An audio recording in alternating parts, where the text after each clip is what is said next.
All praises to the Most High, the creator of the heavens and the earth, for another wonderful day in the land of the living. Another day that we have been given to choose life, and I'm choosing to give thanks to the Most High, for He is our strength. Hallelujah. So let me know how it sounds out there. It's always a little louder in my headphones. Let me see something.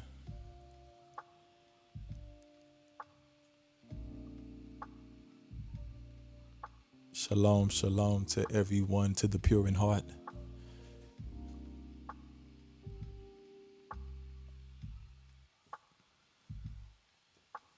Okay, good. Yeah, we just want the music in the back to be low, just so it's not quiet. All right. So we're going to give people a few to get on. Shalom, shalom to the pure in heart. All praises to the Most High. Give me a second.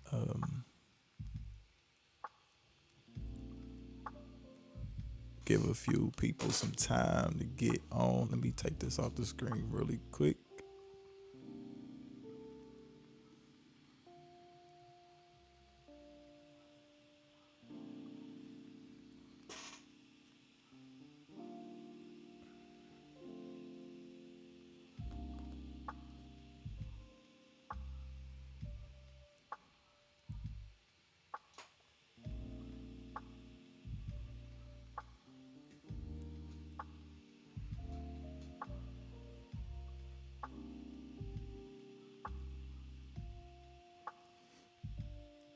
How is everyone doing out there in the land of the living?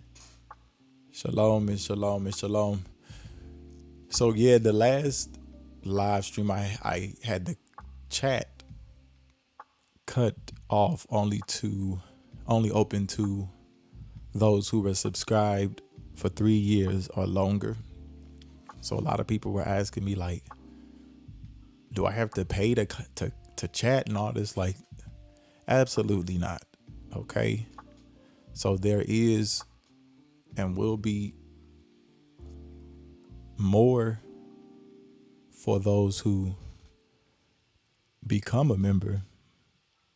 However, these live streams, these simple ones like this one, will be available even after the stream is off.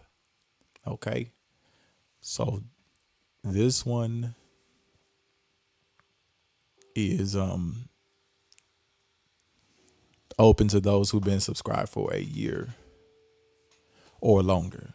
All right. So if you're wondering, that is why.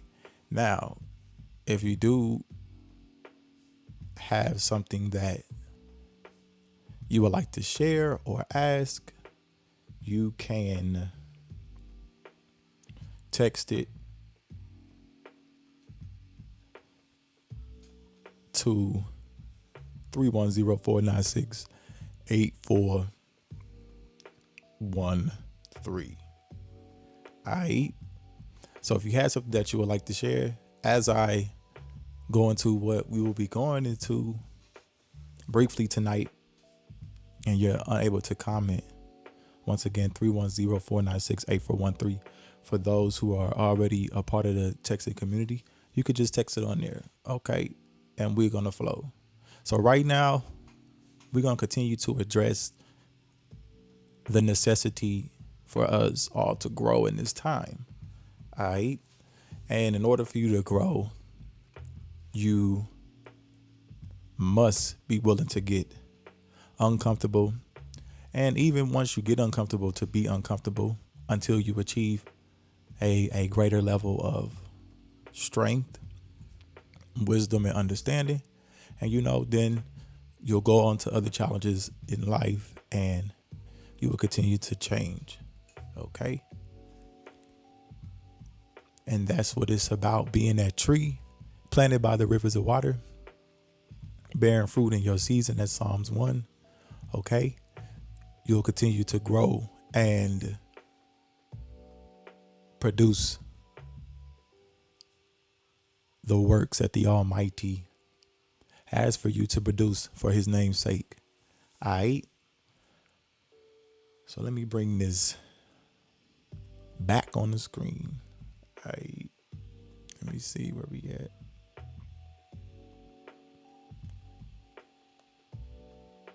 So even for me today, I had to push past a lot of feelings. And I like to use working out. I really enjoy working out. It's good for not only your body, but your mind and your spirit. Okay. And so we definitely need to be an active people working out. And sometimes, like today, my body was really worked out from this long week. However, I'm like, you know what? I don't feel like it. I really don't feel like working out today. And in spite of that, I chose life and chose to work out. And see, sometimes you don't feel like doing things. And really, once you get over that feeling and look at the facts, once you just do it, you'll be moving on to the next thing for the day. And that's such as life. I mean, when it comes to being successful, how many things do we actually feel like doing all the time? Now, I always feel like choosing life, okay? Because I have wisdom and I have understanding that is in choosing life that me and my seed will live. So I always want to choose life. And though, like on your individual journey, like you're just not going to always feel like doing certain things. Okay. Whatever that may be for you. Like I said, for me, it was working out. Okay. So the more that you choose life, the more disciplined that you become. And that's what it's about, because we perish for a lack of knowledge, and knowledge is obedience, is discipline, and so we as a people, we just been really lacking discipline. Okay. And that is why a lot of people in this religion of Christianity and this religion and all of the isms and schisms and denominations, that spirit of can't get right, can't do right. People lack discipline. It's like people don't feel like they can live free from sin. They don't feel like they can do the right thing. They feel like the flesh is so much more powerful than their own will. It's like all these excuses. It's excuse after excuse after excuse after excuse. And that's what this is about. Facts over feelings. The facts is that YAH is my strength. Okay. YAH is our strength. That's the facts. Okay. And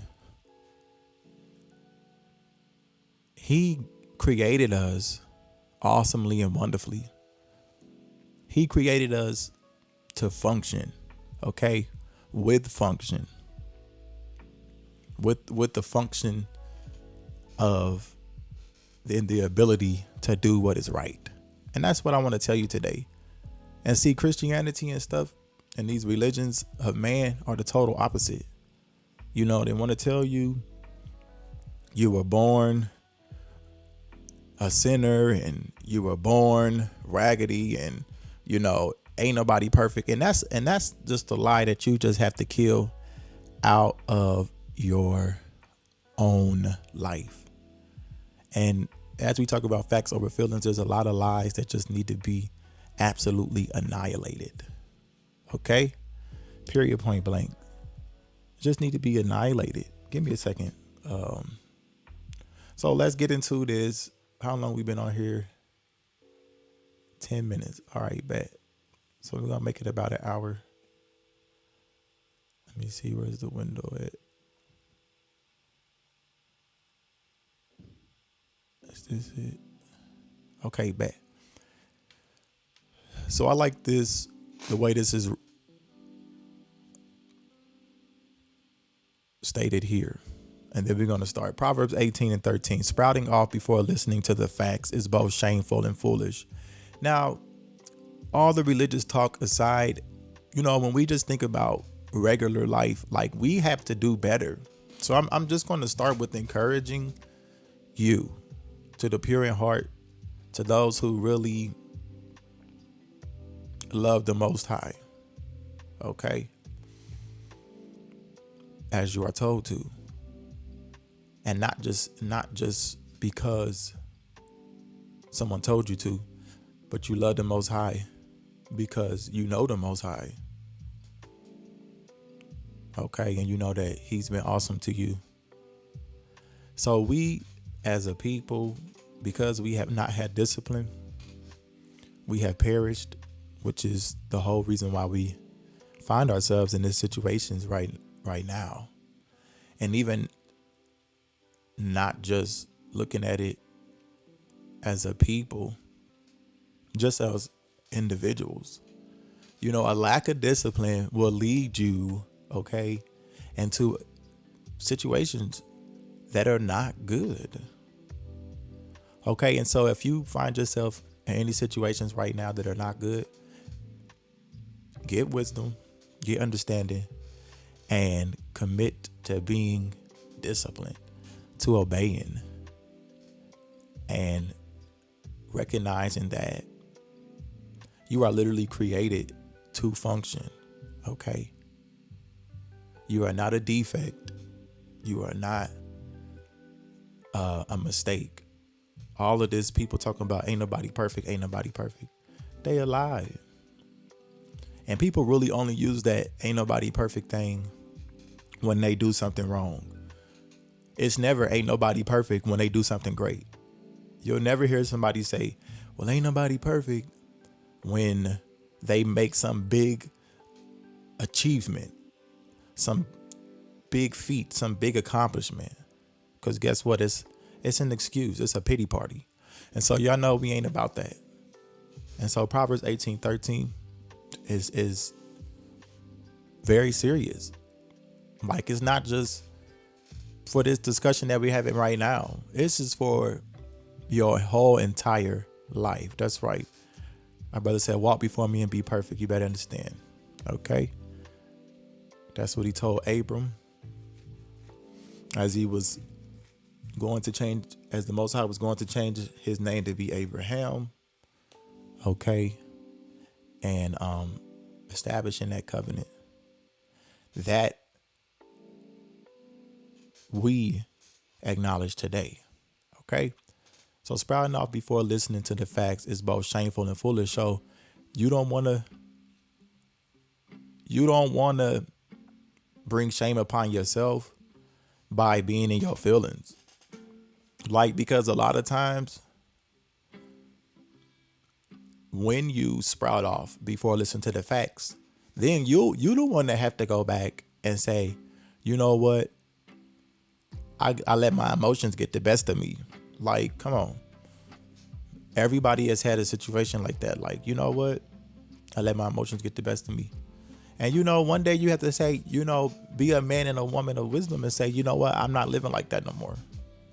Because as long as somebody is not physically attempting to harm you, like literally trying to harm you and take your life, in which you should defend yourself, then it's just words at the end of the day.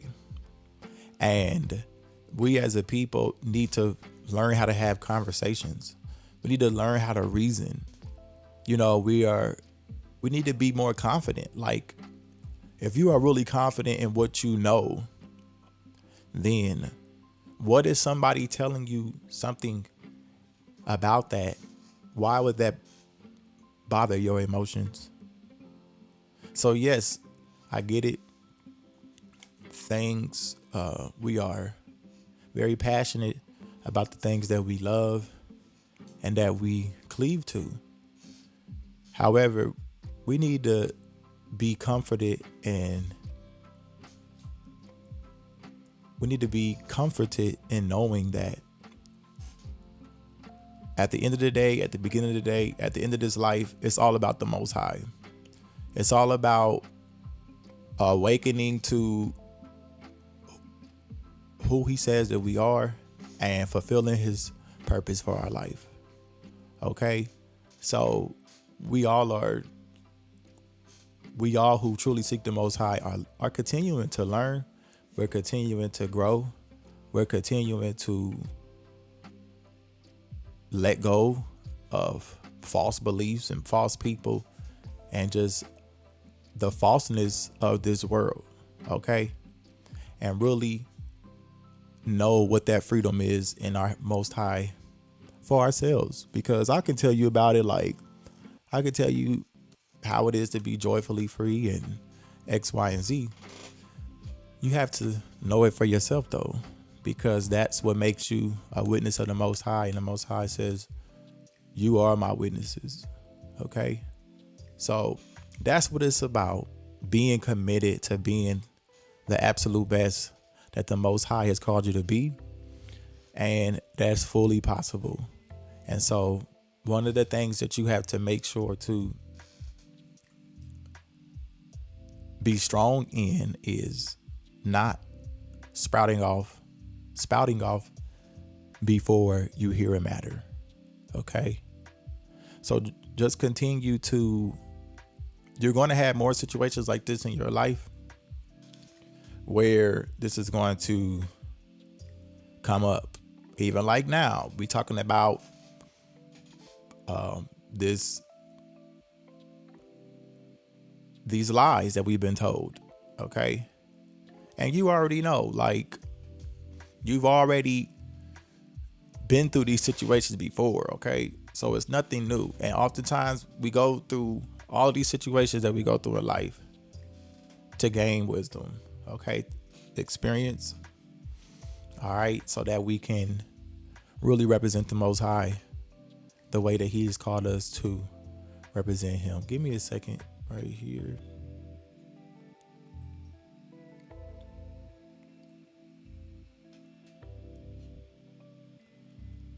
Okay, so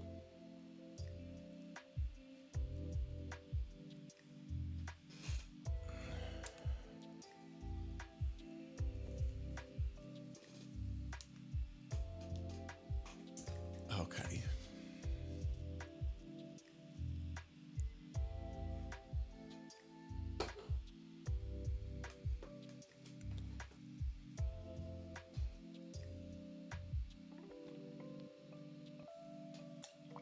And one thing to mention as we continue, what's the other proverb? Let me see. It's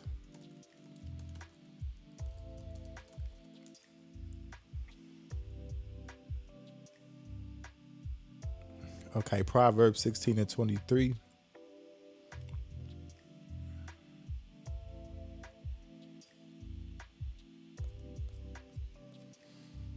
Proverbs is so rich. Let me see. What is it? Proverbs 32.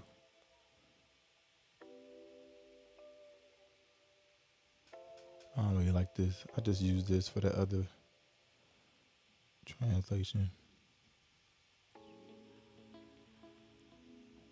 Use KJV.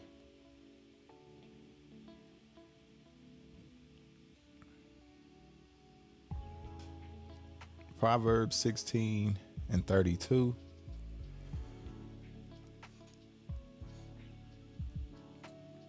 He that is slow to anger is better than the mighty, and he that rules his spirit than he that takes a city. So, you know, it really speaks for itself. Okay. And this is why, if you are really around the right people in life, then it should be a joyful thing to really confront things, confront dysfunction, confront errors, confront lies, confront things in life with joy. Okay? Because if you find yourself around people who you can never ask questions to, say something to, okay, and not from a place of envy or jealousy or bitterness. See, a lot of people, it's too many bitter people, bitter, hateful, jealous. Like, that's why it's just better to not even be with anybody. Okay. If people can't respect you for who you are, if people don't really see your worth and know your worth and acknowledge your worth, like, this is why you can't waste your time. And we've wasted too much time with people who are really not about that life that YAH has called us to be about, which is that only strong and very courageous life, period. Like, we only got time to be strong and very courageous. Like, that is a clear requirement, but Christianity and everything that comes from that tree, it sympathizes with a weak mind, and makes a person feel like it's okay for them to be broken. But that's not the truth. Okay? The Most High wants us to walk before him with confidence and in power. Okay? It is just that simple. That's what he created us for, to bear witness of his magnificence. Okay? And that's just really that simple. So it's no reason to get all angry and all in your feelings. If you're gonna choose what you're gonna choose at the end of the day anyway. So once again, if nobody is threatening your life, okay, physically, then you should be fortified enough in your spirit to not be moved. Yeah, real talk. I know a lot of us are going through this, and I'm going really slow tonight. I'm physically tired. However, I'm choosing life and gonna be on here for a little bit and then get up off of here. However, I had to get on here, keep the conversation going. I know a lot of people had a lot of questions. I'm not going to be able to answer all y'all questions. Really, I am here to encourage you to continue to return to the ancient path, okay, where we find rest for our soul, okay? Give me a second.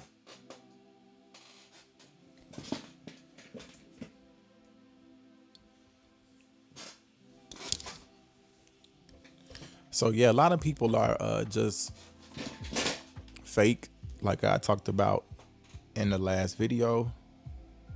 And that's just what it is. And so don't expect anything from people than what they have already shown you. Okay? And unless someone is iron, they cannot sharpen you. And that's what sometimes I get like so many scriptures that come to my mind.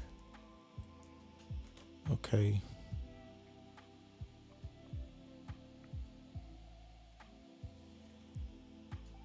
I'm gonna go to Proverbs 27.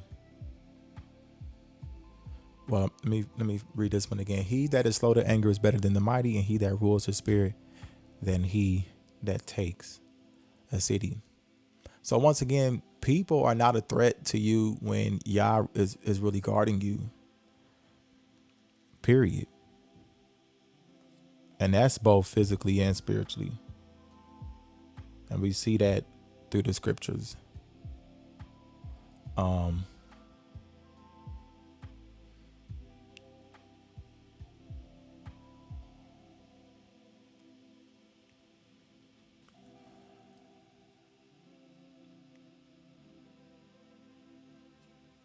Okay. Okay, so it says, if the Most High does not build the house, its builders have labored in vain. If the Most High does not guard the city, the watchman has stayed awake in vain. So even with this, it's like if you are really built by the Most High, nobody's a threat to you. Not a government, not a hater. Okay. Nobody. Period. Because first of all, you're built by the Most High Yah, so that meant you're sustained by Yah. And then, like, bringing all these together is like, yeah, there's a righteous indignation. There's a righteous anger, right, that we have when we look out and we see the oppression. And, oppression makes a wise man mad, right? And Yah is angry. Like I said before, like, wouldn't you be mad if your children was living beneath the means that you put in place for them to live in? Of course you would be angry. Okay. So anger is not something to be shunned when it is in righteousness. Yeah, even in that same sense, you still have to use that anger in a righteous way. Okay. So when we deal with confronting things that lies and deceptions, you really have to leave your feelings out of it. You got to leave your feelings out of it. And that's hard to do. Okay. And so given that example, for example, a lot of people, you hear all these stories of people who find out that they have some type of terminal disease or something. And it's like they caught the cancer at stage 3 or what have you. And it's like immediately they had to stop eating meat and stop eating terribly and start taking herbs and working out. And like there was a necessity for a dramatic change, right? And so you think about that person, like they may have never ate an alkaline meal or a like healthy meal or whatever, but at that point they see that they gonna change or die. And that's what one of our brothers says. Brother Daniel says, it's freedom or death. And that is clearly what you see in Joshua 1. So I will go to Joshua 1 here in a bit. And bring that out, how this is really what Torah is about. It's about obedience. It's just that simple. So the lie that nobody could keep Torah, and this is why somebody had to come, this don't even add up. Because once again, you have to use common sense. Use common sense. You don't always have to think critically. Sometimes thinking critically about something, when you think too critical, sometimes your emotions can get all wrapped up in it sometimes, and you just get all over the place because you're thinking too deep. You don't even have to think deep. The Most High gave you, as his people, commandments. He gave you teachings and gave you instructions and told you, let me go there.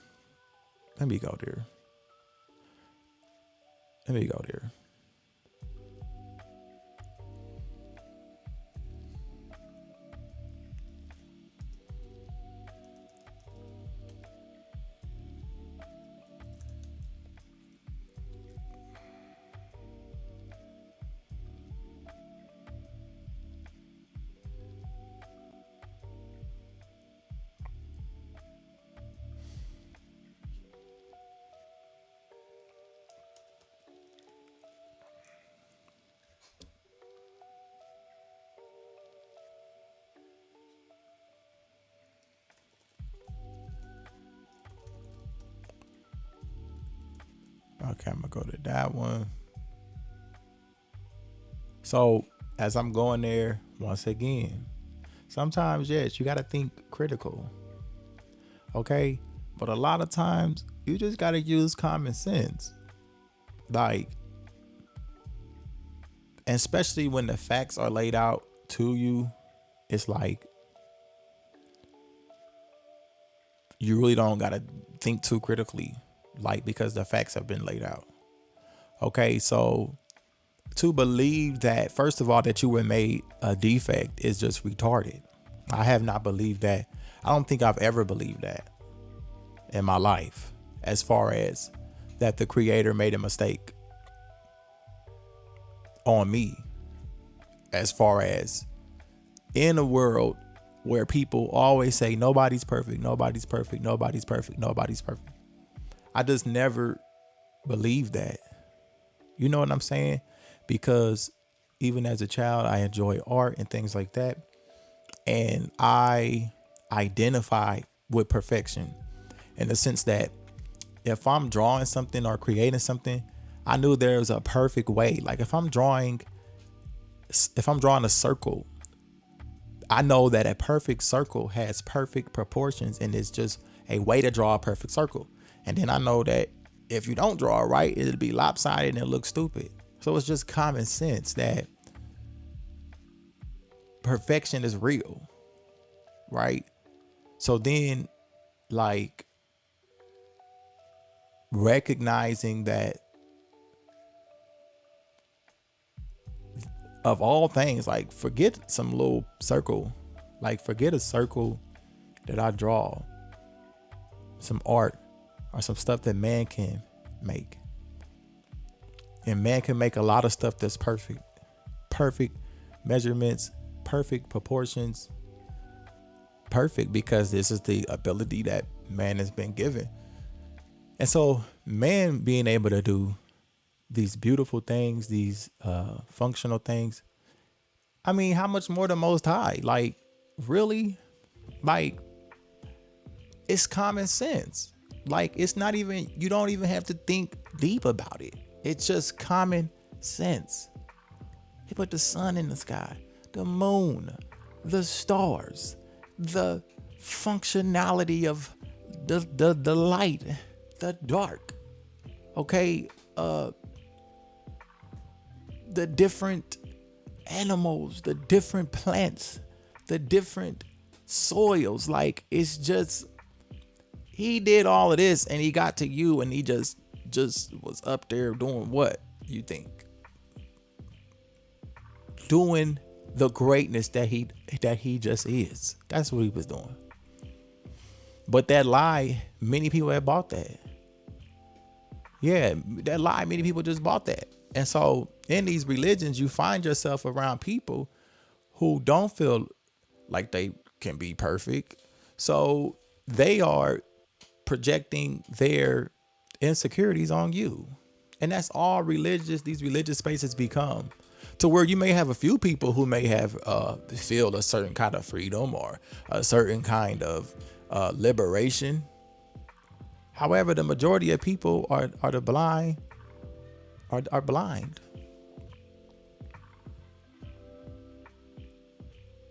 They blind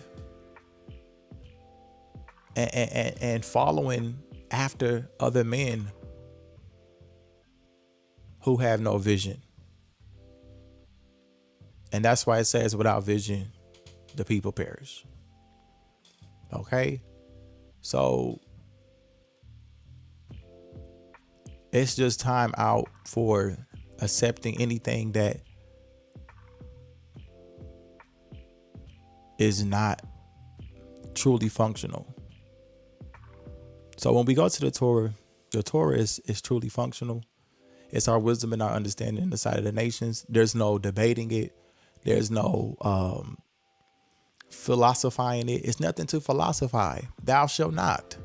See, when we come back to that type of discipline, see, without knowledge, the people perish. Our people perish for lack of knowledge, of discipline, obedience. So when we stop the feelings, it's too much feelings. Well, I feel like you didn't say this kind enough.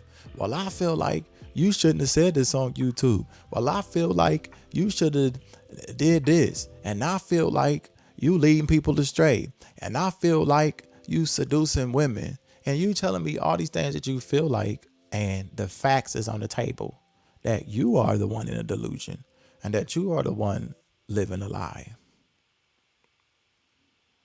See, it's just time out for that. And so in your own personal life, be sure that you are not rejecting the facts for the sake of your feelings, because you will not win.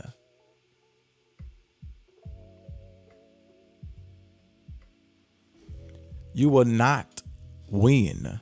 Okay? You just won't. Feelings are not facts. Absolutely not. Absolutely not. Okay? So we're going to go there.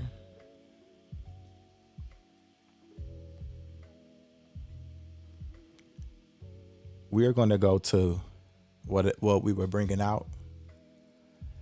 And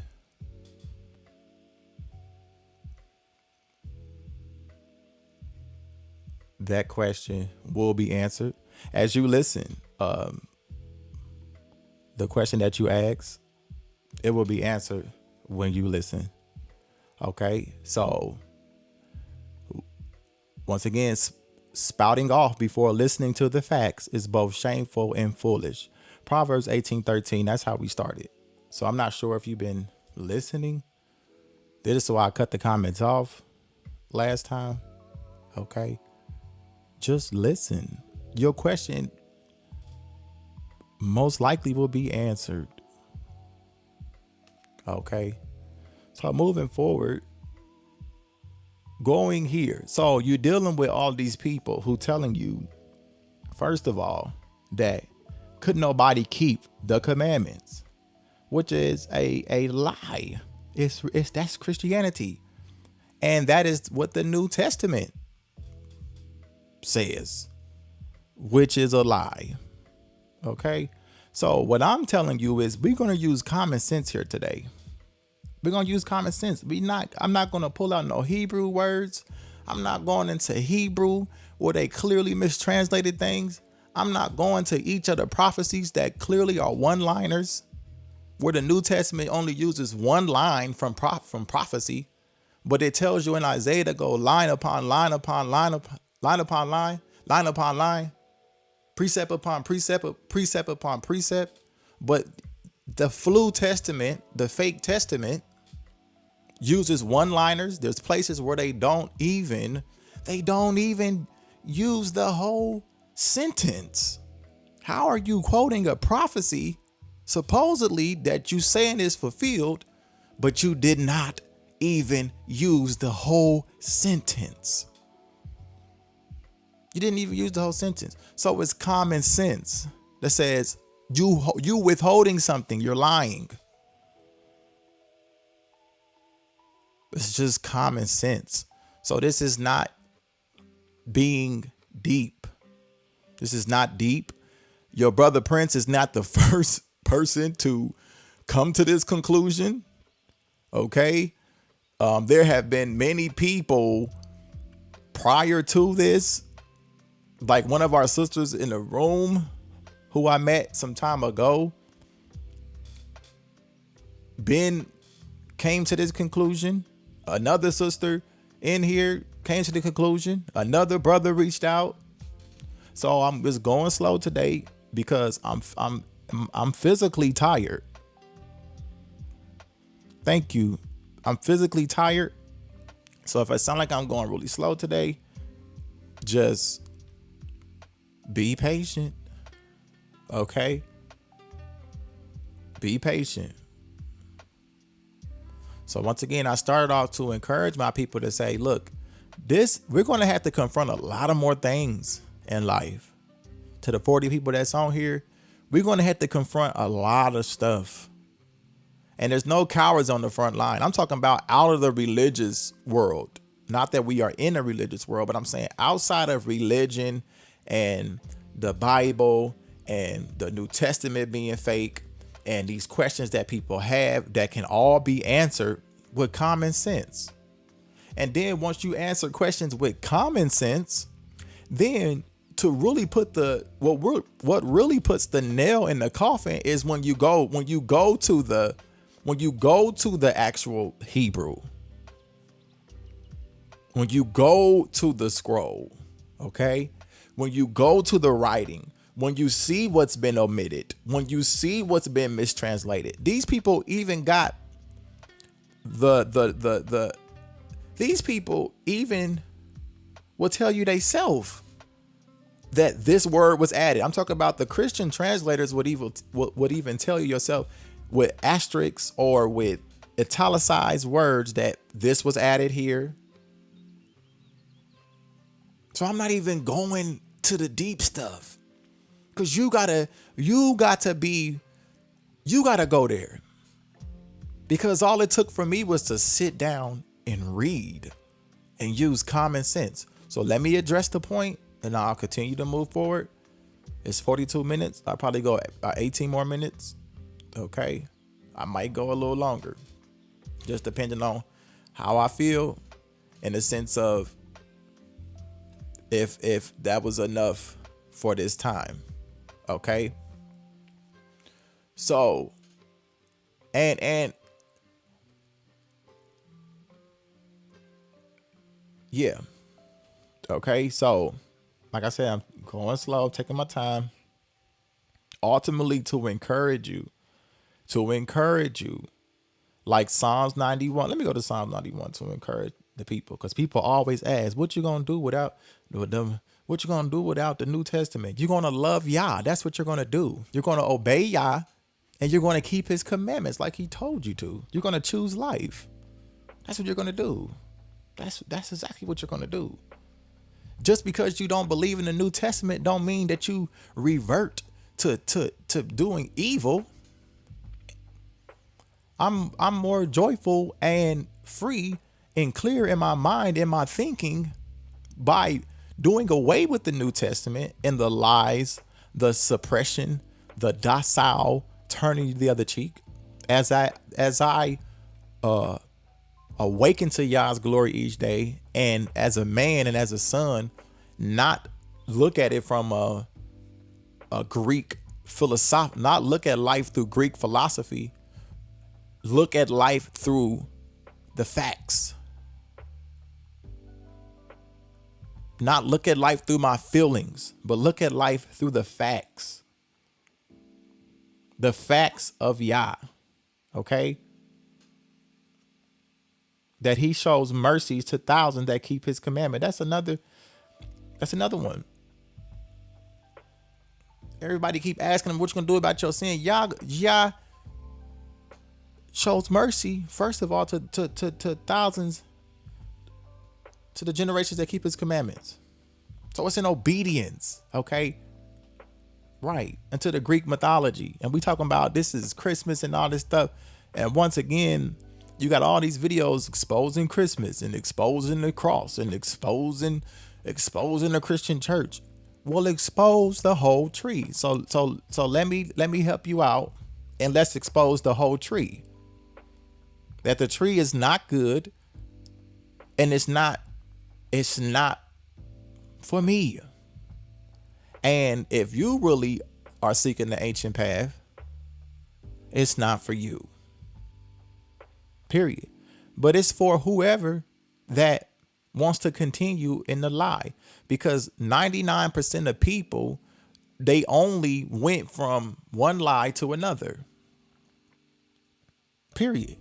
A lot of people, if without using Google, without using calling somebody, and people are not real. People are fake and they won't tell the truth. A lot of people are blindly believing in the New Testament. There are a lot of people just blindly believe in stuff anyway, outside of religion. People just are followers, and that's what it is. Everybody's not made in that sense through their experiences to be great. Like my dad used to tell me, everybody just don't got it. Everybody just don't got it.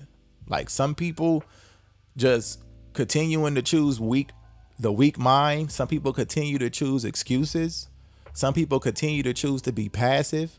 Some people can continue to choose to get smacked on, walked over.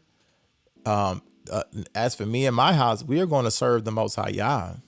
We're not going to get smacked over. We're not going to be dogged out. We're not going to beg anybody to treat us with integrity. We're not going to beg anybody to treat us with respect. We're not going to subject ourselves to the heathen. Our gifts, our talents, our abilities. We're not going to subject them to the heathen for fiat currency. We're going to arise and shine, for our light has come and the glory of the Most High has risen upon us. Tanakh. Okay. So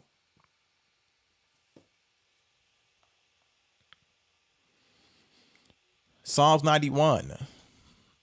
Yeah, I'm not giving up my dignity for a lie or for a liar or for liars. A group, a collective cult. The cult of Christianity has now expanded into Hebrew Israelitism, into all kind of weird, crazy stuff. And people are out here now, people reading the Book of Mormon. And oh, brother, the Book of Mormon is so deep. And oh, brother, now they got something else called the Third Testament. And oh, the Third Testament is so deep. And you don't even realize the testament that you clinging to ain't even true. You see how we perish for a lack of knowledge. And those are likely to be the same people that tell you ain't nobody perfect. Everybody falling short. Yet again, in Genesis, and bear sheep for the deep people. Because some people are just so deep. And I'm just not there with those kind of people. Because those people that's so deep don't even use common sense. Okay? He who dwells in the secret place of the Most High, who abides under the shadow of the Almighty. Shalom, shalom. He is saying of the Most High, my refuge and my stronghold, my Elohim, in whom I trust. For he delivers you from the snare of a trapper, from the destructive pestilence. He covers you with his feathers, and under his wings you take refuge. His truth is a shield and armor. You are not afraid of the dread by night, of the arrow that flies by day, of the pestilence that walks in darkness, of destruction that ravages at midday. 1,000 fall at your side and 10,000 at your right hand, but it does not come near you. Only with your eyes you look on and see the reward of the wrong ones, because you have made the Almighty, my refuge, the Most High, your dwelling place. No evil befalls you, and the plague does not come near your tent. For he commands his messengers concerning you to guard you in all your ways. They bear you up in their hands, lest you dash your foot against a stone. You tread upon lion and cobra, young lion and serpent, you trample underfoot. Because he cleaves to me in love, therefore I deliver him. I set him on high because he has known my name. When he calls on me, I answer him. I am with him in distress. I deliver him and esteem him. With long life, I satisfy him and show him my deliverance. So somebody asked a question earlier. That's a part to your answer. It's a part to your answer. To your question. Part of the answer.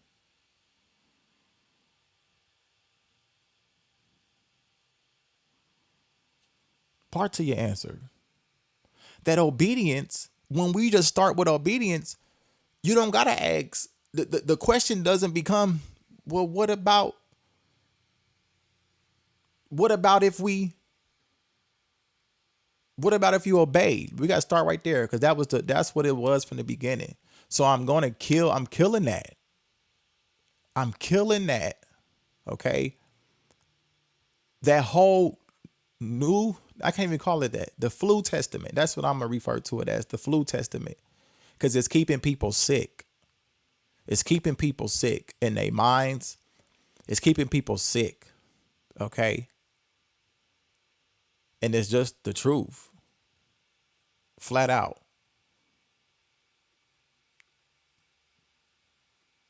So the flu testament tells you once again that, oh, nobody could keep the Torah. But your brother Prince and many of brothers and sisters are already out here. Let me tell y'all. Oh, hold up. What happened with this? This is weird. Let me turn it down. Woo! This technology be tweaking. Let me turn that down. Okay. So the Most High, in obeying the Most High, there is your power and deliverance and justice there. That's your justification, is in obedience.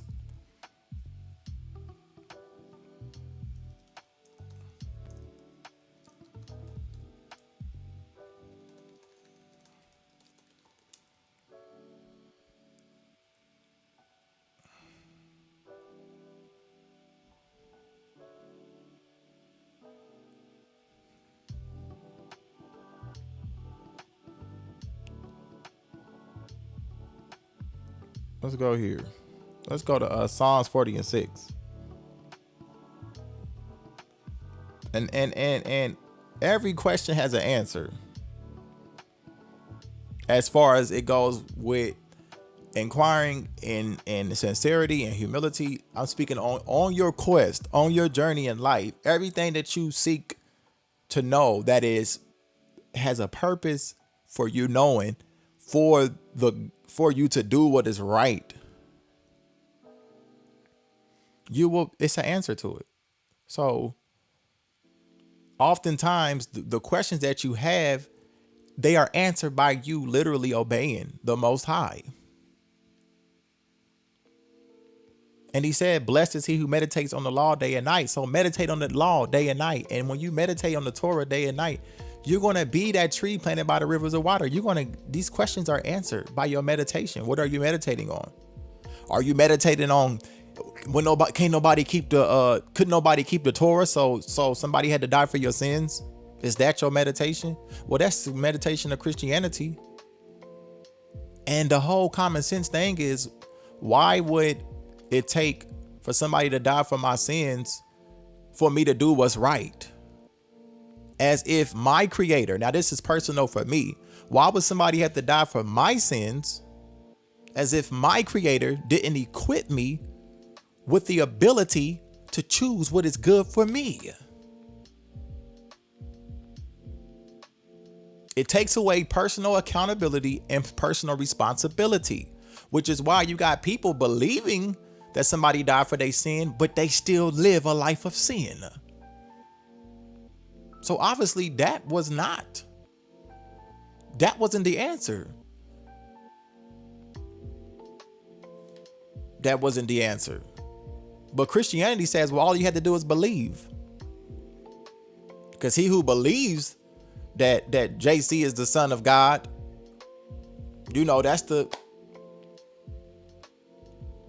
those the ones that's accepted. But the Torah says, if you choose the blessing, this is what you're going to get. If you choose the curse, this is what you're going to get. If you obey, this is what you're going to get. If you don't obey, this is what you're going to get. It's two totally different things. Two totally different realities. Let's go to Psalms 40.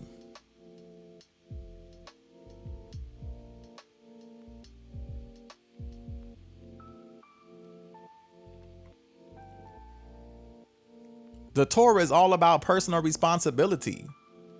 It's all about personal responsibility that translate into national responsibility. Because as each man was obedient to the Torah, the people, our people, the nation, was in the graces of the Most High, was in the favor, was in right standing. Okay. Let's go to Psalms 4. Let's go. We already there. So before we continue to ask all these questions and what about this? What about that? What about meditating on the Torah day and night? Because you can talk about the Flu Testament all you want, but it ain't meditating on that. It's not meditating on that day and night. That makes you as a tree. That's not meditating on the Flu Testament. It's meditating on the Torah. But the Christianity telling you, Flu Testament tell you that the Torah wasn't sufficient. that no man could be justified by it. That's what it tells you. And I'm telling you, that's a lie. And there's other brothers and there's other sisters just telling you that's a lie. And like I'm telling y'all, it's been people that been only the Tanakh for their whole life. Some people never believed in the New Testament. Okay? So this is not a new discovery. This is not something new. This is not something new. This is something that I am now bringing to you because, I mean, I don't really know who really is out there watching. I only know the people that make themselves known. Those who reach out and text in the texting community, et cetera, et cetera. But other than that, like, I've been only praising YAH. That's a good one too. Psalms 145 and 18. YAH is near to all who call upon him, to all who call upon him in truth. Very good. Very good. So I've been only praising the Most High YAH. Very clear. And the reason why these all things had to be brought out at this time, like, is because I continue to see people put who the New Testament claims to be the Messiah over the Most High, just like Christians. Like, Christians talk about JC all day and they don't say nothing about God, who they call God, right? They say JC all day. They make songs singing to JC because Christians think he's God. That is their God. JC is the God of Christianity. Okay. And so when I see my people continuing to do certain things, we have to just put all these things on the table. Because even common sense, once again, common sense, you can read from Genesis to Malachi, and there is no praising of two names. And I already went through that on other videos, so I'm not going to that. It's only one name. David fought Goliath in one name. We are called by one name. The prophets came in one name. Blessed is he who comes in the name. Period. So let's continue reading Psalms 40. And if you just got in here, once again, just listen. Listen. Because a lot of people want to jump on here, just want to ask a question. Want to jump on here, ask a question, and you ain't even listen. And so I assure you that as you meditate on the Torah, on the law, day and night,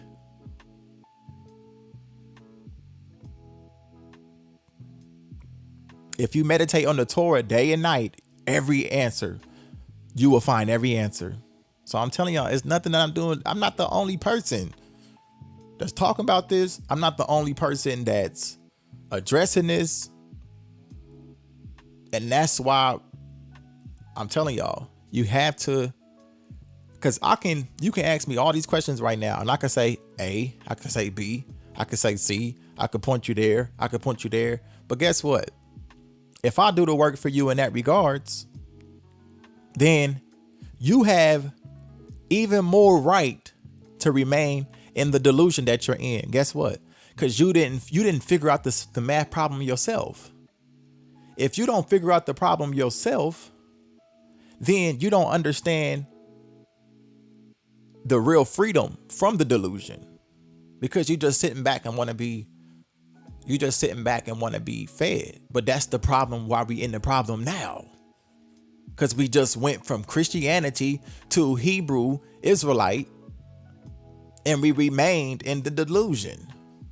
This is why the division, this is why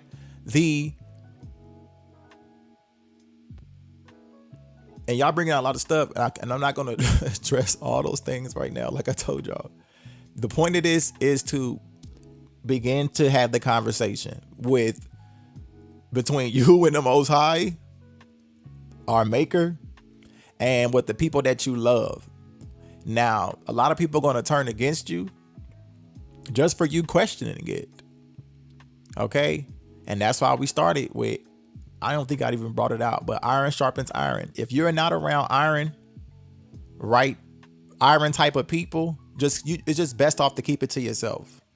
And I don't really want to, it's not for you to feel like you're going through this alone. However, it's your soul. Okay? And you have to love the Most High with all your heart and your might, with all your strength, with all your being, with all your soul. So that is the priority right now. So I do thank the Most High for the brothers and sisters who have reached out to me and said, you know what? I already questioned this. You know what? I already knew this. You know what? I already let the flu testament go. You know what? I already moved on. I do appreciate you all. Okay. Because I know that there's wisdom and understanding there. And as we continue to have this conversation, we will continue to expose that lie, period. And in regards to the people, like I addressed in the last video, if you a hater, you a hater in disguise. We already cut the grass. Okay. And then the grass go back, we're going to cut the grass again. Because that's a part of life. It's a time to cut the grass and it's a time to let it grow. You understand? And so you got to know where you at in your life. You got to cut the grass. If you can't, once again, this is not just about biblical things. I'm talking about in your life. If people say that they love you, if people say that they love you and they here for you and they got your best interest, if you're not able to address and confront issues in life, and this don't even have to be necessarily something negatively going on. If you don't feel like you can speak up and be transparent with the people that's around you, that's not love. That's fear. That's a lot of times conditions like that are cults. A lot of people are in cults. It's groupthink. Okay. Period. Hallelujah. And see, I'm encouraged. Yeah, it does hurt. And I'm encouraged to see people, and when this was first brought to me, people been leaving comments and saying X, Y, and Z, and I would just block the comments. And I'm holding on to the flu testament for dear life. Holding on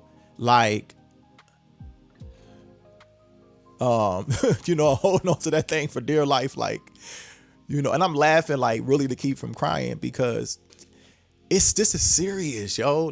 This is serious. This is it's not even funny for real at all. I'm just it's shocking. It's really shocking. You know what I'm saying? And at the same time, if we just are honest and real, we didn't do our due diligence. That's really what it's about. And so y'all bringing out a lot of stuff, and we have reached our hour mark. I probably will wrap it up in a little bit. I got more energy now. Actually, I just don't want. Yeah, this is very serious. It's just you got to have that good balance, because you can't be serious all the time. You got to just breathe sometimes. Well, all the time you got to breathe, but you know what I mean? It's just shocking. Really, the reason why this is even being brought to is when you just read the Torah and you compare it to what they tell you in the Flu Testament, it's you just think to yourself, how did I not see this before? And I tell you how, because you're not meditating in the Torah day and night. If you really, don't you understand that they used to sing the Torah? I'm talking to my people. Do you know that they would sing the Torah? Do you know there's things in there like the Song of Moses? And I'm going a few other places. What I'm saying to you is the way that our people loved the Torah is the way people love the Flu Testament. It's people don't ever send you Deuteronomy 6:4.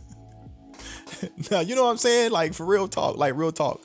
Like, people don't ever send you Deuteronomy 6:4 and say, have a great day.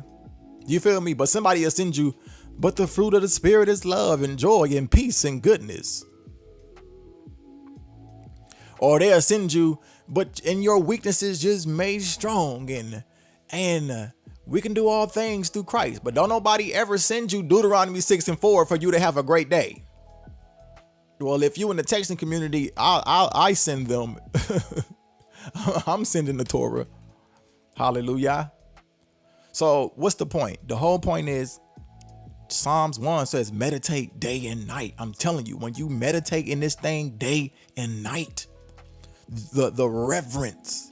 See, this one thing like, oh, I love YAH. I love YAH. And you know, he's good to me and he's kind to me and he's gentle. Like it says, like King David says, the gentleness of the Most High makes me great.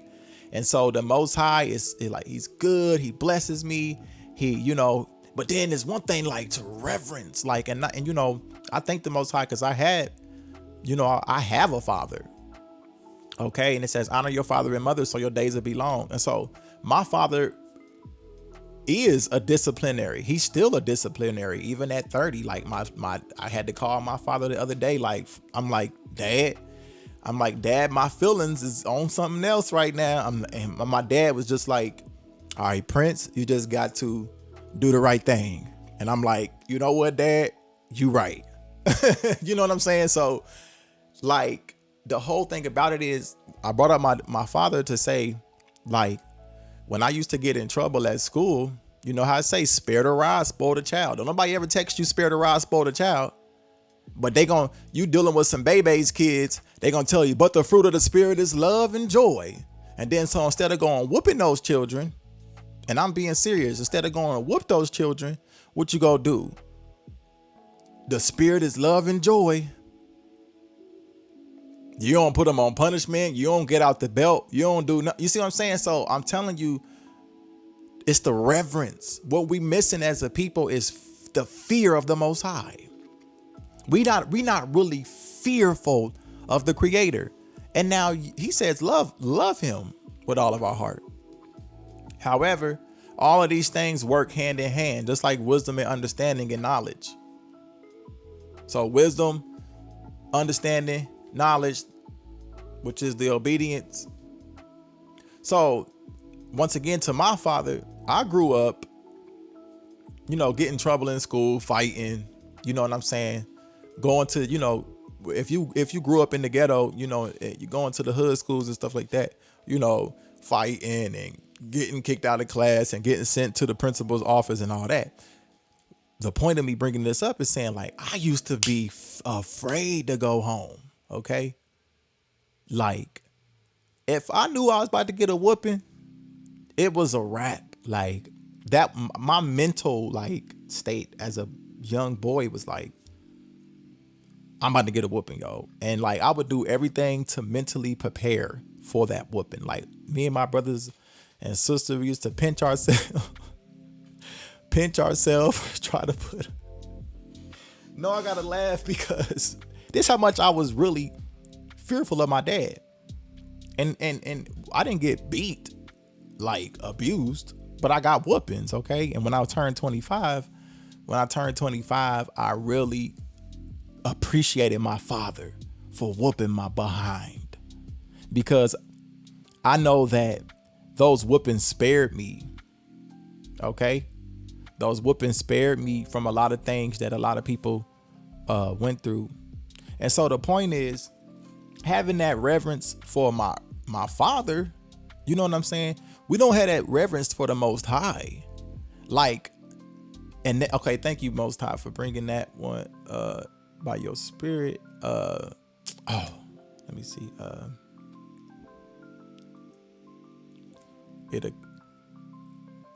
me see. So once again, it's the reverence. Cause this one I was gonna bring out earlier. Then I go back to Psalms, go forward to Psalms.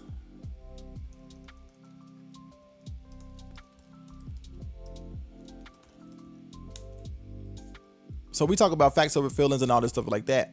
Basically, and I'm getting all these points, and just listen. I'm still taking my time and going slow.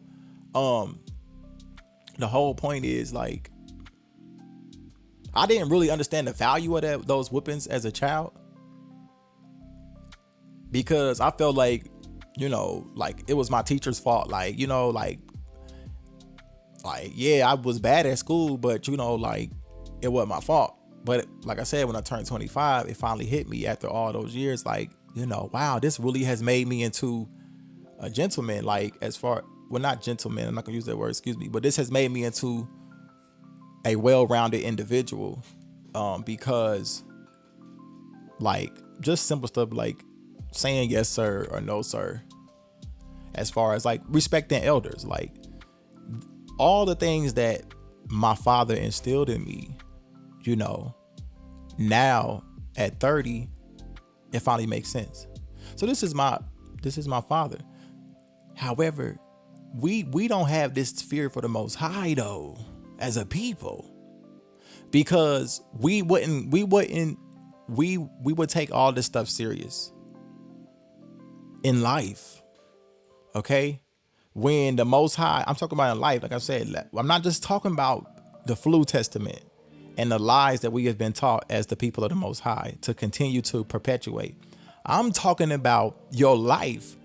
Every day in life, when the Most High is showing you a better way, but your feelings get in the way, and you say, oh no, I want to do it the old way. I want to do it the same way. I want to keep doing the same thing because how you feel. But every day the Most High is saying, get up and do better. Get up and do better. Get up and be great. So this conversation, the focus is not the Flu Testament. It's not the focus. The focus is facts over feelings. And when are we as a people, and you ask yourself, when are you going to actually just do it? When are you just going to go and do what you're here to do in this life? Or are you going to continue to go by how you feel? Because you will never win. You would never win that way. That's why we went over those different proverbs, that he who controls his spirit is better than the mighty. So it's a human thing, yes, for you to feel a certain kind of way, because you have feelings. We all have feelings, men and women. However, those who are truly great in life say, you know what? Yeah, I feel like this. Transparency, because a lot of people are not transparency. So sometimes, yes, sometimes you don't feel like doing it. Yes, sometimes some new information is presented to you. Sometimes you're gonna be defensive. However, what's really in your heart is going to be what the Most High give you. If you really have a desire in your heart to know what is the truth beyond all lies, you are going to get to the truth. You're not going to stop at, oh, I don't want to hear this. Oh, I'm going to unsubscribe. Oh, and I'm not just saying YouTube. I'm talking about your life. You're not just going to run away from correction. You're going to embrace it. Once again, I'm saying this to y'all for a reason, because listen to wisdom and understand wisdom, that every day that you get up, wisdom is showing you ways to do things better and greater.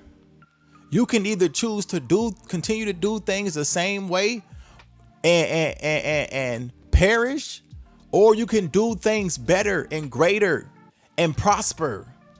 And that's what I'm saying. As a people, we can't even have conversations without somebody getting in their feelings. As a people, I'm not even talking about biblical. I'm talking about as a people, we got to do better. So yes, is the majority of people without understanding? Yes. So it takes the two people with understanding to come together and have a conversation, and to add somebody else to the conversation, and we can keep the conversation going. I'm talking about the progress of who we are as a nation of people. That's what I'm about, freedom. Even when I believed in the Flu Testament, it was all about freedom. Even when I believed in the Flu Testament, it was all about, yeah, we can live free from sin. Yes, we can. Yes, we can. Yes, we can be perfect. Yes, we can do what the Most High says that we here to do. I never used the Flu Testament as a crutch. Okay. Even with all the deception that it is. So once again, however your heart is, the Most High is going to give you the desires of your heart. So though you walk through the valleys of the shadow of death, you fear no evil, because everything that is not of the Most High, it's going to have to shake up off you eventually. That's beliefs, that's people, that's jobs, that's circumstances, because you are a child of the Most High and you are awesomely and wonderfully made. And he did not bring you this far to have you being, have you in a delusion. Because there is a work for you to do. There's a work for you to do as his witnesses in this earth, in this time. You talk about breaking generational curses off from your generation and other people. Imagine the other people.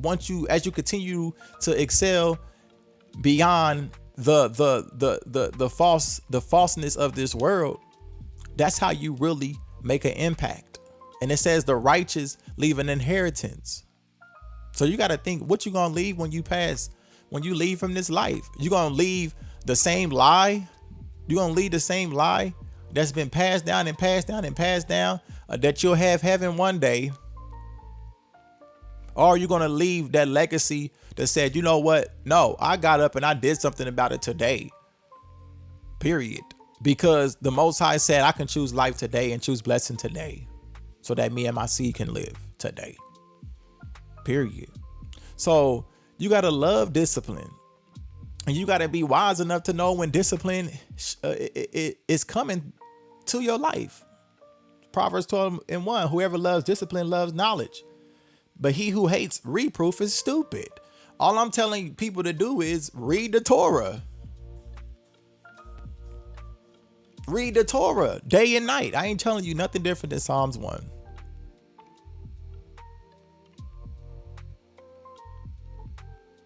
Verse 2, the good obtains favor from the Most High, but the man of wicked devices he declares wrong. So somebody asks about the sin, the answer to sin and all this stuff. Well, the answer was always to obey. And returning to Psalms 40. We got to start with the covenant. That's the problem. If people was honest, 99% of people started in the Flu Testament. People not real enough to say it. All these places that I've been out, these family congregations and home congregations, and I'm not coming at my people. I would never come at my people. Period. In no way is disrespect, even though my people, a lot are disrespectful. But once again, unless YAH guards the house, it's guarded in the city is guarded in vain. So YAH is my guard and my strength. So I'm not worried about that. The whole point is those people not real. Real enough to say, you know what? I did start at the Flu Testament. You know what? I don't know the Torah. You know what? I never meditated on the Torah. You know what? I don't even know how to meditate. You know what? I don't even know what it means to meditate on the Torah. You know what? I never asked these questions. You know what? I never stopped to think about this. You know what? I never thought that made sense. You know what? This never set right with me. You know what? I knew this turn the other cheek thing never set right with me. You know what? This loving your enemy thing, this never set right with me.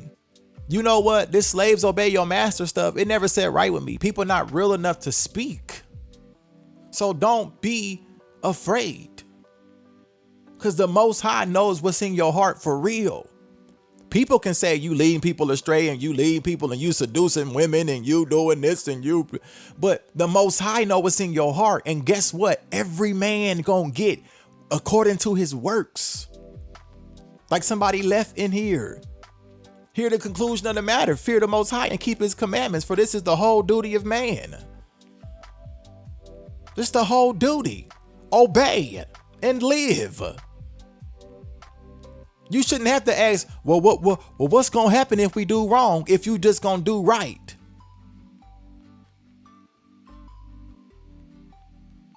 Well, what's going to happen if we fall? If you just do what he say.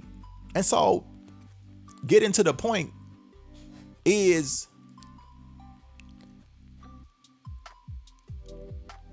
let that go. Let that go. That lie go. That's a lie. That's a lie. That's a lie.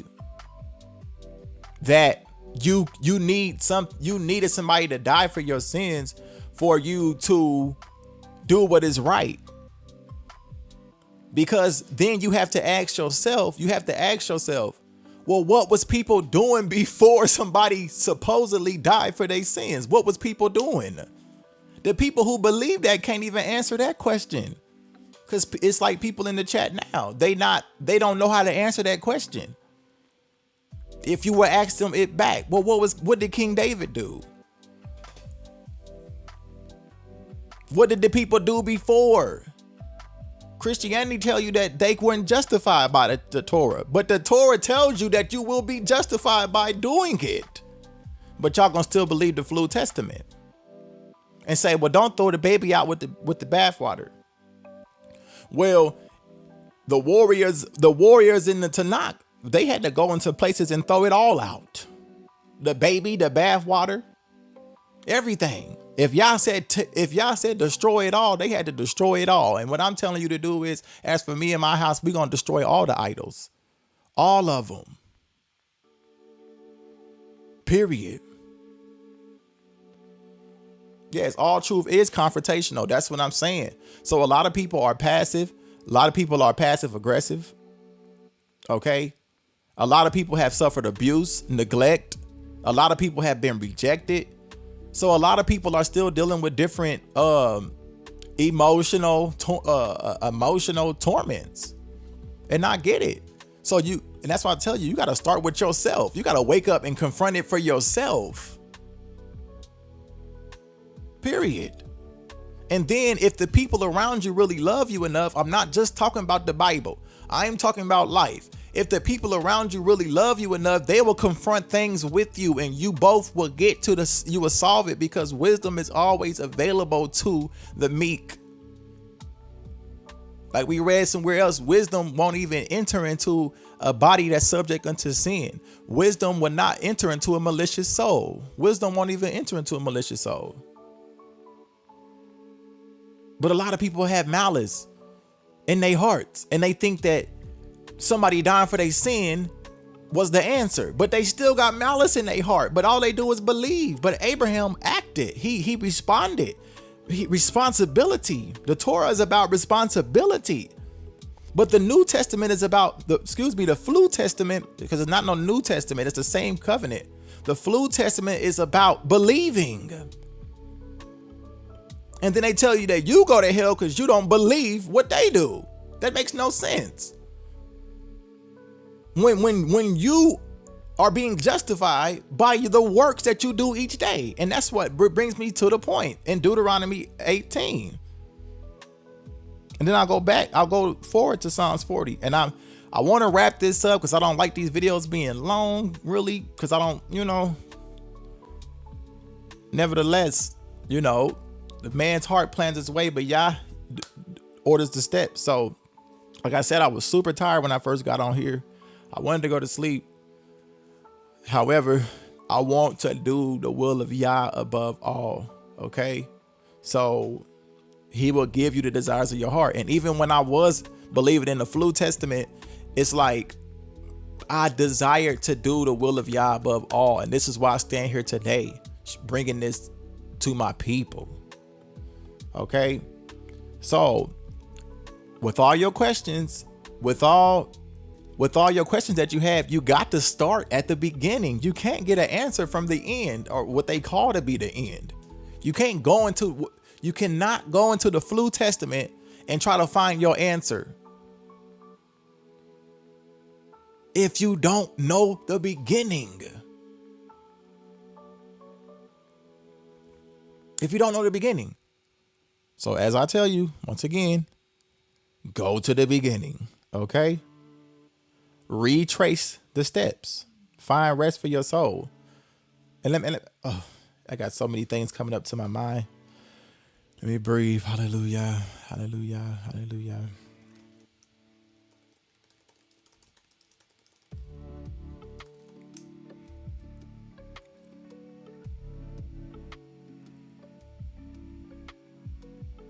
Excuse me. Let me see.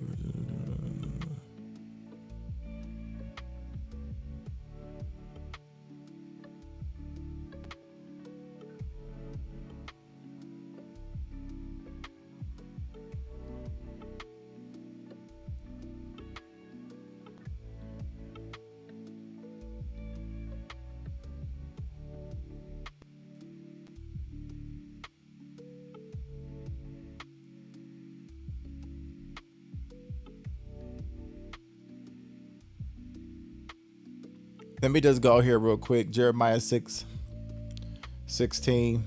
Like these are the testimonies that we have. The book of the prophets, okay? Jeremiah, Isaiah, Nehemiah, okay? These are the witnesses that we have. These are the accounts that we have to see what happened to our people when they obeyed. What happened to our people when they rebelled? What was the instruction when our people rebelled? Okay, Jeremiah 6:16. Our people was all over the place. Okay. It says, verse 15, were they ashamed when they had done abomination? No, they were not at all ashamed, nor did they know how to blush. Therefore, they shall fall among those who fall. They shall stumble at the time I visit them, says the Most High. So, our people is just in the state of a dysfunction, like we as a people are now. Okay. So the answer that was given here in Jeremiah 6:16, thus saith the Most High, stand in the ways and see and ask for the old paths. Where is the good way, and walk therein, and you shall find rest for your souls. But look, what did they say? What did they say? What did they say right here? It's pretty clear. But they said, we will not. They said, we will not. And that's what people are saying now. We will not hear the Torah. I'm talking about Christianity. And understanding that everything that comes from that it's not the way. It's just not. It is not the ancient path. Thus said the Most, okay, ready that. We will not walk in it. Then verse 17, and I raised up watchmen over you and said, listen to a voice of a shofar, but they said, we won't even listen. So you can even look at this as wisdom, okay? Wisdom crying out. Wisdom cries aloud in the gates.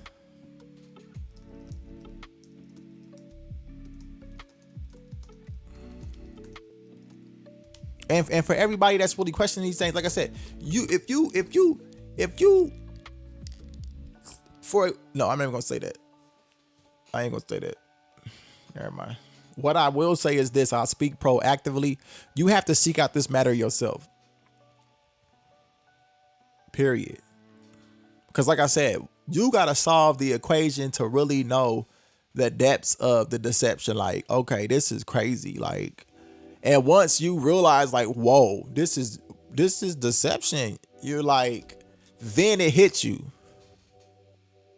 Okay. But if you don't do your due diligence, you stand in the same cycle of dependency. You're dependent on somebody else to tell you something. You're dependent on somebody else to interpret something for you. And there's no responsibility and accountability that can take place. So Proverbs 1:20, wisdom cries without. Wisdom calls aloud outside. She raises her voice in the broad places. At the head of the noisy streets, she cries out. At the openings of the gates in the city, she speaks her words. How long, you simple ones, would you love simplicity, and shall scoffers delight in their scoffing, and fools hate knowledge? My people perish for a lack of knowledge. Obedience, discipline. This is the answer all along. This is the answer. So what do we do without the Full Testament? We obey YAH. That's where we start. Well, what in doing what? Hear the conclusion of the matter. Keep his commandments. So going there,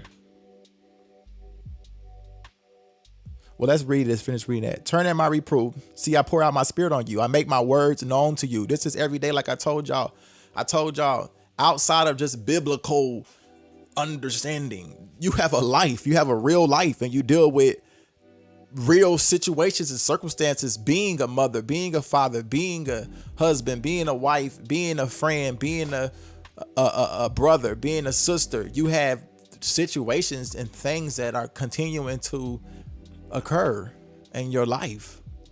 Okay. And you have to hear wisdom. However, if you're moved by your feelings, you could just forget about it. You can just say, you can forget about you being a man or woman of wisdom, because your feelings is your idol. So not only is a flu testament, not only is this concept of somebody dying for your sin an idol, your emotions has become an idol. So then you got people who believe somebody died for their sins and that they can do all things through this person that died for their sin, but then they still don't do all things. And they still succumb to their feelings, because it's feelings and it's emotion and it's fear based and it's not functional. What I'm telling you, y'all don't care nothing about how you feel. You better obey. Period. And not in the sense of not knowing why you would feel this way or that way. No, that's not the point. The whole point is, hear the conclusion of the matter, fear the Most High, and keep his commandments. That's the conclusion. It wasn't no, but I thought and I felt. That's what I'm telling you. We got to get away from that. That's how we going to rise up as a people. That's how we going to rise up. Period. When you can still be a man of wisdom, you can be a man of wisdom, a woman of wisdom. You can have a lot of experience and understanding, and you can be humble enough in the Most High to say, you know what? I'm going to look into that. You know what? I'm going to think about that. You can be real enough to say that. You can be real enough to say, you know what? I don't even agree with you right now. However, I'm going to do my due diligence, because I know I don't know. I know I haven't ever looked the matter out. People ain't even real enough. People will fight against you. The same people have never even sought the matter out. Same people that just been passed down alive. This is retarded. Period. Peace and love. Peace and love. Okay. Now because I called and you refused, and I've stretched out my hand and no one inclined, and you spurred on my counsel and would not yield to my reproof. We in Proverbs 1. Let me also laugh at your calamity. Does this sound like is wisdom at this time caring about you? How many people are in this situation in this world? I'm talking about in the world. How many people are in this situation? Despised wisdom, despised instruction, despised. How many people?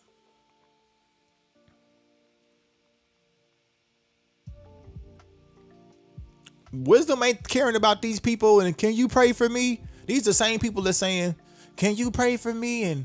And oh, I thank him. I'm not even going to go into that. But these are the same people that's crying out and so sorrowful and so in such destitute situations. But these the people that wisdom is laughing at. Wisdom is laughing at people.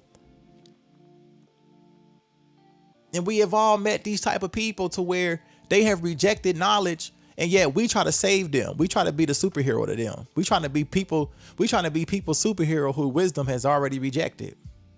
Let me also laugh at your calamity. Mock when your dread comes. When your dread comes like a storm and your calamity comes like a whirlwind. When distress and anguish come upon you, let them call on me, but I answer not. Let them seek me, but not find me, because they hated knowledge and did not choose the fear of the Most High.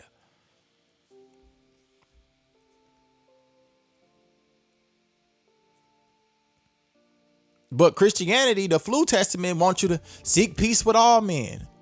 It's a diversion and it's a distraction, because once again, when you go to the Tanakh, when you go to the Torah, when you go to the prophets, when you go to the writings, you see stuff like this where wisdom ain't playing. No, they rejected me. And you got to be wise enough to know when people just have, they did not choose to fear the Most High. And that's what I talked about with my own dad, being really afraid to go home and get a whooping. Not to get beat, not to get abused, but to get your butt whooped. Spare the rod, spoil the child. The function. It ain't no the spirit of the fruit of the spirit is peace and love today. No, you about to get your butt whooped. Right here in wisdom, it ain't no the fruit of the spirit is patience and kindness. No, I'ma laugh at you. But then you wrong for laughing at them in their calamity.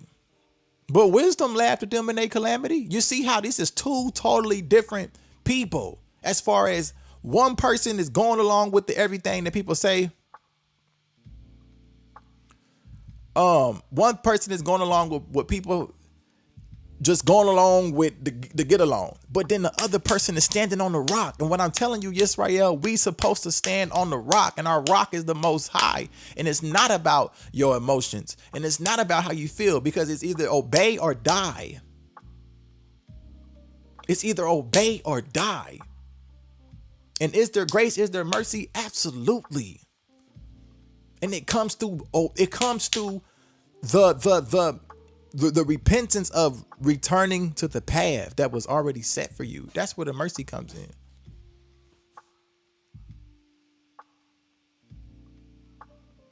But when it's just about believing and believing and believing, nothing changes.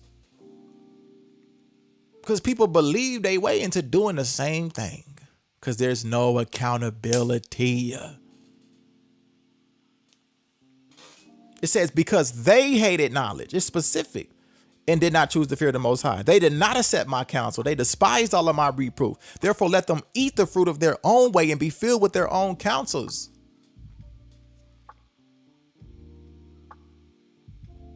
So every man gonna answer for his own actions. Every man.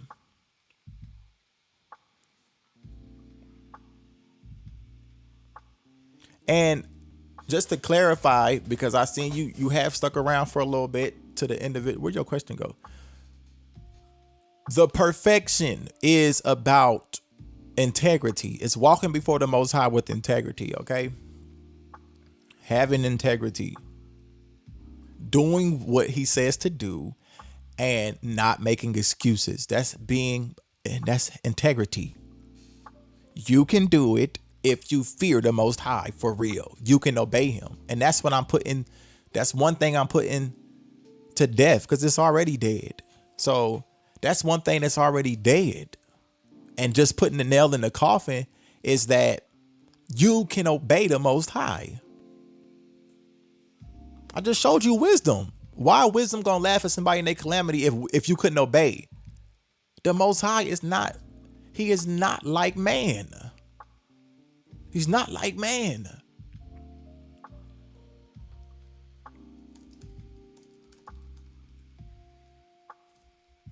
So to answer your question, you asked about to the individual. Once again, continue to listen. I see some of y'all questions. Where we at? I didn't have half of the energy that I have now. All praise to the Most High. I was tired. My voice was like, all right. I was talking all slow, yo. No, yo. I was like about to go to sleep for real. But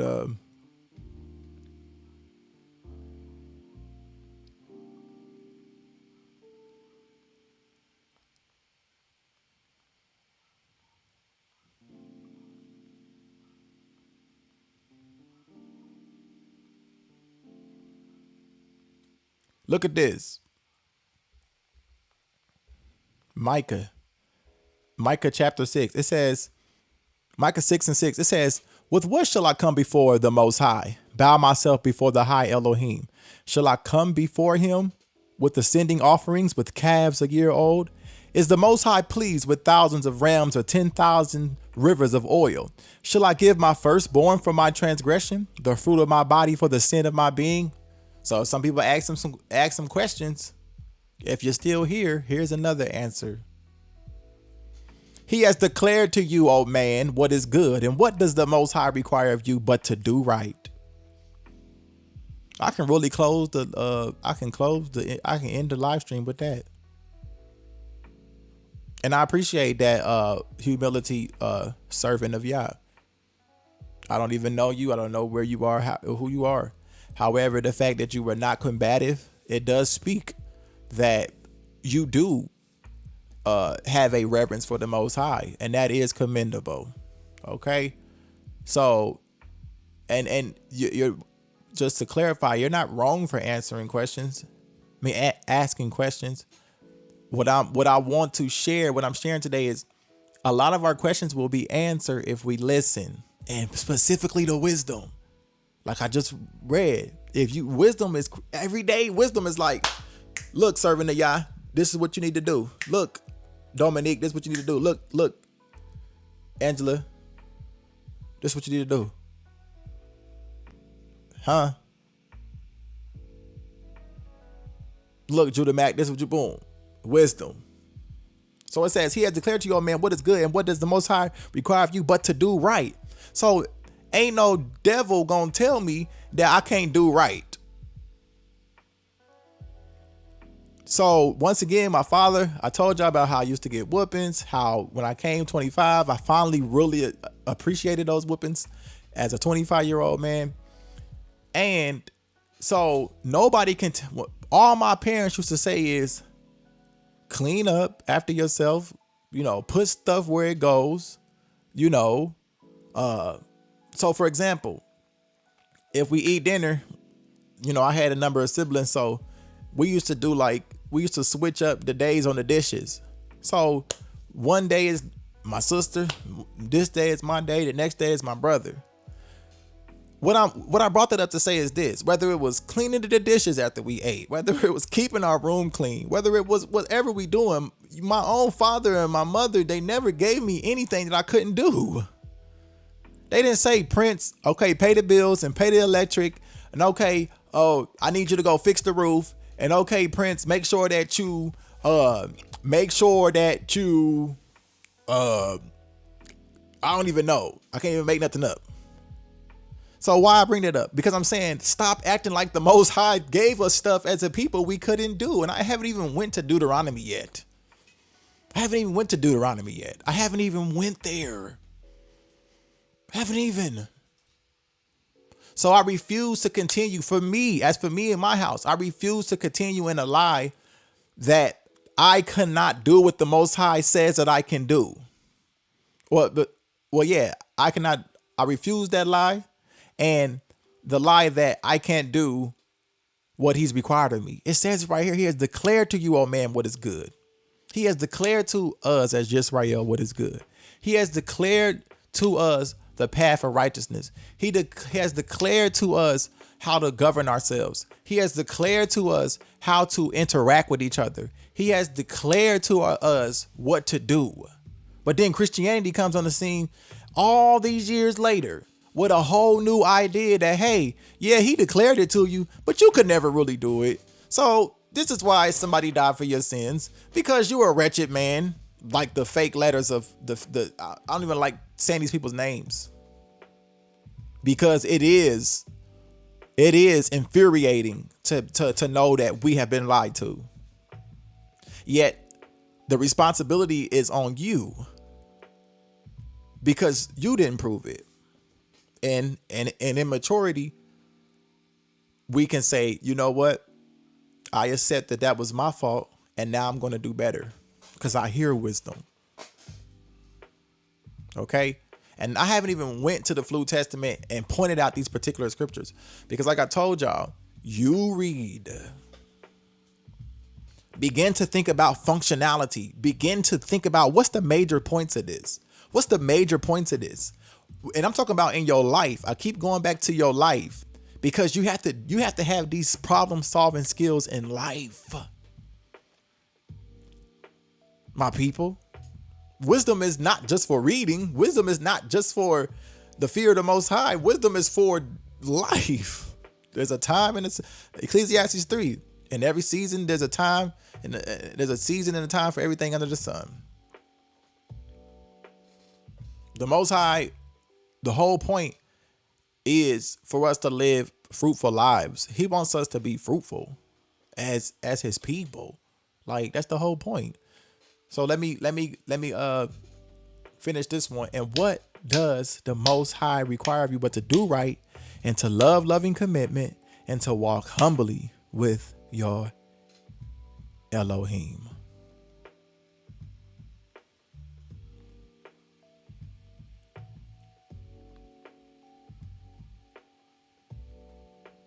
So that's pretty simple. Okay. Yeah, Dominique, and it's not, like I said, it's not even critical thinking. Now, critical thinking, there's a time for that. Absolutely. There's a time for critical thinking. However, it's common sense. Because I'm gonna show you why I say that. I'm gonna show you the difference with critical thinking versus common sense. And why it's common sense to us is because he has, like we read here, he has declared to you. So it's common sense because it's been declared to you. Okay. So it's not common so much for the ignorant as far as like those without the fear of the Most High completely. But it's common sense for you. Okay. So this is why.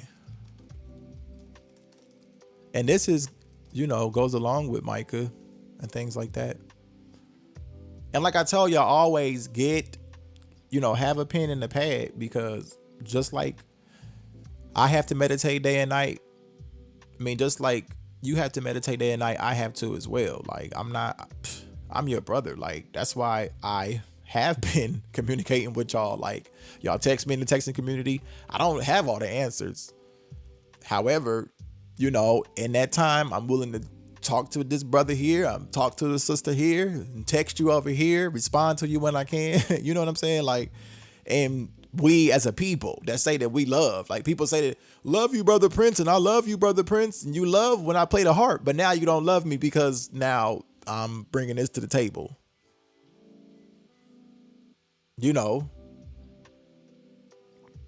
So that's fake. So in order to triumph in life, you can't be fake. Just don't be fake, because the fakers will never win.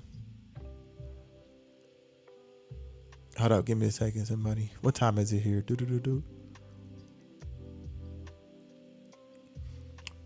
Okay, let me stick with the point. Woo. Okay. And of course, for all these things, of course, you go back and read the whole chapter. Read the chapter, what was going on, what's the context. And as with all these things, these are testimonies and accounts of what happened in obedience, what happened in rebellion, what happened to get right, how you get yourself back together, how did the people get back to YAH. Like, it's all there in the Tanakh. It's all there. It's completely, it's enough. That's what I'm telling you. It's enough. It's enough. Deuteronomy 30:14. For the word is very near you, in your mouth. And then, okay, let me go up here.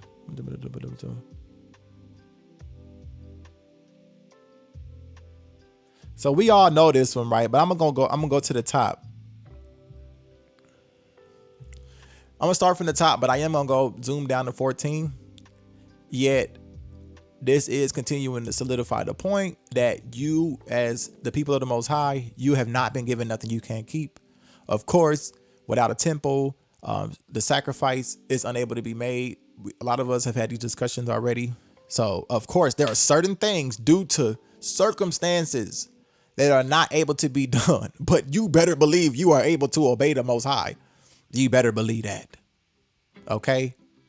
And as prophecy continues to be fulfilled, that offering will be made. Okay? In the restoration of things. Okay? And He's gonna cleanse the idols from all of us as His people. And righteousness will reign. Of course, there's way more to it than that. It's all in the prophets. It's all there. What's going to happen?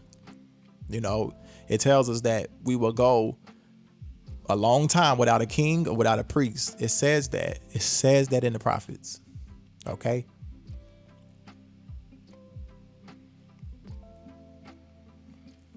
So all of that stuff is still valid. You know, the Messiah figure, the anointed king, the anointed one, that's still valid. It's not like that's not in Torah. That's in Torah. That's as far as that's in Tanakh. That's there. What I'm saying is the one that they told us was it. That ain't it. That's not it. That's a God that they created with their image so that they could be God and Lord over you. Okay. So Deuteronomy 30, and it shall be when all these words come upon you, the blessing and the curse, which I have set before you, and you shall bring them back to your heart among all the nations where the Most High your Elohim drives you, and shall turn back to the Most High your Elohim and obey his voice according to all that I command you today with all your heart and with all your being, you and your children. Then the Most High your Elohim shall turn back your captivity and shall have compassion on you, and he shall turn back and gather you from all the peoples where the Most High your Elohim has scattered you. If any of you are driven out to the farthest parts under the heavens, from there the Most High your Elohim does gather you, and from there he does take you. And the Most High your Elohim shall bring you to the land which your fathers possessed, and you shall possess it, and he shall do good to you and increase you more than your fathers. And the Most High your Elohim shall circumcise your heart and the heart of your seed to love the Most High your Elohim with all your heart and with all your being, so that you might live. And the Most High your Elohim shall put all these curses on your enemies, on those who hate you, who persecuted you. And you shall turn back and obey the voice of the Most High and do all his commands, which I command you today. And the Most High your Elohim shall make you have excess in all the work of your hand, in the fruit of your body, and in the fruit of your livestock, and in the fruit of your ground for good. For the Most High turns back to rejoice over you for good, as he rejoiced over your fathers. So, where was it? 14. If you obey the voice of the Most High your Elohim to guard his commands and his laws, which are written in this book of the Torah, if you turn back, see, this is what it's all. It's this book of the Torah. It was never all this other stuff. It was never it's going to be another testament wrote. They talking about it's a third testament out here and all this stuff like that. Like, our people are destroyed for a lack of knowledge. I don't think we get that. Like, I don't think we fear the Most High enough. Like, we don't really fear the Most High because we just listen to anything anybody got to say at this point. Just out of sheer desperation, just being that desperate to cling to something. But you got to cleave to the Most High. You got to cleave to him.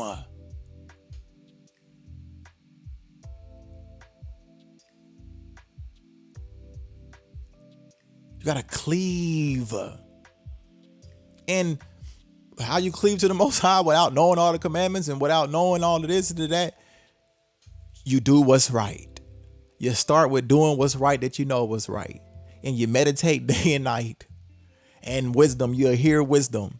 And you know, and that's a part of doing right, is a part of no longer doing what's wrong. Right? And this is why the Torah is important, because that's how you know. Don't eat that pork. Thou shalt not. I mean, I'm just saying, just the 10 commandments alone. If you would just do the 10 commandments, then you got them all. Then you got them all. Because if you ain't putting no idols before the Most High, then you doing everything else that you're supposed to be doing. So it's really just making a choice to obey. If I'm going to obey all the way. There's no half doing it. So the guard his commandments and his laws, which are written in this book of Torah. If you turn back, it's all dependent on this Torah. If you turn back to the Most High your Elohim with all your heart and with all your being for this command which I am commanding you today, it is not too hard for you, nor is it far. Look at this. But this end of the conversation right here. This is the end of the conversation. And I'm closing the live stream right now. I'm done. I'm through with the conversation after this. Because see, this is the total opposite of what Christianity told you. That's it. This command, which I am commanding you today, it is not too hard for you.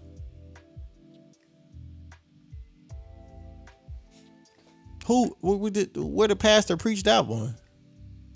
Where the mores telling you that? Nah, but the New Testament, and all have fallen short. And they use that as everybody is just out here doing wicked stuff, and everybody just out here tripping. And I could not get with that in all of these years. I could not get with that. Like, that you just gotta be doing something wrong. You just gotta be doing something wrong. But it don't say that here. It says that it's not too hard for me and it's not far off. So what I'm saying and I'm praying is that these dry bones live. These dry bones shall live. And I'm telling my people, it's not too hard for us to do what's right. It's not too hard for us to do. I'm talking about out of the biblical. I'm talking about in your life, the way that you move as a living being. It's not hard to do what's right. Be angry, but sin not. One of the ones I sent out in the texting community today was the if you faint in the day of adversity, how small is your strength? So if you have not strengthened yourself, if you're not strengthened enough, then your mind ain't on YAH enough. Because he said, I'll keep them in perfect peace. He said perfect peace. That ain't no game. That's not no game. That ain't no lottery ticket. That ain't no happen chance. That ain't no luck.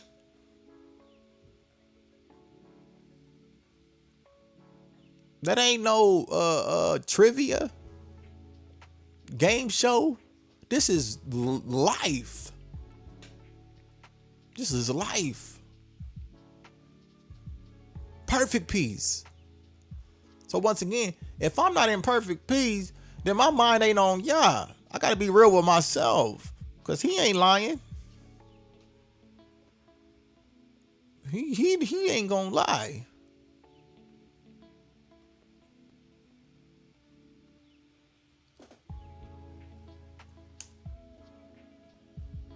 So it's not too hard, because you can put your mind on YAH and you're gonna have perfect peace. And you can even be angry and still be in a state of wholeness.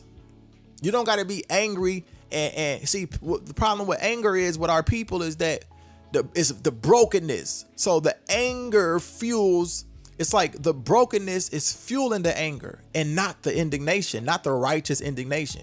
It has to be a righteous anger that you relate to, as YAH has a righteous anger, you know. But don't let the brokenness, the weakness, fuel the emotion. You see what I'm saying? So you can still have these emotions like, dang, I don't feel like doing this today, or X, Y, and Z. But then you hear the voice of wisdom and you meditate on this Torah day and night, and you in your Deuteronomy 30, and you like, you know what? But it ain't too hard. Come on, that's my favorite, Psalms 119, 165. So you on that Deuteronomy 30, you meditating on that thing today, and you like, it ain't hard. Why? Because my Most High said so. He declared it to me. Come on. It ain't even all this binding the thought and bringing every thought. No, you just got to do what's right. That's what you just do it. How many times a person then bound the thought and bound the spirit and bound back in it because they ain't never left it? But the Torah, like, either you're going to do it or you ain't. And right here it's saying do it. Psalms 119, 165, I love them one. Great peace have they which love my Torah. Torah. And nothing shall offend them. And that word offense is the stumbling. And that goes with Psalms 1, that you're going to be a tree planted by the rivers of water, bearing fruit in your season. It says, and your leaf shall not wither. So that's, you shall not be offended. Nothing shall offend them. Your leaf shall not wither. You not move. So if whatever I got to confront in life, I'm going to just confront it in my life, period. If somebody really love me, they going to say, hey, this is how we can sharpen this. And I'm going to say, hey, let's sharpen it. It don't got to be all, you don't got to kiss my behind to tell me, hey, brother, I'm talking about realistically a situation to where it's like, you know, I'm used to doing things one way, but then my brother or my sister come and they say, hey, you ever thought about doing it like this?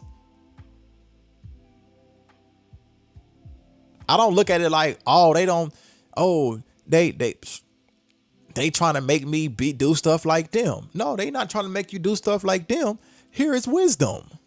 We reject wisdom when we reject being better and doing better. That's when we reject wisdom.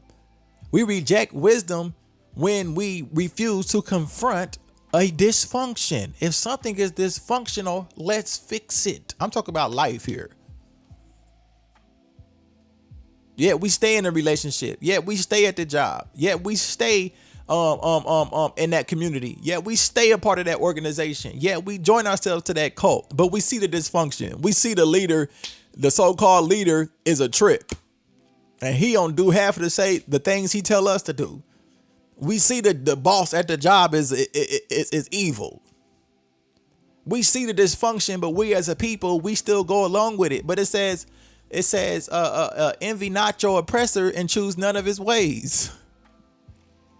That's what it tell you. Envy not your oppressors and choose none of his ways. None of them. So what I'm saying to my people is, we have to return to the Torah, the ancient path, the function. It's the function. We become a people of function, and we are going to be unstoppable. That's Torah. I'm telling you what Torah say. For this command which I am commanding today, it is not too hard for you, nor is it far off. He said, I'm gonna make your enemies my enemies. It is not in the heavens to say, who shall ascend into the heavens for us and bring it to us and cause us to hear it, so that we do it. Who shall go into the heavens? That's what people like. Well, I needed somebody to go to heaven and take captivity captive and take gifts captive. And I needed somebody to go and get the keys to hell. But you got the key, the Torah.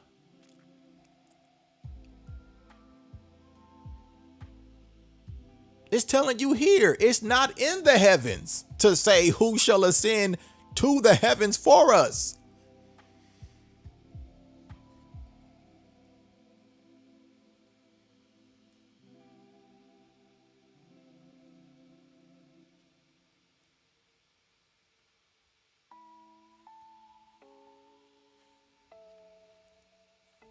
Hold up.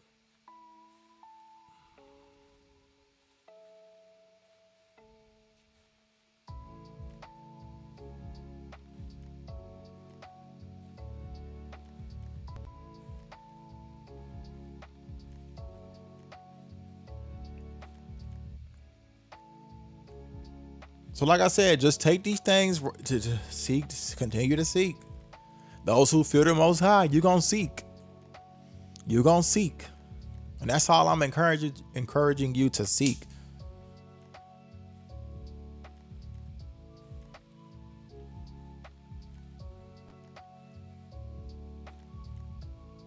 That's all I'm encouraging you to do.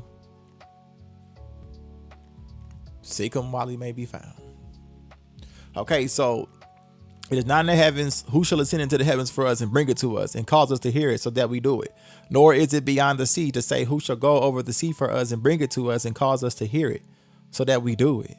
For the word is very near you, in your mouth and in your heart, to do it.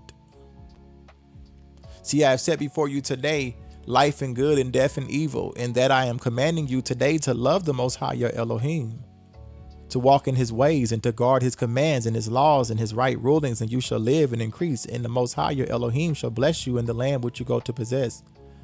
But if your heart turns away and you do not obey, and shall be drawn away and shall bow down to other mighty ones and serve them, I have declared to you today that you shall certainly perish. That's where it is.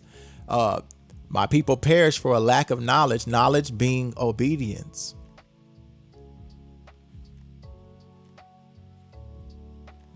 So we just read, this is Deuteronomy 30. It's telling us that we can do it. He not about to, why would he punish you? We got a common sense here. We got to use a common sense. We at the 2-hour mark. I feel super energetic. However, I don't, like I be telling you, I don't want these videos to be too long. So once again, he gave us Yisrael. He gave us laws, statutes, and commandments, and blessings that were conditional and curses that were conditional. He is just. He is righteous. He did not give us something that we needed somebody else's assistance to keep. It just said it right there. It's not in the heavens. Who shall ascend into the heavens for us and bring it to us and cause us to hear it so that we do it? Nor is it beyond the sea. To say, who shall go over the sea for us and bring it? No, it's in your mouth and in your heart to do it. So so the whole idea of we can't obey our Heavenly Father, this Christian lie, this Flu Testament lie, is deception. Because Deuteronomy 30 is wiping it all out wiping it out the water, and we ain't even went nowhere else. We ain't went into the other testimonies. It's so much here. It's so much in the Tanakh that shows you men and women who just obeyed. Even the book of Judges, it goes to, I think, like 7 different rebellions that the people went through. And then they rebelled, and then they rested for 40 years, and they rebelled, and then there was 40 years of peace. And then they forgot what their forefathers did right 40 years ago, and then they went back into the deception. And we have been deceived for too long. We've been deceived for too long. And we have forgot the ancient landmark. We have forgot the ways of our fathers. We forgot. We have neglected this thing for too long, and it's no more time for this. So the lie that you can't keep the commandments of the Most High is a lie, and you need to expose it. I know he said exactly, like I'm telling you, I was like, before I got on here, I was like, look, I'm about to go to sleep. However, you know how it be when you know how it be. You just be like, look, you start to talk about YAH, you could talk about YAH forever, right? So all praise to the Most High. So once again, why would I'm about to put this in the chat. Why would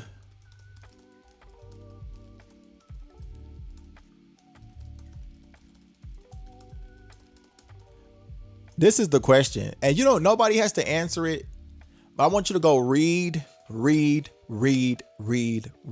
meditate, Torah, Most High, repentance, seeking the Most High. This is the question. Why would the Most High curse you for not being able to do something you could do?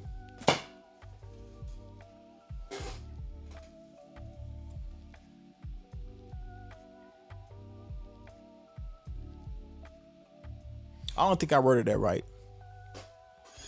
Why would the Most High curse you for, did I word that right? Did that make sense? Hold up. Why would the Most High curse you for not being able to do something? Oh, that's what I meant to say.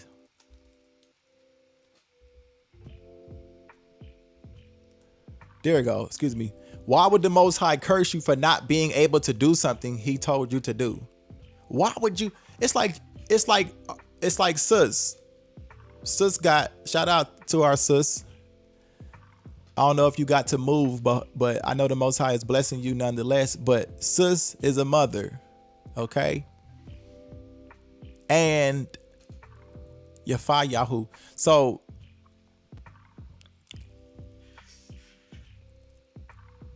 why would you whoop your kids? Your children, not kids. Kids is goats. Excuse me.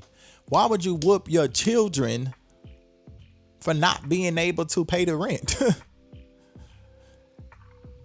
You come in, not you, but why would a person discipline their children for not being able to do something? Like, y'all, that don't make sense. And when you realize that Christianity is built off that premise, it is built off of that premise. All of the New Testament comes falling apart, period.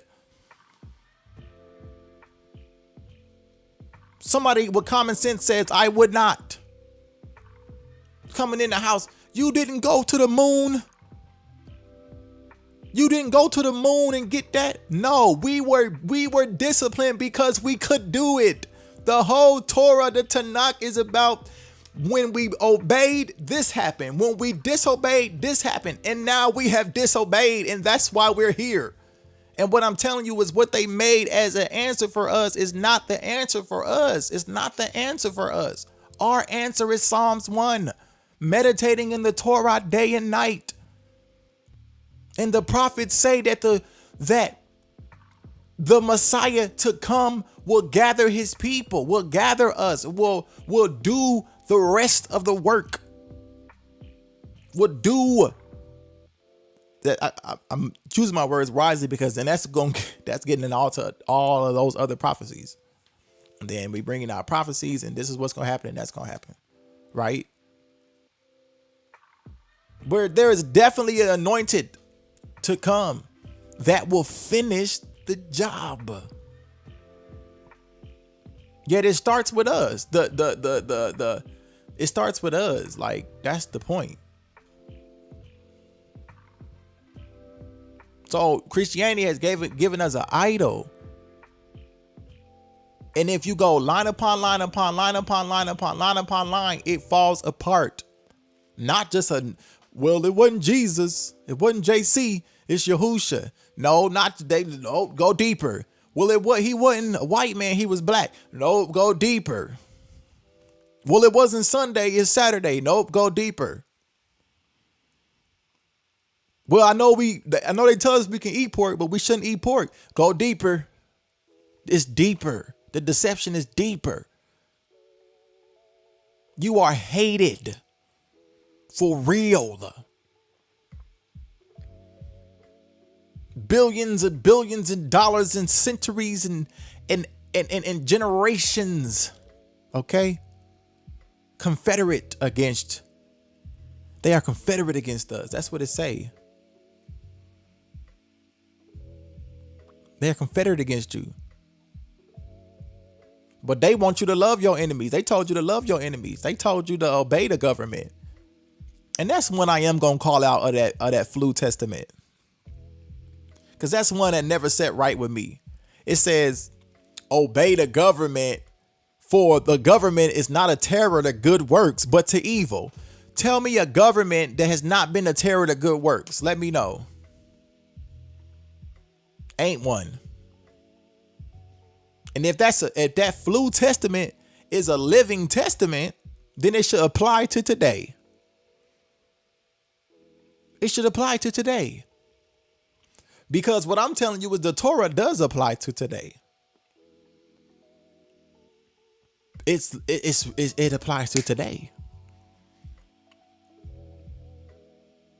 So I've never known of a government that has not been a terror to good works. But guess what? It's trickery. Slaves obey your master. Somebody try to send me a video. Somebody explain that. You can't explain that to me. Even when I believed the flu testament, I said, well, you know, even who they say was the Messiah, even JC said, you can't have two masters. I know that book. Okay. I know those words that was in red. That's why I know that they lying. I cleave to that lie. That's how now I know that, because see, in my heart, he gonna give you the desires of your heart. That's what I'm telling you. Some people desire things that have nothing to do with YAH. And he gonna give them the desires of their heart. And some people desire only YAH. And guess what? They get the desire of their heart. Nobody can escape that. That's why it says, guard your heart, for out of it comes the issues of life. Everything that you're going through is because what's been in your heart. Everything that you've been going through is from the imagination of your thinking.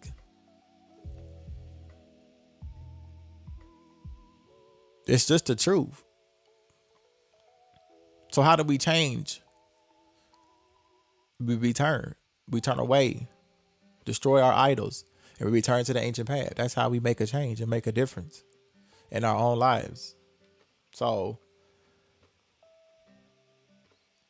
I just want to see right here. But if your heart turns away, this Deuteronomy 30. So it's when the person's hearts turn away. It says, but if your heart turns away and you do not obey. See, that's only when you don't obey. It's when your heart is away. That's what it just said. When YAH is really, when you really love YAH, you're going to be listening to wisdom. You're going to love wisdom. You're going to let your feelings, you're going to let them things subside.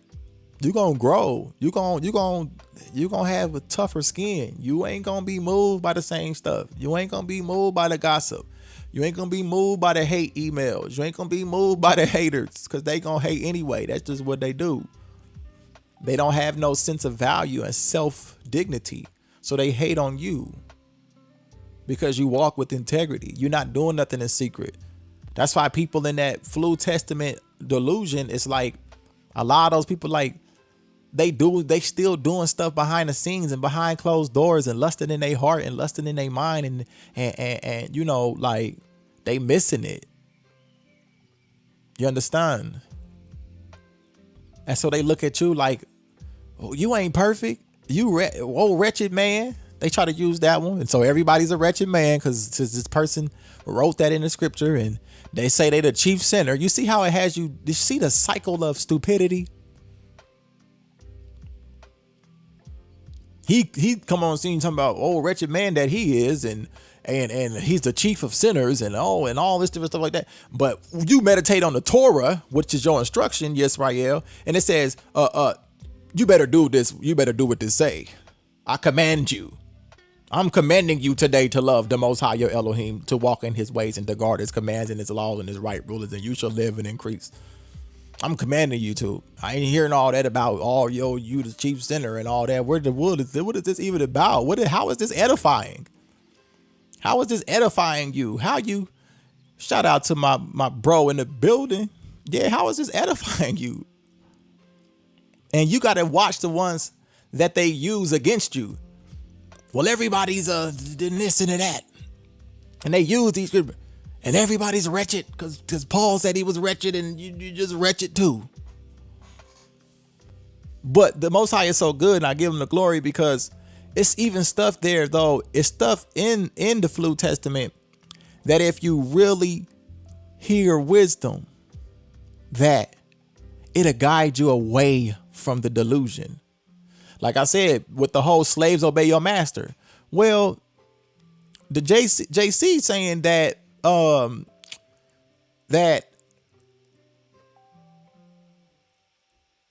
you know, you don't got two masters. You can only have one. So how you telling me to obey my master and I only got one? See, that never added up to me. Okay. And plus I come from a family of self-employed. My family is my dad and mom, for years they had their own barbershop. My dad cut hair. My mom, you know, does nails. So my mom and dad had a barbershop, blessed barbershop. So then my grandpa Prince and my family are independent working. My family laid bricks and, you know, these things like that. So I don't come from a 9-to-5 family. Okay.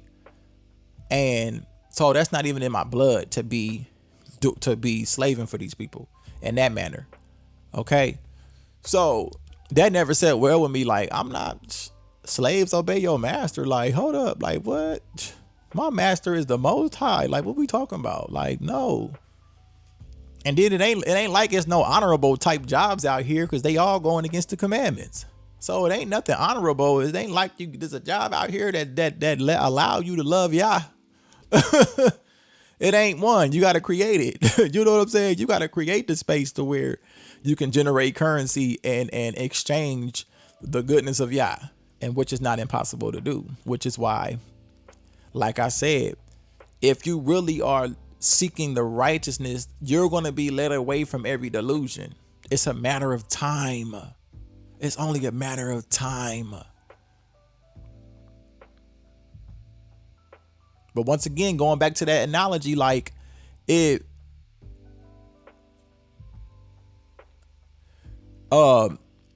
like if me and bro building something, and bro is a whole carpenter, and I just like to build stuff, I just like to build stuff, just in my spare time. But then my bro, who is a carpenter, come and he say, nah, look, brother Prince, see, you don't put that nail in first. You put this nail in at the bottom, because this will hold the whole shelf up.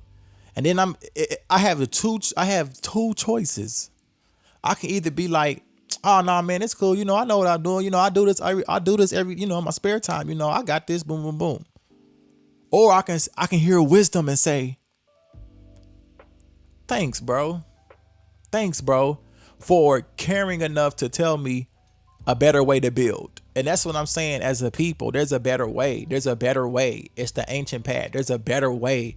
The Torah, it's a better way. And they tell you that you cursed. The Flu Testament tells you that you cursed for putting yourself under the law. That's what it tells you. But I just told you in Deuteronomy 30, where we have suffered the repercussions of this, for disobeying this, because we had the ability to do it. And so the answer is not to continue to say, oh, I can't do it. I need somebody else to do something for me. That's not the answer. I had to get up, I had to be accountable, and I had to do what is right. I had to love, loving commitment, and live. Okay? So we have to deal with the Torah. I see your question, and once again, it's the Torah. See, we all in these other books and all other this and pseudepigraphal books and all these books. It's all kind of books out there. It's all kind of books. They got a Third Testament, Book of Mormon. So it's not easy. I mean, it's not hard for a book to be written to say anything. So what's the answer in that occasion? I'm going to go with the Torah. That's what I'm going to go with the Torah. Okay. So the Torah says nowhere that Yah is coming to dwell among man as it is portrayed in Christianity. There's nowhere. It's not there. It's not there. It's nowhere that a virgin birth is not there. That story is about a young woman, and that sign was for that time. I ain't going there tonight, but go read. Go read. So the idea that the creator of the heavens and the earth was going to wrap himself in flesh, that's not the Torah. It's not there. It's not there. It's not there. It's made up. It's taken from other cultures that had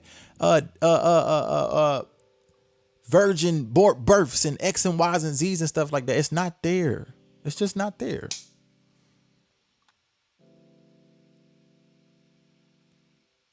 Everything in the Torah is there. What the Most High gonna do to redeem his people. It's all there. It's all there. Because once again, the Most High doesn't have to. It just showed you who gonna go to the heaven. It's on the screen. I have called it. You don't need to say who gonna go to the heavens and do this for me and get it for me. The answer every time has been to turn away from our idols. That's been the answer every time. And so I see, let me tell you, that's the first comment you left all night. See, you are already off on the wrong leg to get blocked. You're already off on the wrong leg. Okay? Like we cut the grass yesterday. So you a snake that got away, you can get cut. All right? Like don't come with the mess. All right? We ain't coming with the messy spirit. Because too many people, that's the flu testament. People that's cleaving to that. You don't even cleave to the Torah. The people that cleave to the flu testament don't even cleave to the Torah. And then they tell you, well, he is the Torah. Another thing that they done made up. Come on. And then to ask the question while we there, to ask the question is, how did somebody die for your sins? But I'm talking to my people. I ain't talking to everybody else right now. The Gentiles, you did not go into captivity. You are not suffering in any curse of perishing due to lacking and knowing your identity. So this hit different. So this hit different. I'm talking to my people.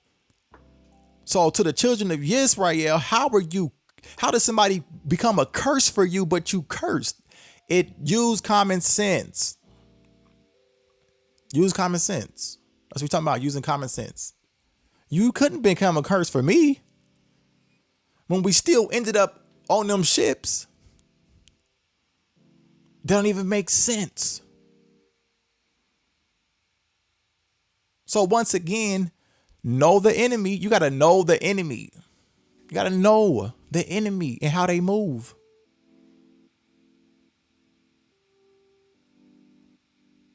They don't care nothing about you.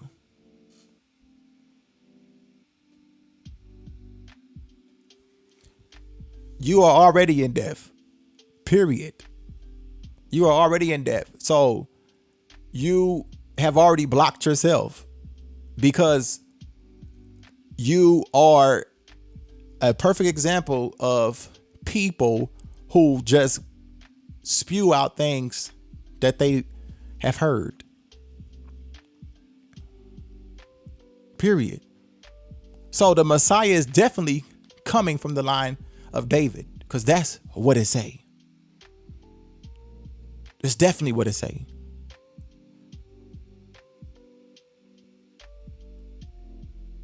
So that's not to be debated. There's not nothing to debate about that. Okay.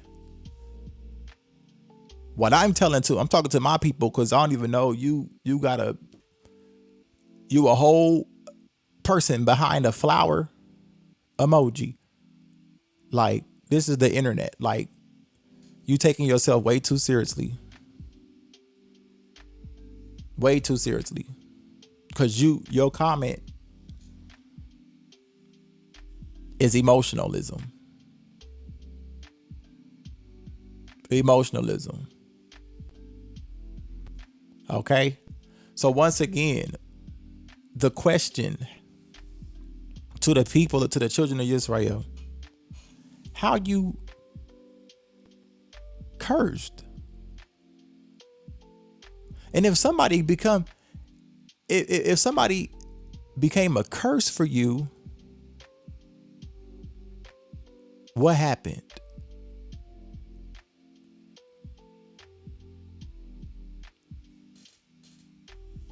If they died for your sins, it became a curse for you. So how you end up here?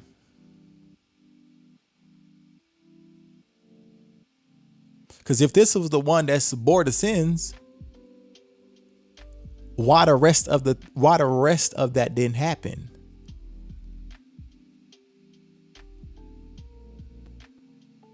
Exactly. So when you go into these line upon line upon line upon line, precept upon precept upon precept, you will realize, just like y'all virgin birth lie, you telling me what you telling me is a lie. Okay. So I have sense enough to read. Read. That's all you got to do. That's all you got to do is read. Give me a second.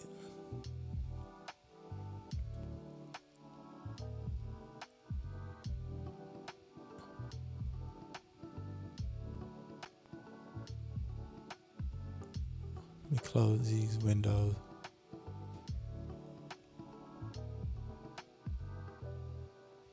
And then the had the nerve to say it's finished. Well, what's finished? What's finished? What was finished? What was fulfilled? If it was fulfilled, what is going on?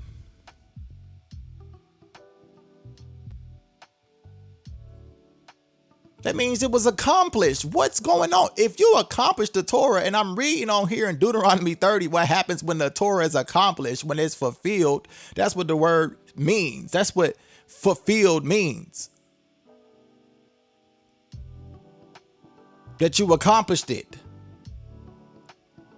Well, what is going on? You lying. That's all that's going on. You lying. Like, we got to recognize that who they called JC, that wasn't the only person that was a claimed to be a Messiah, or people that they made to be a Messiah. That wasn't the only person during these times. That's not the only one. You got to research church history. You got to research church history. People coming saying they was the Messiah and this and that, and people worshiping this man and that man. Yes, thank you. Everything outside the law and prophets appears to be a rabbit hole. That's the point. That's the whole point. Like, that's the whole point. Okay? Y'all done been on here for 2.5 hours. Well, I'm just blessed the Most High. And like I said, I can go to it's just not right now. You gotta go, continue to go on this journey and seek. Okay? Cause if I was gonna, it's not about me making it easy for you. Okay? However, what I will tell you, a matter of fact, I'm gonna show y'all, since y'all stayed on here this long, I'm gonna give y'all one pointer. And I'm going to show y'all something right here. Do y'all have, now depending on, hold up. So everybody, are y'all getting tired out there? I think I might do a little bit longer. I said I was going to do an hour, but I didn't. It is what it is. It's because to the couple people out there that really, you know, you don't even agree right now. And that's okay. That's okay. Because that shows that you have enough reverence for the Most High as well to say, you know what? I don't want to believe this. However, I'm going to read.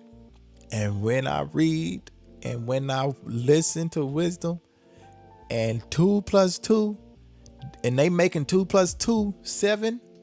If they make 2 + 2 7, then I'm done. You know, you gotta be a real one.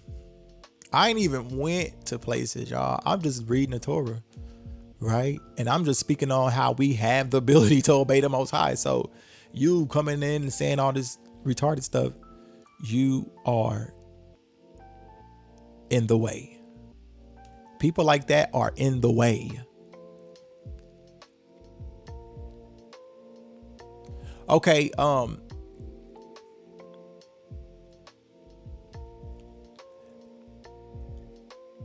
me see. Give me a second.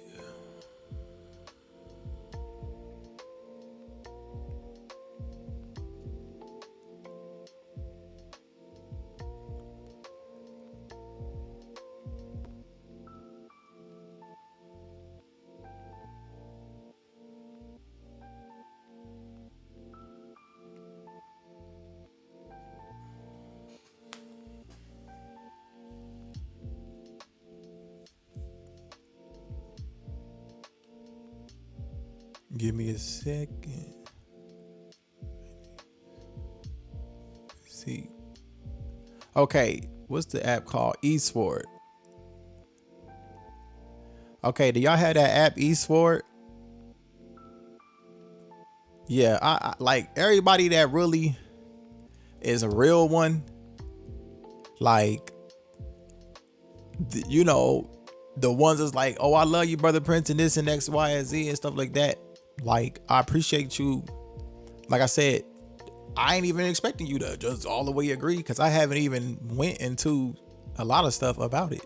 I'm just really bringing it out and really saying, let's read this Torah again, right? I do appreciate that integrity, and I know that you're gonna go and read, okay?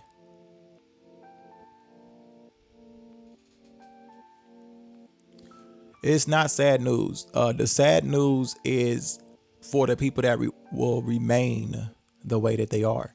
So it is what it is. I'm full of joy, and the joy of YAH is my strength. So he will keep those in perfect peace whose mind is stayed on him. Okay. So you got the pocket sword, the east sword. Okay. So when you get the east sword, okay, like all that is emotionalism, sad news, and I'm joyful. I'm joyful to cleave to YAH in love, because he said he would deliver those who cleave to him in love. So all that emotional stuff is not even, it's not sad. See, that's Christianity. It's not sad. Even the book that you believe in tells you to count it all joy. So why wouldn't you count it all joy? Like, we gotta wake up. See, that's what I'm saying. We believing in stuff that we don't even do. Like, wake up. Like, really. We gotta really wake up.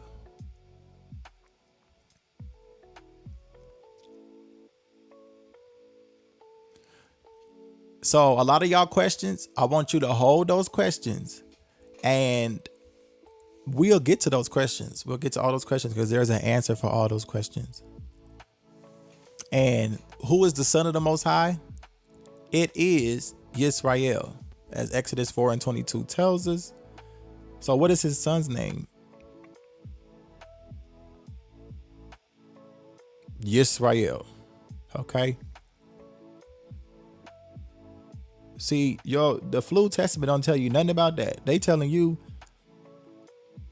was adopted and all this different stuff like that. And what?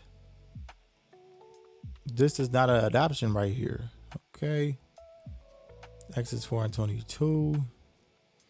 And you should say to Pharaoh, thus saith the Most High, Yisrael is my son. So what's his son's name? My firstborn. Okay. Yisrael. Okay. Who has descended? The Most High came as a cloud of fire. As a fire. As many different ways. Okay. He appeared. Okay. Many different ways. And these require that you go read and read and read, not just simple things to answer. So also,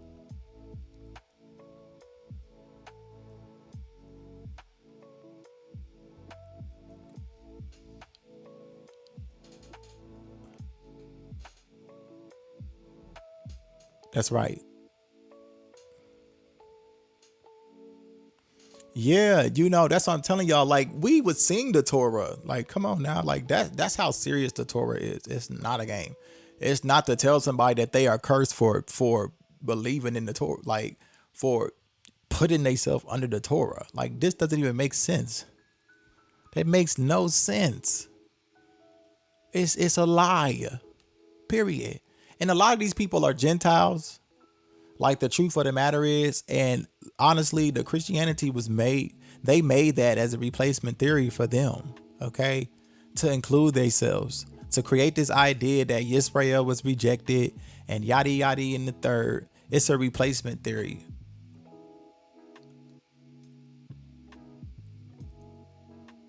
What does it say? Read it. I want you to read. Okay.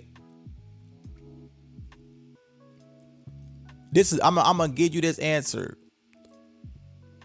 See, you got to use common sense. The Most High, your power. Deuteronomy 18:15. The answer is there. So you tell me who was in the midst of them, and then therein you will find your answer. Okay. So let's go there. Deuteronomy 18.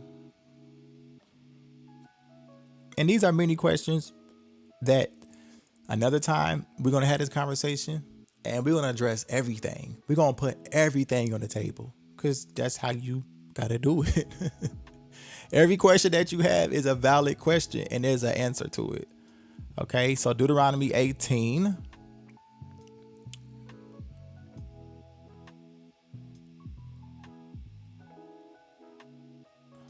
Okay. So I want you to read this and use common sense. Okay. It says, the Most High your Elohim shall raise up for you a prophet like me from your midst, from your brothers. Listen to him. So first of all, it says from your midst, but you talking about, they told you it's somebody thousands of years later. That already right there, they're already right there is not using common sense. Okay, so I'm not even going to expound on this. This is what I'm giving you this example, because we got to start thinking. I'm going to raise up a prophet from you, from your brothers. Okay? Out of the midst of their brothers. Out of the midst, amongst. Another version says amongst. Okay? That's King James. Let me go to KJV. Boom, boom, boom. 18. I will raise him up a prophet among the brethren, like unto thee, and will put my words in his mouth, and he shall speak. Okay. From among their brethren. Okay. If I tell you that I'm going to choose somebody from among your brethren that's with you right now, that's what I mean. I'm not talking about 1,000 and 2,000 and 3,000 years from now. Okay, so let's just keep reading. And you gotta search this out yourself. And it shall come to pass that whosoever will not hearken unto my words, which he shall speak in my name, I will require it of him. But the prophet which shall, okay, so let's keep going. Let's go to the book of Joshua, Joshua 1. Now, after the death of Moses, the servant of the Most High, it came to pass that the Most High spake unto Joshua, the son of Nun, Moses' minister, saying, Moses, my servant, is dead. Now therefore arise, go over this Jordan, thou and all this people, unto the land which I do give to them, even to the children of Israel. Every place that the sole of your foot shall tread upon, that have I given unto you, as I said unto Moses, from the wilderness in this Lebanon, even unto the great river. Okay, let's keep going.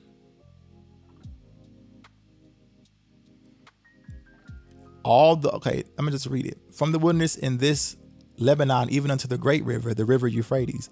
Let me take a second, let me put this up on the screen. Now you listening. Listen though, just listen. I answered your question. To get you to begin to think critically, just like somebody else put an answer, I gave you the answer to your question. Now you got to go read it, and you got to use common sense. Not even think critically. Use common sense. From the wilderness in this Lebanon, even unto the great river, to the river Euphrates, all the land of the Hittites, and unto the great sea toward the going down of the sun shall be your coast. There shall not any man be able to stand before you all the days of your life. As I was with Moses, so as I was with Moses, a prophet like unto Moses, as I was with Moses, so I will be with you. I will not fail you, nor forsake you. Keep reading. Be strong. This is the book right after the Deuteronomy. This is right after Deuteronomy. This is right out of the midst of the brethren. Be strong and of good courage, for unto this people shall you divide for an inheritance the land, which I swear unto the fathers to give. them. Only be strong and very courageous, that you may observe to do according to all the law, which Moses my servant commanded you. Turn not from it. Turn not from it. Turn not from it. Hold up. My screen catching up. Turn not from it to the right hand or to the left, that you may prosper wherever you go. This book of the law shall not depart out of your mouth, but you shall meditate therein day and night. There go that Psalms 1 again. They ain't got nothing to do with no flu testament. But you shall meditate therein day and night, that you may observe to do all according that is written therein. For then you shall make your way prosperous, and then you shall have good success.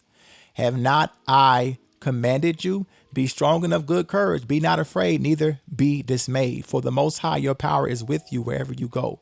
Then Joshua commanded the officers of the people, saying, pass through the host and command the people, saying, prepare your victuals, for within 3 days you shall pass over this Jordan, to go in and to possess the land which the Most High give you to possess it.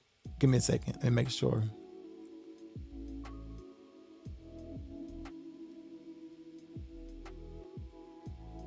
Okay. Let's just go down. Let's just zoom down, zoom. According, because you got to just listen. Just listen. According, hold up, let me put the screen down. Let me put the screen down because I can't see the chat. No, I know you're not. I'm just saying, just listen. Just use common sense. I'm giving you key principles. So it said a prophet like unto Moses. I just showed you where it says, I will be with you like I was with Moses. So then it says, according as we hearken unto Moses in all things, so will we hearken unto you. A prophet like unto Moses. Only the Most High, your power be with you as he was with Moses. Whosoever he be that doth rebel against your commandment and will not hearken unto your words in all that you command him, he shall be put to death. It just said that I'm going to raise a prophet among your brethren. And then if you don't listen to his words, I'm going to require it of you. And I'm just showing you now in Joshua 1 that it says, if you don't listen to Joshua, you're going to be put to death. But we here in Christianity and we saying, well, you just going to keep praying for one day you're going to get over that sin. Even the book that Christians say they believe in say, if you can't get your arm right, cut it off. But how many people still suffer from masturbation that believe in them in JC, that believe in the Yeshua or Yahusha, but they still struggle with masturbation. But they don't do what this said. He said, cut your hand off.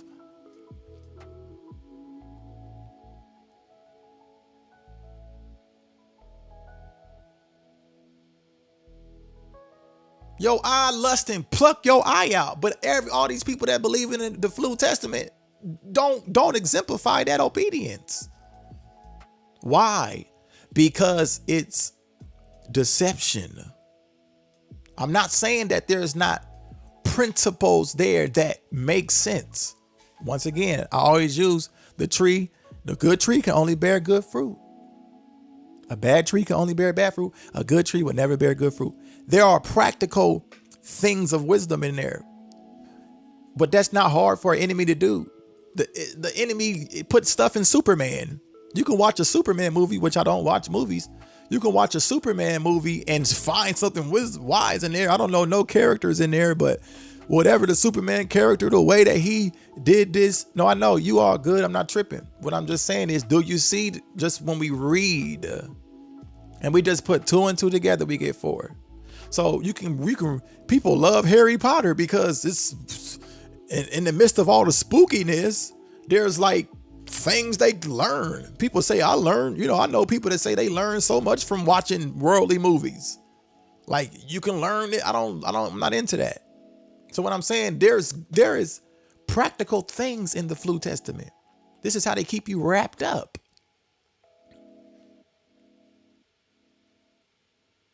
So even the Flu Testament tell you, in the words of Red, tell you cut your arm off. But I ain't never met one Christian that cut their arm off for masturbating. I ain't met one Christian that, I'm talking about followers of Christ, followers of the Flu Testament. I ain't met one person that has done it. I ain't met one that said, you know what? Brother, I had to pluck my eye out because I couldn't stop lusting.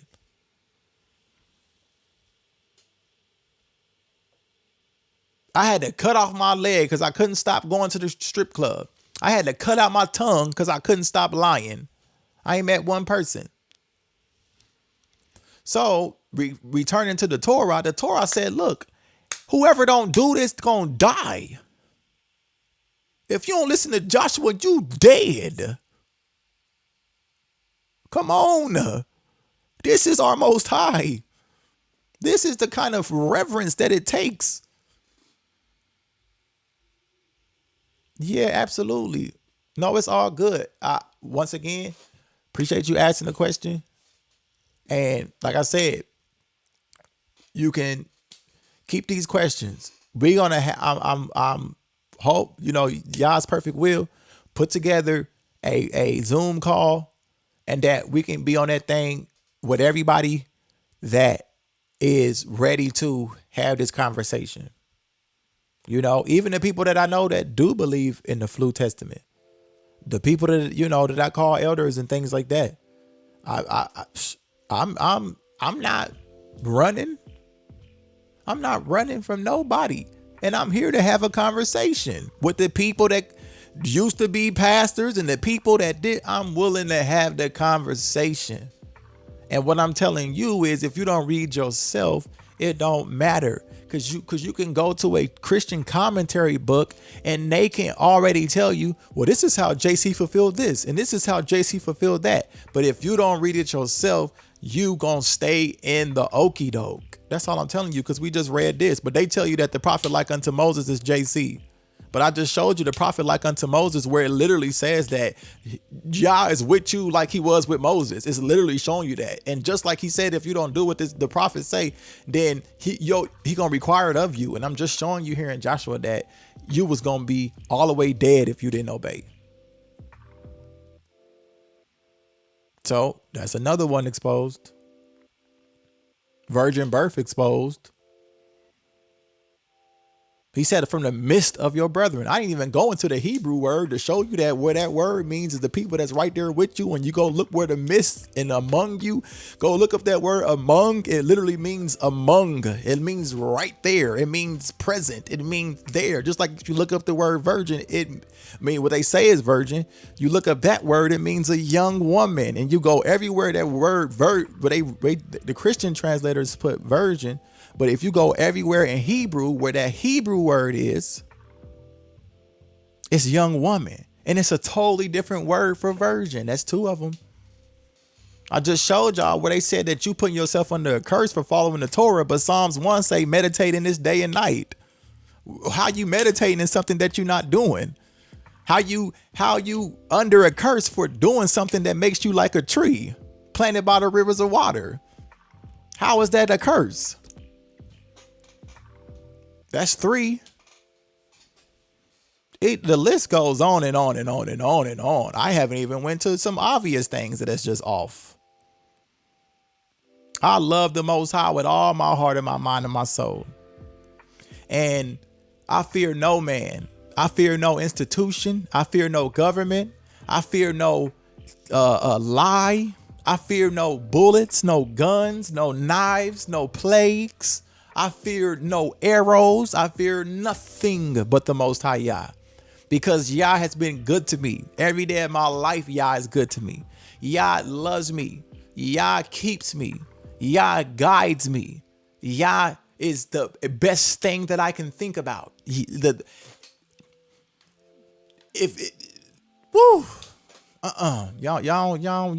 don't feel me though. If I was really connected to, like a lot of these people have watched me on YouTube for years and never reached out. But if I was connected to a lot of your mores and your teachers, I'll be having this conversation with them. What? We can meet up. What? We can go to the hood. We ain't gotta be fancy. We can go to the Holiday Inn. We ain't gotta even do nothing fancy. We ain't gotta do nothing. That's not the point. That's not the point about masturbation. We're not diverting from the point. The point is the obedience. Whether it's masturbation, whether it's porn. Let's say porn then. Let's say porn.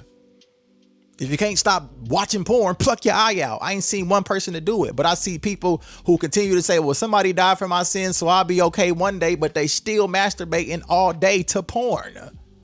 So what I'm saying is you can either have that or you can have obedience. The Torah is about obedience. That's what I'm talking about. That's what they took away from us. That's what they keeping us from as Yisrael.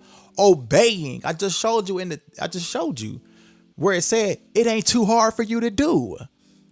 It ain't hard. I just showed you in Micah. He said, what have the Most High showed you what he required to do what is right. I gave you the example with my earth, when my mother and my father, they never gave me anything that I couldn't do. Honor your father and mother. I didn't even know that was the Bible, the Torah, when I was coming up. I was being taught the Torah when I was coming up. My parents taught me to honor my mother and my father and mother, so my days will be long. That's Torah. That's Torah. Yeah, we can have this conversation. And that's why I respect every one of y'all that has not been sending hate emails and hate stuff to me. Like I said, I'm arranging to have these conversations.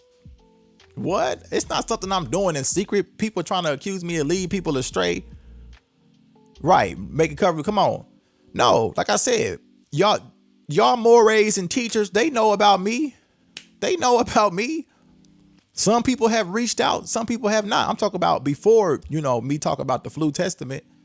So if I had all these top people, if I had all their numbers, I would call all of them and say, we need to have this meeting.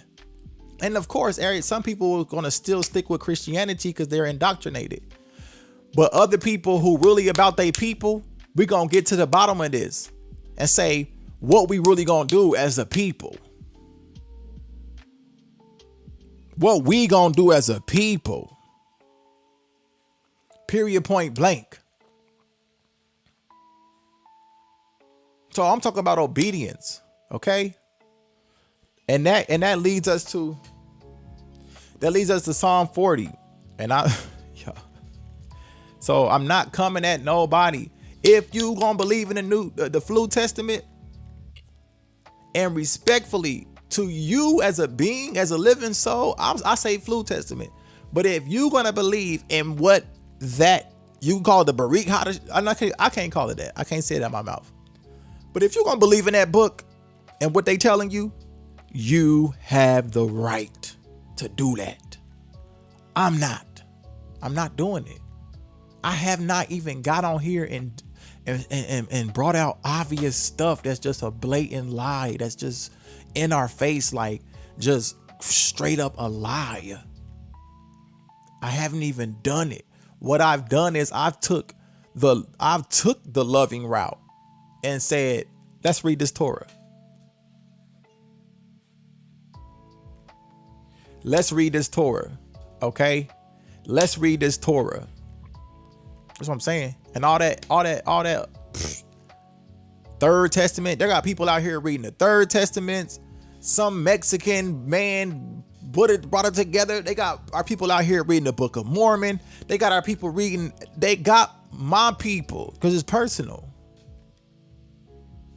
They got my people out here reading all kind of stuff. And then it's not that these are people that they are influencing to read all of this stuff that have overcome lust and have overcome a wicked heart and have overcome the things of this world. These people that's struggling with self-esteem. These people that's struggling with peace of mind. These people that's struggling with their self-worth. That your teachers, that your mores, that your people that you watch on YouTube are influencing you to read all this other stuff in the book of Enoch and the book of Jubilee and the book of Jasher, but you don't know the Torah. In the Third Testament and this book and that book and the lost book and this found book, but you don't know the Torah, because the Torah is the reason why you in this situation. You didn't obey the Torah, but you still don't know it. That's what I'm talking about. That's what I'm talking about. A voice of reason. Yes, that's right. Yah wrote his Torah in your heart too. You know when something isn't right. That's when I thank you for that. That's a very valid point. Very good. Because King David said, I hide your word in my heart so I do not. I like the version that says, therefore I do not sin against you. Let me get that version. Thank you for that very valid point. That's what I'm saying. If I could have if we could all have a weekend at somewhere where it's hot, and we had real love, the love of Yah. If we had the real love of Yah and a real desire as a people to get out this situation that we in, and we could all come together, we could hash out every prophecy, everything that they said is prophecy, everything that they said is prophecy. But of course, that's too much to ask, because people already saying you lead people astray. People already saying you seducing people. People are already saying you blood is on your hands. So people are already in the delusion and they're comfortable in it.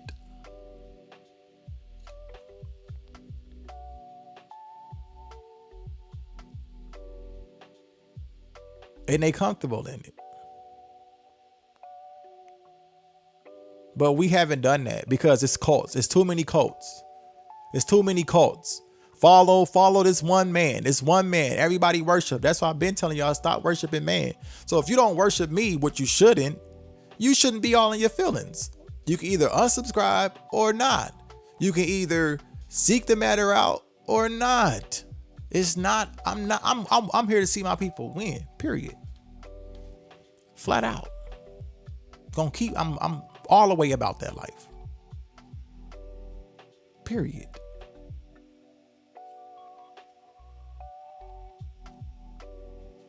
What's the version that says, therefore I do not? That's Psalms 119. Because I want to do that point. Then I'm going to go to Psalms 140.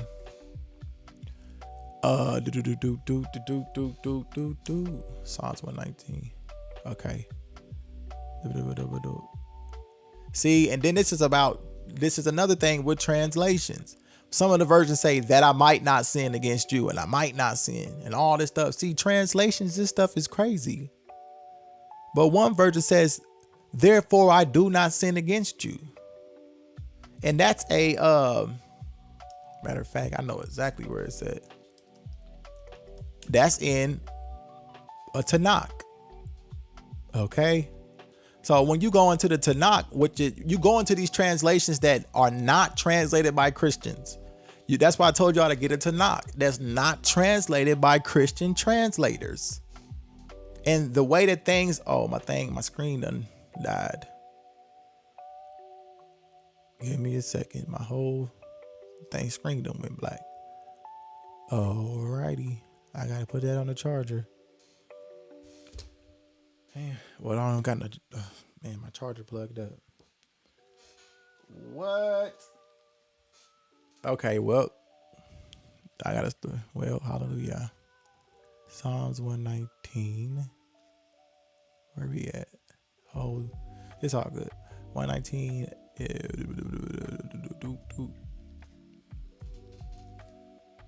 119. So when you go into these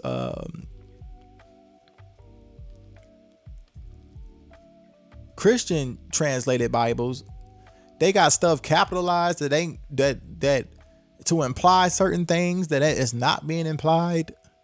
Like, come on. Like, it's not even it's no capital letters in Hebrew. Okay? Or lowercase letters.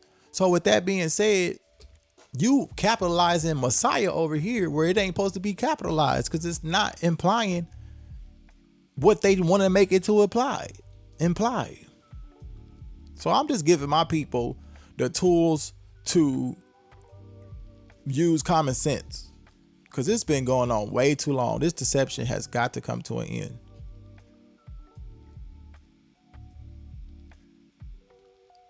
Yeah, I got it right here. I finally got it.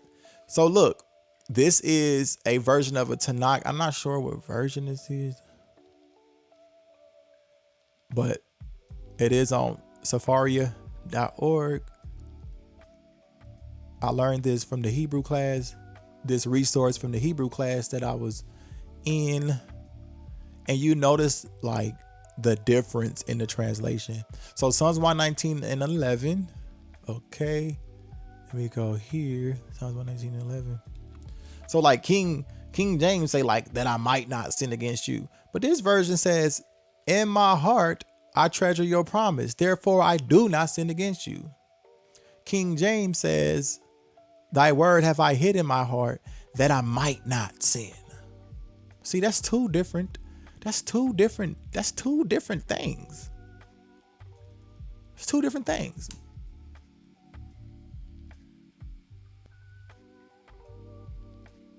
So when you go to that Hebrew and to that, it's very concrete.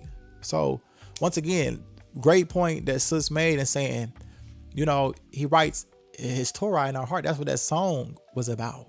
Write your Torah in my heart so I can do your will. Period. Psalms 119 is all about that. In my heart, I treasure your promise once again. Therefore, I do not sin against you. So when the law of the Most High, when you meditate on the law of the Most High day and night, you that tree, you can't be moved. Because even if you do still believe in the book that they gave you, okay, that ain't the instruction to meditate in that. That ain't the instruction. It's still the Torah. Christians that say you putting yourself under the law. So I'm putting myself under the law for meditating in the law day and night. But you telling me it's bondage? You telling me it's bondage to do what he told me it ain't hard to do? How are you telling me? How is it bond? I'm about to put this question. How is it bondage to do what my maker commanded me to do? How is it bondage? How is it bondage to do what my maker commanded me to do? But Christianity telling me it's bondage. And this is why I needed somebody to die for me.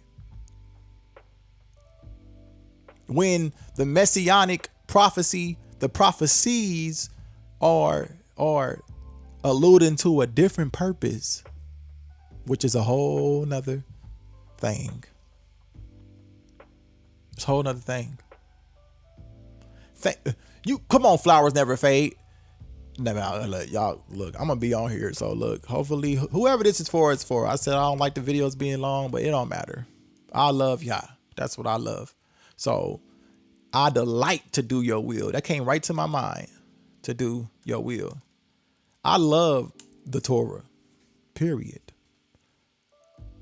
Thank you for that very, so let's look at it in KJV. In KJV, it says, I delight to do your will. So, but the Flu Testament told me it's bondage.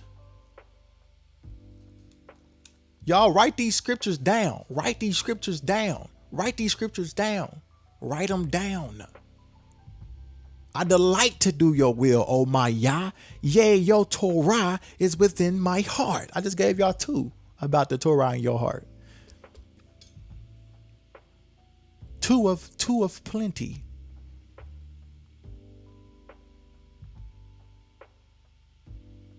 Let's read this in the other version. And matter of fact, that I was going to Psalms 40 anyway. Psalms 40. Let me read it in the other version. See how it says it. See if it's any different. Well, I know it's different, but let's see.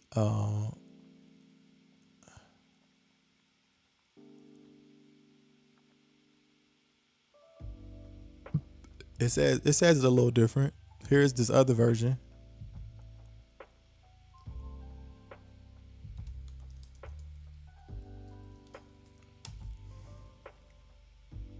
Like, people don't understand what's gonna be going on in when the true anointed one is reigning in Yisrael. The Torah. What? That's what's gonna be going on. That's gonna be what's going on. The Torah. To do what pleases you, my YAH, is my desire. Your teaching is in my innermost parts. That's Psalms 48 in the other version. That sounds like joy to me. To honor my father and mother and to have no idols before the Most High. and to make no graven images. I delight to obey that. That's in my heart. Just like with my mom and dad, my father and mother. Now at 30, I didn't delight to wash them dishes then. Okay. You got whoopings. What happened when you didn't do the dishes? You're getting a whooping. Because I told you something simple to do. Wash the dishes. I provided the food. This how the Most High be like. I gave you the land. I gave you the land. I gave you the goodness. I gave you the fat of the land. I gave you things that you didn't even build. You didn't even do this. I gave it to you. You couldn't delight in my instructions. But now they done made it about turning a cheek and then made it about obeying your master and obey the government and give Caesar what's Caesar's. And they made it about everything but delighting to do our heavenly Most High creators, the master of it all, the almighty one who is sovereign. They made it about everything but that.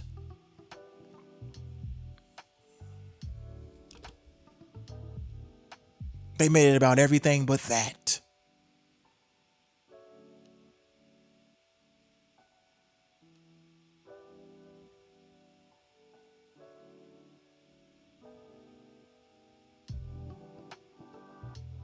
Let's read Psalms 40.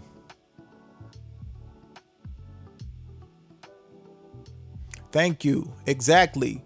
The flu testament is to cover up the Torah. Thank you. It's common sense.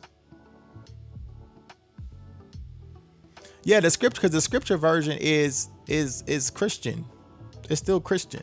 I say anything that is still about JC is Christian. Yeah, exactly. And that's what I'm saying. Like, y'all, this has been extremely a lot for me. This has been extremely a lot for me. Like, I just couldn't hold it in anymore. Like, I just had to talk about this. Like, and I haven't even got into the stuff that's just obviously blatantly a lie. And it's just like, it's disgusting. It's disgusting. Like, you would lie to me in my face like this, but then I can't be disgusted to the point where I don't take responsibility. And that's why you don't let people lie to you in your face. And thank you. Thank you. See, that's the Most High. That's the Most High spirit. That's the spirit of wisdom. Thank you. Tehillah Yahu. I was going to bring out Deuteronomy 4:2. But questions are asked. This is asked. Boom, boom, boom, boom, boom. Right. It say don't add to it. So what's a third testament? They got y'all reading out here. A fourth testament in the Book of Mormon. And they saying that this was revealed and this is revealing other stuff. But we ain't even revealing in the Torah. We ain't even meditating in the law day and night. But here's your brother. Yah raised me up to give you music that you can meditate in the law day and night. I got so much music. I got music for years. I got music for years that you ain't heard. And Yah knows the desire of my heart and where the music shall go in his glory and the things that he has planned is way beyond the beyond. This music I've been making by myself. So as I continue to gather with my brothers and sisters in Yah, the beautiful music that awaits to restore that singing in the Torah. Imagine singing with your brother and sister in the Torah that really love Yah, that really doing what's right, that's loving commitment. What? Imagine singing the Torah with people who planted by the rivers of water, not by people that's hating on you in disguise, not by people who backstabbing, not by people who double-minded, but with people who solid. Joining yourself with people who solid, who got your back. Because two heads is always better than one. It is the suffering servant. It's clear. So read all of it.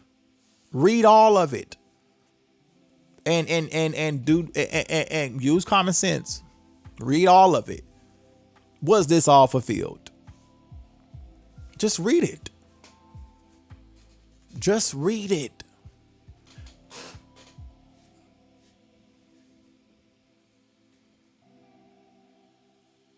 The suffering servant. Okay. So, thank you. Let me, oh, man, this thing died. Give me a second. Let me plug this thing up. I do actually have a charger. I just now remembered.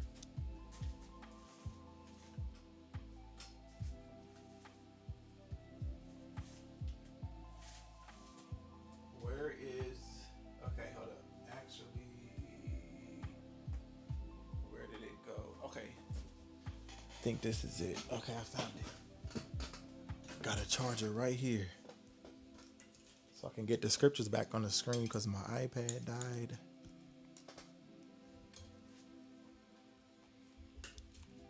Is somebody knocking? Oh, it's like somebody was knocking. Okay. Okay, we getting that back on. Your commandment, yeah. Thank you. Hey, hallelujah. Y'all, let me tell you, I'm going to continue praising the Most High. Period. That's just it.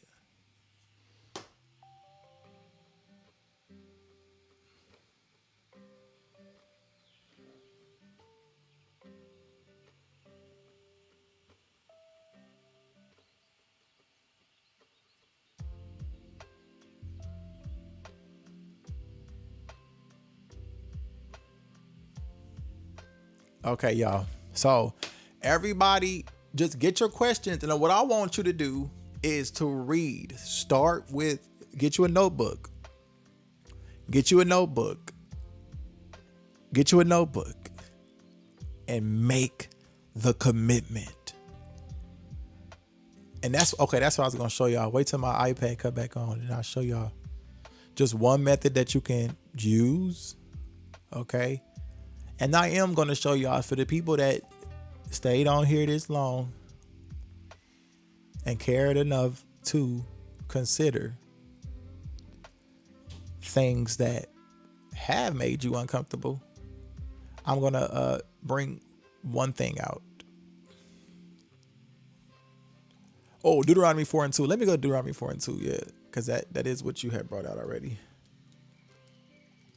But they gonna explain this away. Everybody that's believing in this and this the Third Testament, y'all, this is crazy out here. The Third Testament, some Mexican man supposed to got it out some man out in Mexico or something, or Mexican man, it was in Spanish or something, and it's supposed to be the other part of that they told Daniel, and Daniel was gonna get the other part.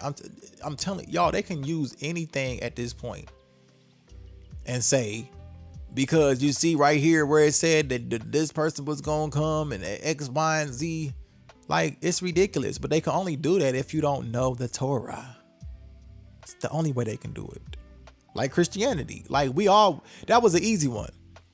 We came, we keeping the Sabbath. We calling on the name of the Most High. You know what I'm saying? We really seeking the Most High, like, for real. Like, instead of being out in this world and freaking and geeking, instead of being in the world freaking and geeking, we really like, nah, we cool. It's YAH for me. Like, nah, I'm good. Like, nah. It's a no for me. Like, nah, I'm going with YAH on this one. Like, nah, I'm cool on that. So the people who really like that, you ain't got nothing to worry about. So like I said, that was an easy one. It's like, well, Christianity, I know you lying because the Torah said don't eat pork. So use that same common sense. That's what I'm telling you to do. Use that same common sense. So what Christianity's saying, go to the Torah. What Christianity say, go to the Torah. What's the one point they making? Go to the Torah. What's the other point they making? What the Torah say. So Deuteronomy 4:2, thank you for bringing this one out. Right, people believe anything. And that's the sad, that's how the sad state, that's a sad condition for some.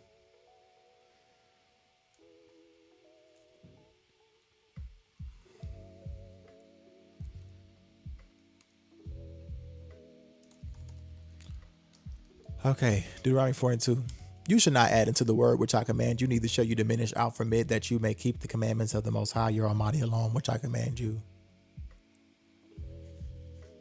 But then some individual come on the scene talk about, well, you just gotta abstain from blood and abstain from food, meat sacrificed to idols. But hold up. You should not add into the word which I command you, neither shall you diminish aught from it, that you keep the commandments of the Most High, your Almighty One, which I command you. That's what it say. That what it say. That what it say. But see, if you can't stop right there and think like, hold up, okay, hold up. You got a whole New Testament and you told me not to add to it. And then at the end of their book that they wrote, they put it, if anybody adds to this word. Well, you done added to the whole Tanakh. You done added to the Torah. You added a New Testament. But you telling people don't add to Book of Revelations.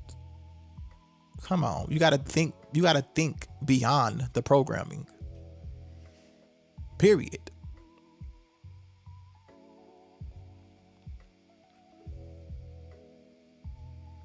Period. Okay. Once again, I want you to go read. I want you to go to read Zechariah 13, 6 and 9. Okay. I want you to go read. And go read. Once again, do not read a Christian translation. Don't read a Christian translation. Okay? This is the key. One of the keys. Well, not even key, all that, but it's just one of the, it's one thing to recognize. Like, you can't read the Christian translations.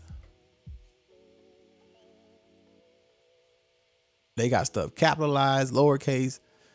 It's crazy. Words are mistranslated. Especially that King James, all of them. Although King James somewhere translates things better than other Christian translators, it's still all the same agenda. Okay? Period.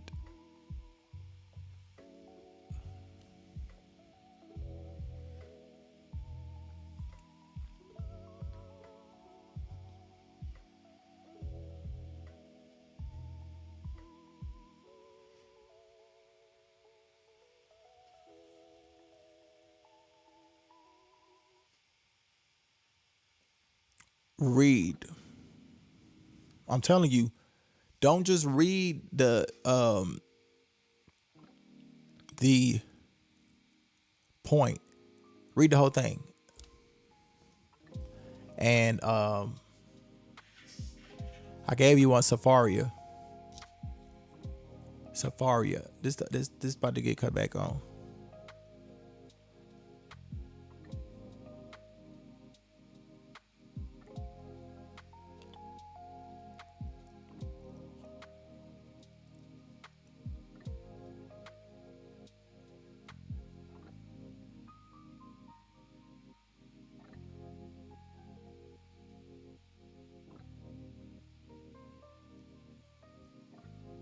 Hold up.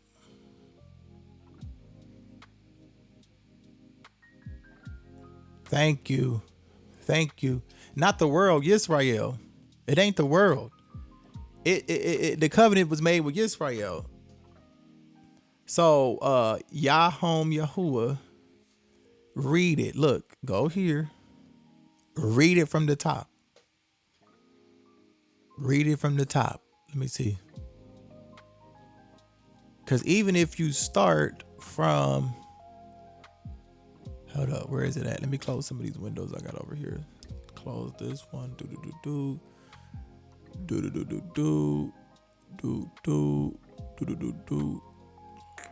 Where's it at? Oh my goodness. I don't want to get too many windows open because computer started tweaking. Okay, Zechariah 13. Okay, there we go. Here we go. Boom. So you said 6 through 9. Well, you got to read the script. You got to read the verses before.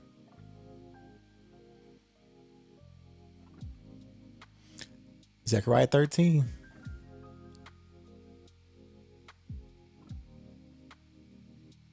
There's a link. Sepharia. So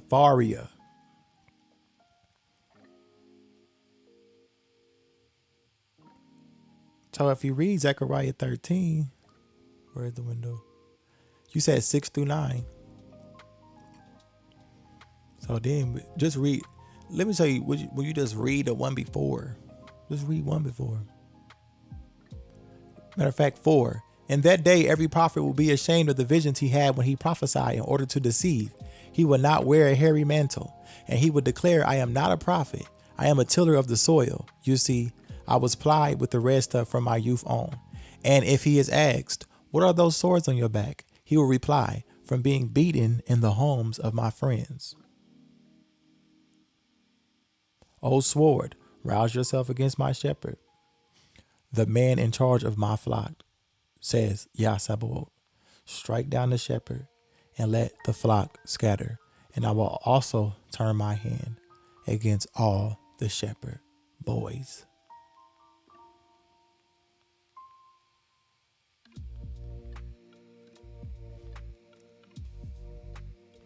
So you got to read the whole thing, starting at number 1.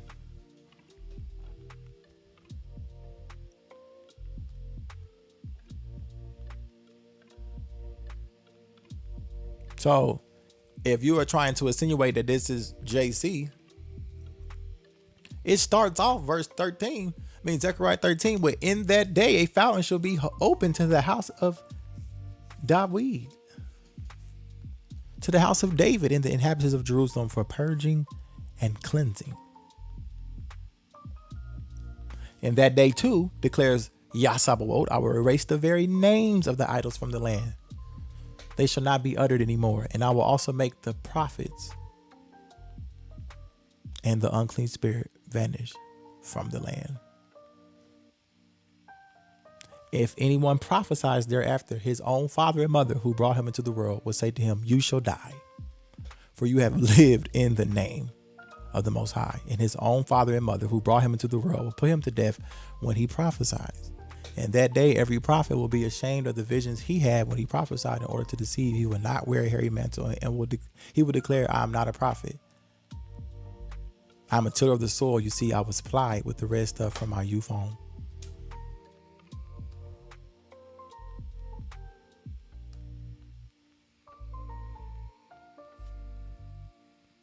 So it started off talking about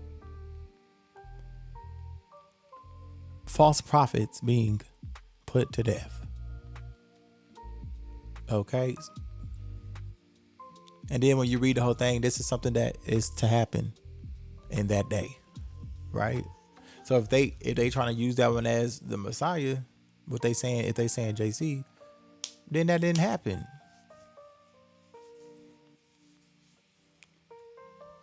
So you just read it. Just go read it. Okay. So I will do this and I'm about to wrap it up. I want to show y'all the blue letter.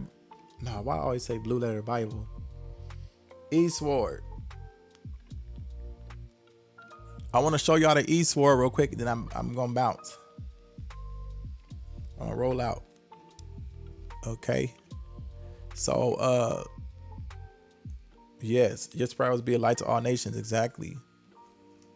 And then in Zechariah 13 there,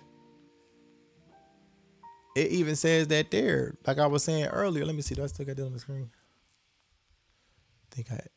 Yeah.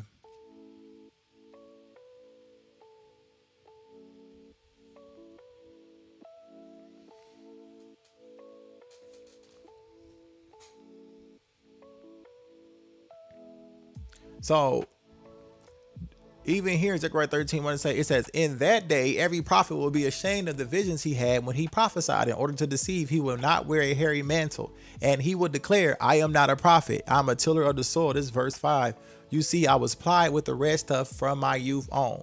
And if he is asked, what are those swords on your back? He will reply, from being beaten in the homes of my friends.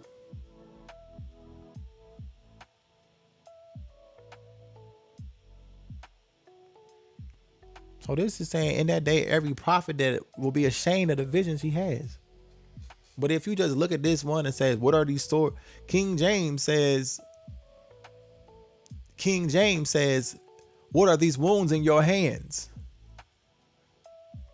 But this other version says, what are the swords on your back? And you read this all the way from the top. This is talking about, The Most High erasing the idols from the land.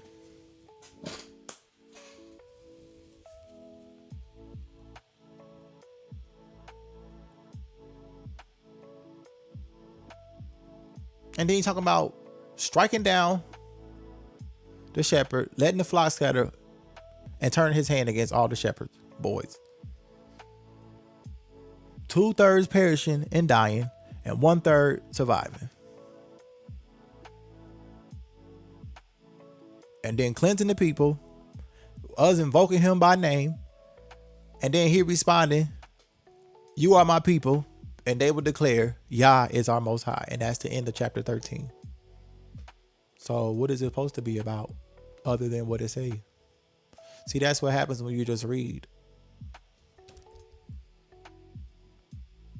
Yeah, but did you see the version that I gave you in Zechariah 13? The one link right there. That's why you got to read versions that are not translated by Christianity, by Christians. They are the liars. Biggest liars ever. Okay?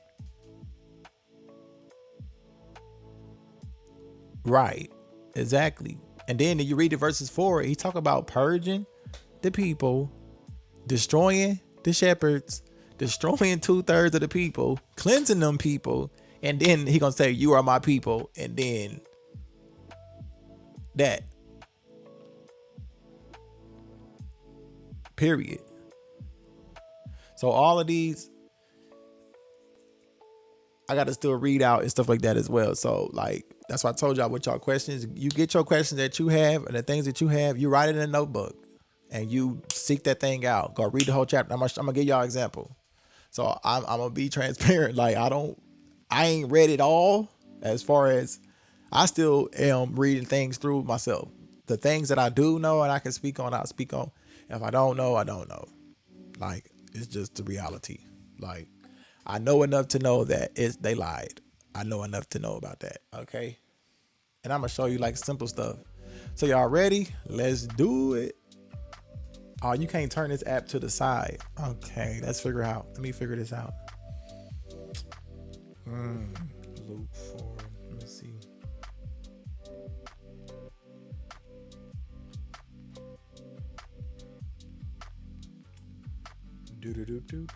Okay. How you even use this app? Okay, here we go. Luke chapter.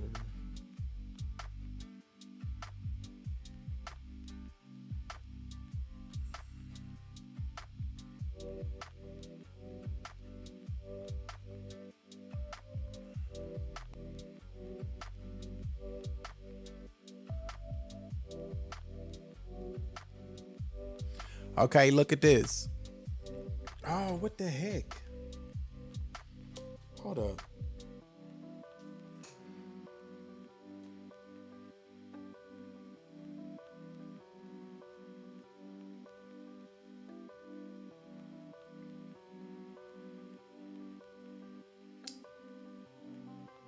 Hold up, y'all. Give me a second. I'm trying to.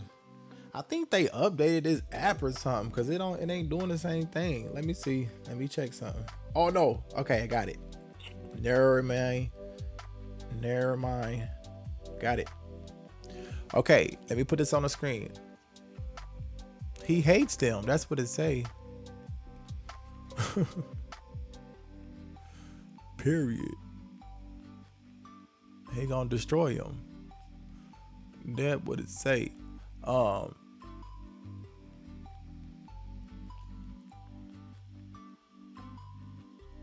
Okay, give me a second. I'm about to put this back up on the screen.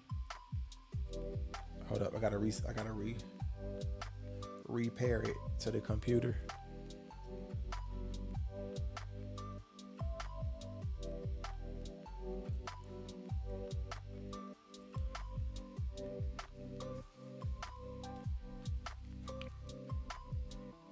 So, okay. Okay, it's getting paired to the computer. That one I gotta read more into as well.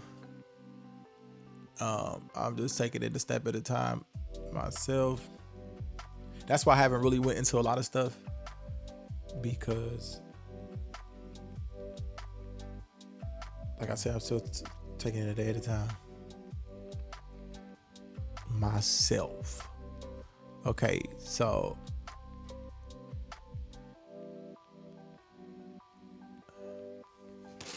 give me a second.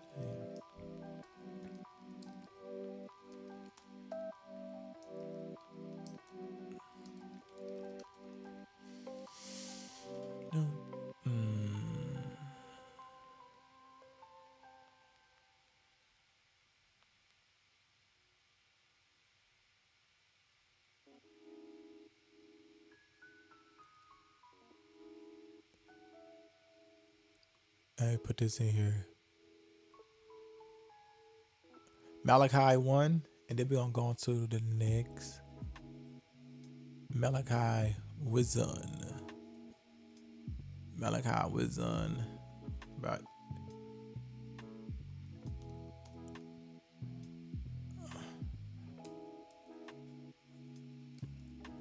Okay.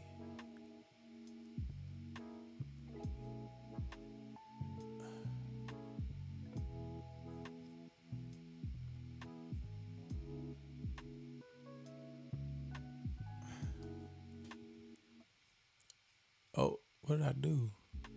Oh, there it go.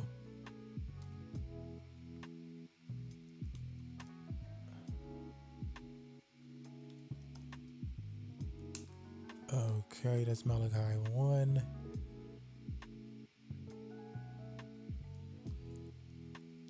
Okay. Okay. So, all right, let's get this on the screen. All right. Windows.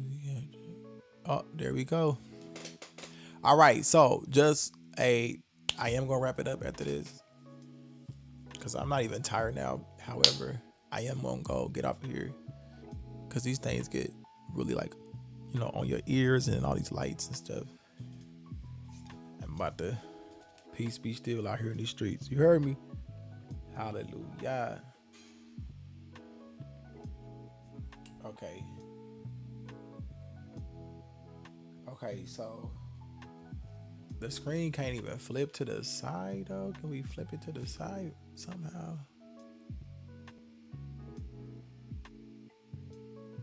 Let me see if we can flip this. Can it flip?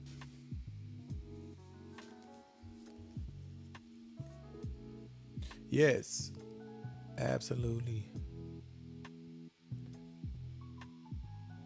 Absolutely.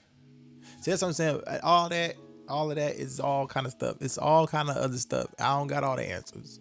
Okay. I just put in there what I know is right there. All right. So as we continue to read and seek, we'll find what we'll find everything that the Most High has required. Okay. Beyond the lies and the delusions. Okay. So how do we flip this? Can I flip this? Window. Let me see if I can flip this. Probably not. Okay. Dang. So anyway, here's an app here. And can't really flip it. Anyway, I'm gonna zoom it in, zoom it up. This is the oh,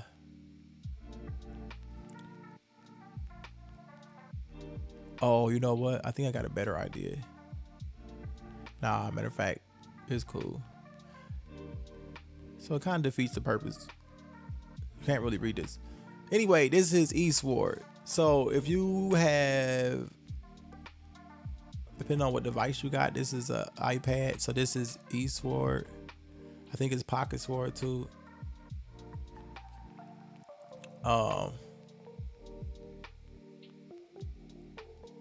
Yeah, people do forget about a lot of stuff.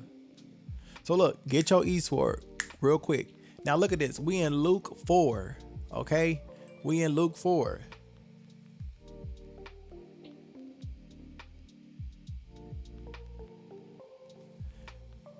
And okay, is everybody to the people that's on here? Are y'all following this? Can y'all see this?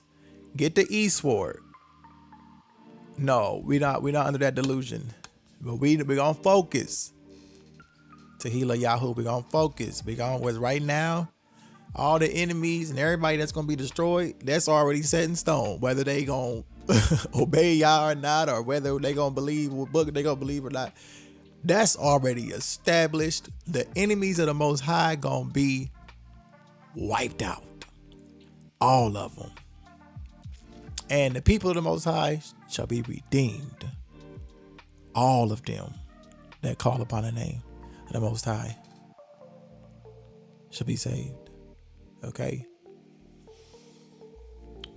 And that's a whole nother conversation. So, now, no, this is logical.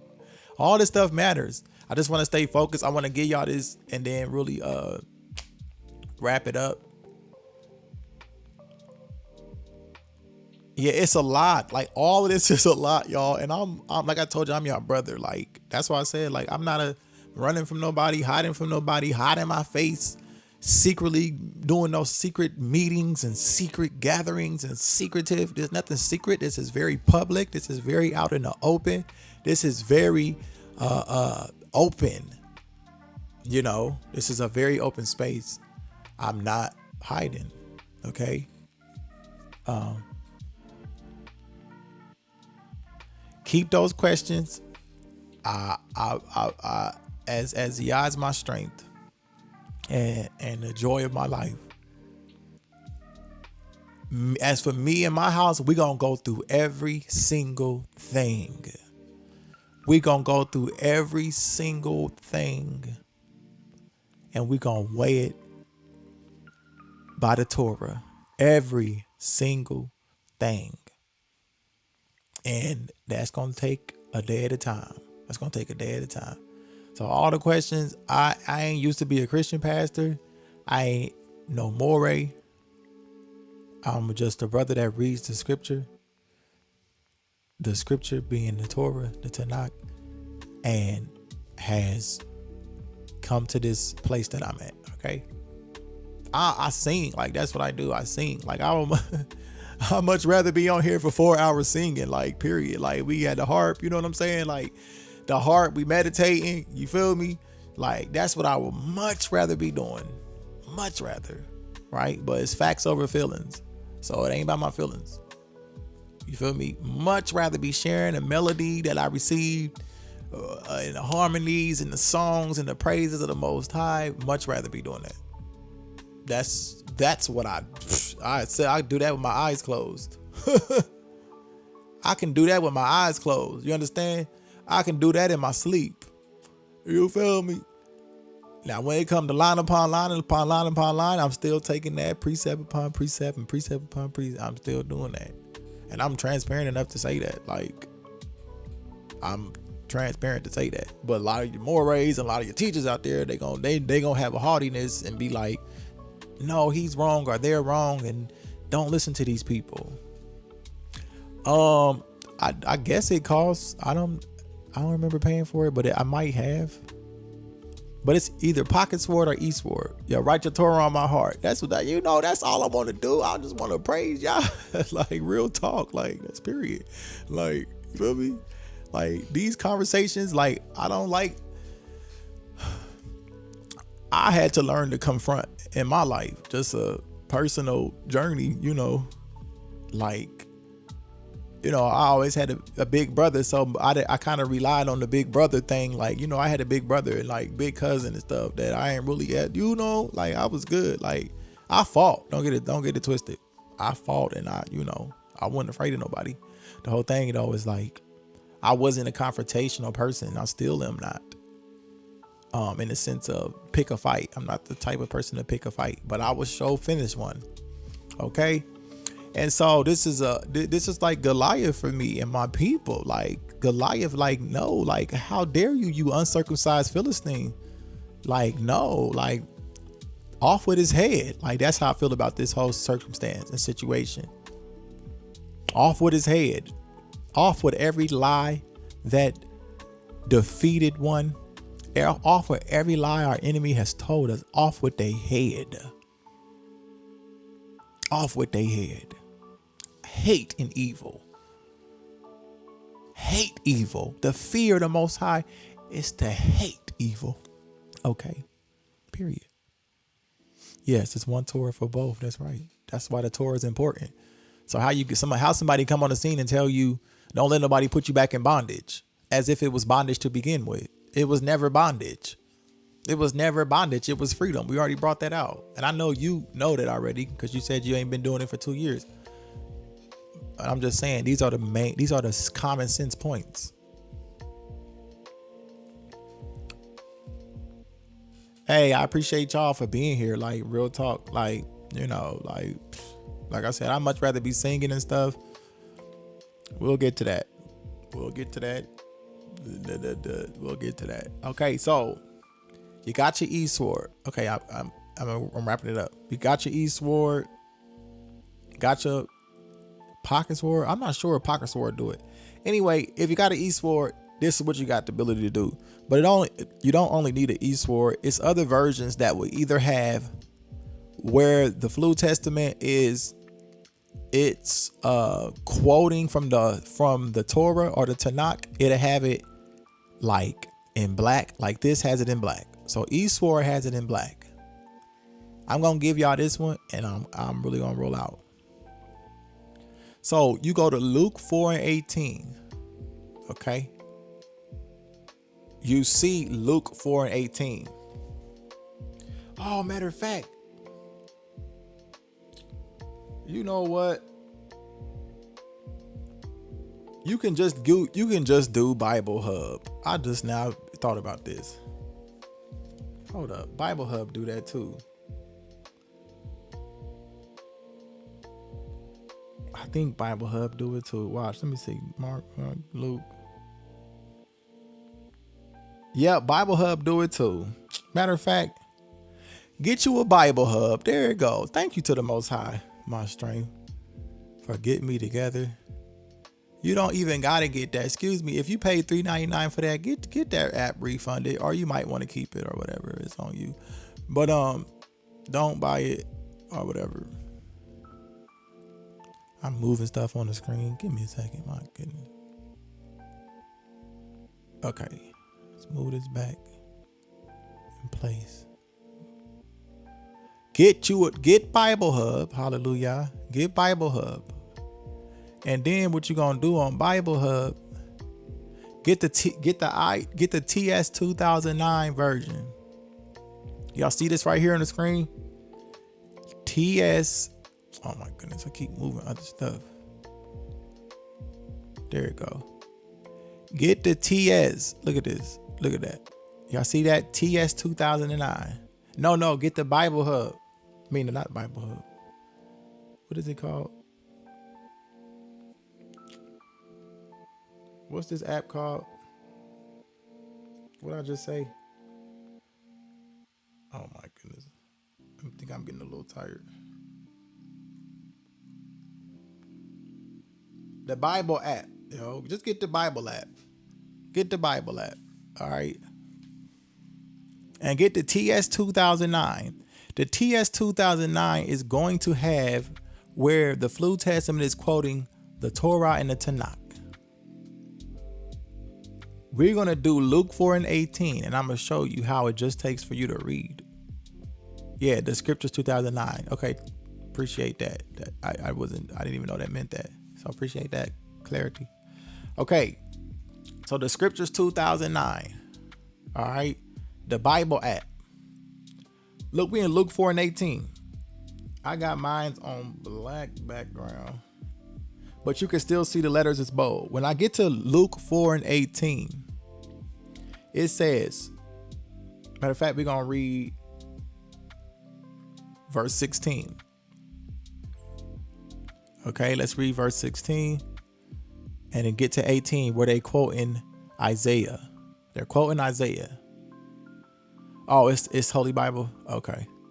That's the name of the app. Yeah, just keep that. Get TS 2009. You got to download it in this option right here. You see this where the option's at right there where I just clicked. You can download them too. You can download them to your iPad or your whatever. Okay. So you can have them offline.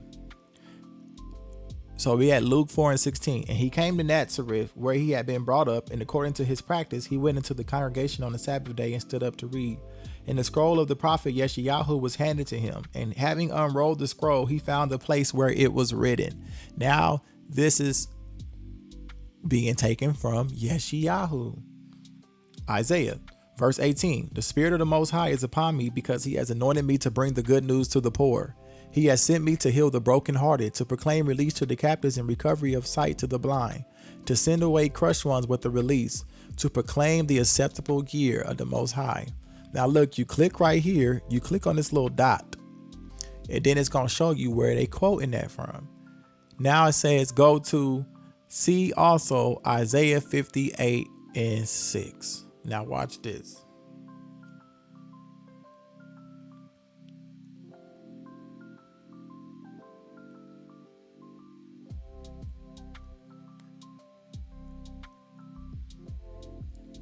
And I'm going to just go.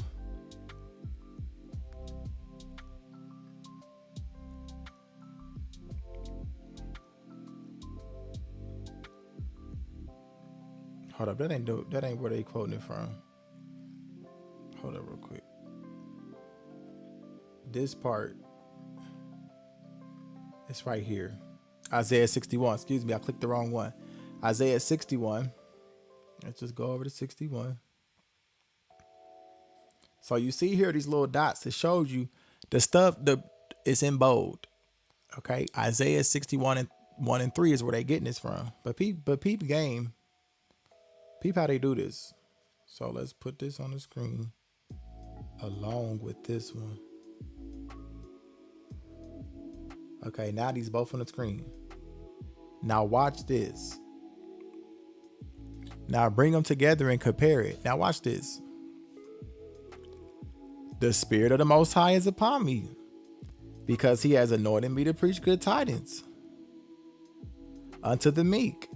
He has sent me to bind the brokenhearted, to proclaim liberty to the captives, and the opening of the prison to them that are bound, to proclaim the acceptable year of the Most High. But what's missing? Who's paying attention right now? What's missing? What's missing?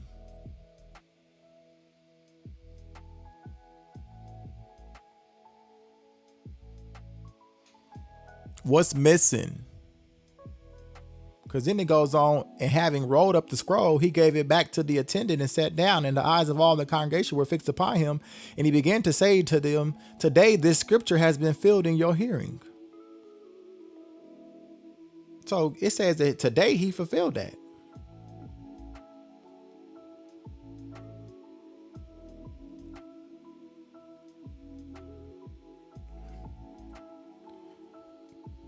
TS 2009 said has been filled in your hearing. The KJV said this day is this scripture fulfilled in your ears. So what's missing? Who knows what's missing? I need somebody that's paying attention. This is what I'm telling you. This is what you have to do. What is missing from, what did they leave out? What did they leave out from these two translations? It's right here. It's right there. It's as simple as reading. Well, Luke stops with to proclaim the acceptable year of the Most High. But if you go and read it in the King James, it says to proclaim the acceptable year of the Most High and the day of vengeance. This is what the Messiah was supposed to do. Proclaim the acceptable year of the Most High and the day of vengeance of our Most High. Why they leave that out? Why did they leave out proclaiming the day of vengeance of the Most High in every Christian translation? Why is that part left out? Why didn't JC proclaim the acceptable day of vengeance? It's not there.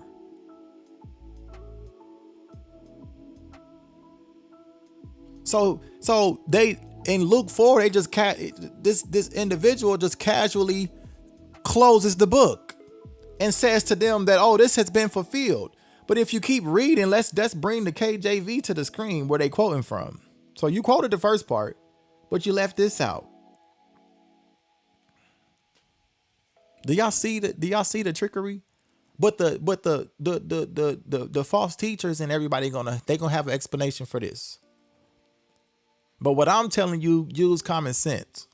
So they left out, and the day of vengeance of our Most High, to comfort all that mourn, to appoint of them that mourn in Zion, to give unto them beauty for ashes, the oil of joy for mourning, the garment of praise for the spirit of heaviness, that they might be called the trees of righteousness, the planting of the Most High, that he be glorified.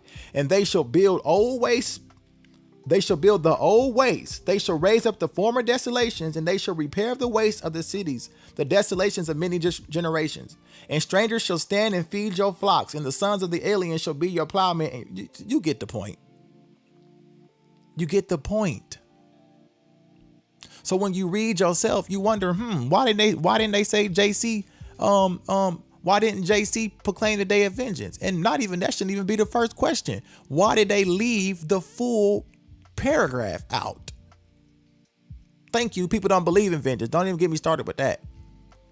Because where they say in the Flu Testament, leave place for vengeance, and where they quote that from ain't got nothing to do with vengeance upon your enemies. It got everything to do with the Most High taking vengeance on his own people. But they using that to say, give place for the Most High to avenge you. But that is not what it is implying. Where they got it from. They got that from the Song of Moses, where the Most High is talking about judging his own people. So I just gave y'all another pointer that they not even using all of the prophecy so as to use what they want and what they can write a story around. What can prove their point? Why would you leave out the day of vengeance? The Messiah was supposed to proclaim the day of vengeance. They don't talk about the vengeance of YAH. Thank you so much. Thank you for being part of the conversation. To everybody that's adding value to the conversation, thank you so much. To everybody that's asked questions, thank you so much. Even the questions that I don't really know as far as like the full explanation, because I'm still humbling myself before the Most High. Okay. And looking at these things. So thank you for the questions that I will even be going to read again and reading it again. Okay. And it's just that simple. Okay.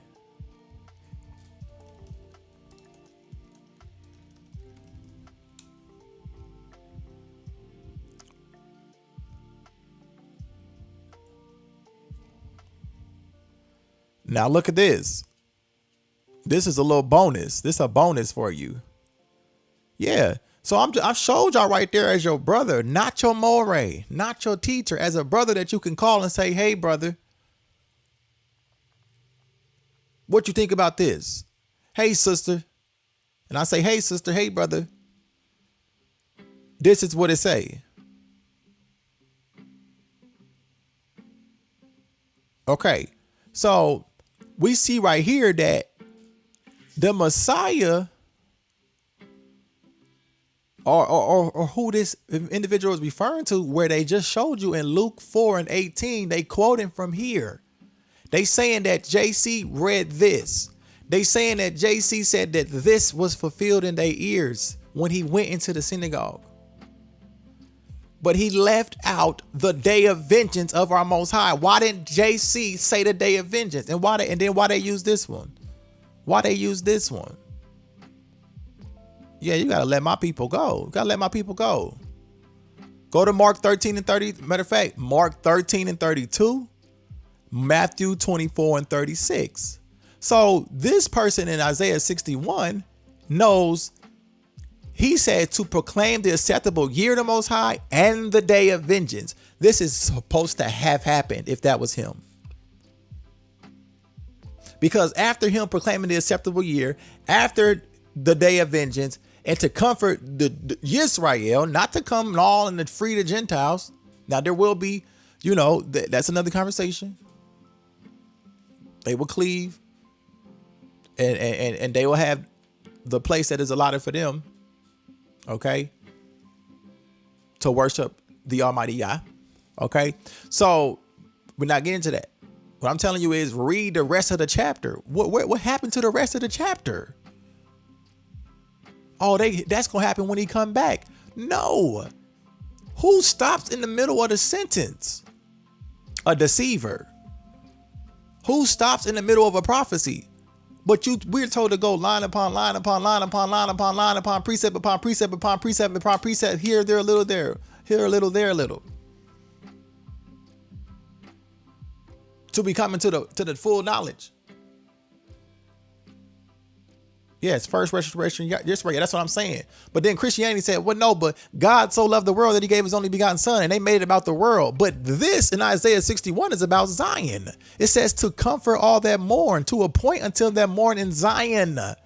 In Zion, not the Gentiles, not all the other nations, not all the other people. Why would the Most High redeem the whole world before he redeems his own people? Can somebody please wake up? The partial truth is still a lie.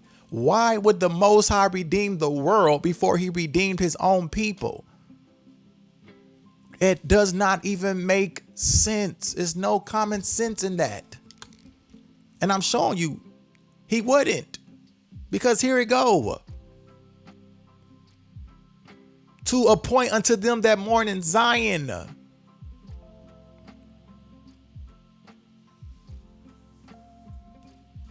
So then let's further put this thing, put the nails on this coffin. Somebody go to Mark 13 and 32. So it says, heaven and earth will pass away, but my words will never pass away. No one knows about that day or hour, not even the angels in heaven, nor the Son, but only the Father. Give me a second.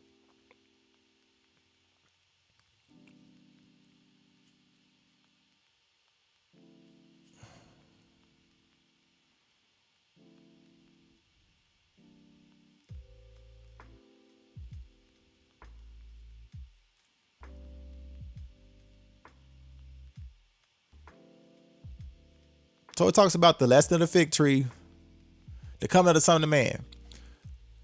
But in those days after the tribulation, the sun will be darkened and the moon will not give its light and the stars will be falling from heaven and the power in the heavens will be shaken. And then they will see the Son of Man coming in clouds with great power and glory. And then he will send out the angels and gather his elect from the four winds, from the ends of the earth to the ends of heaven. So they giving you all of this stuff that's going on in Mark 13 and 32. Then we get to 32. But concerning that day or that hour, no one knows, not even the angels in heaven, nor the Son, but only the Father. But this is who came to proclaim the day of vengeance.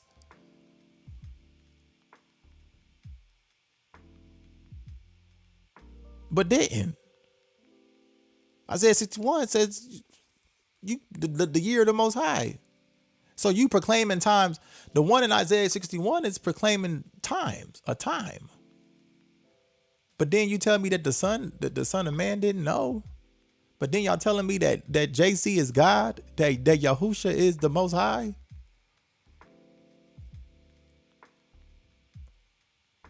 And the explanations I have heard for that are horrendous.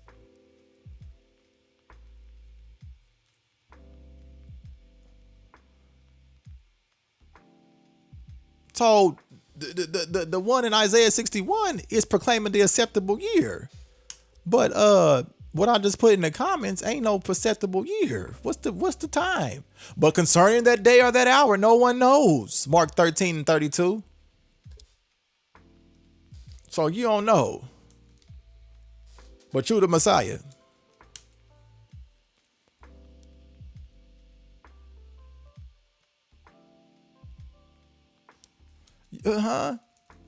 And then not only did you stop reading, and there's so much more to this than this.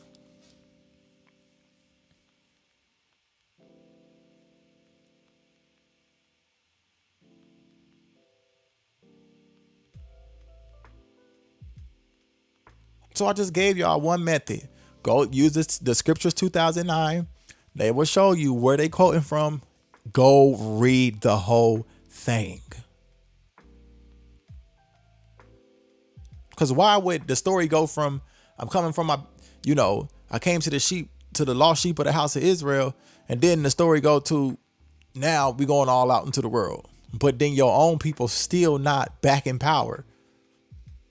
Because that's what Isaiah 61 is about.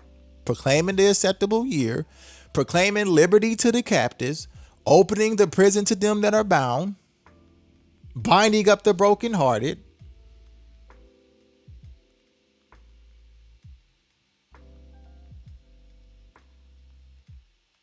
giving them the beauty for ashes, the oil of joy for mourning, the garment of praise for this is the children of Yisrael. That's what I'm saying. Exactly. Leaning, why wouldn't the son know he's supposed to be? Y'all saying that this is Yah in the flesh. That's what y'all saying. But y'all don't even realize that they debated and argued about that Council of Nicaea and post Council of Nicaea and all these Council of Laodicea. It's Council of something. Council of something, L word. Watch the history, the church history. How church married the state and the state and the church became one, and how this and how that, and they outcasted people who believed that who they called JC was just a man, and they only wanted people that believed that he was a deity, and some people believe this and some people believe that. But what belief won? The Trinity. That's the belief that won. It's all confusion. Let my people go. Exactly. It's all kind of stuff like that. Like you saying, I ain't even gonna get into all that because it's so many things, man. It's so many things. Like, it's not even funny. Like, it's so many things. But I just gave y'all one thing that if you will read, then you will see for yourself.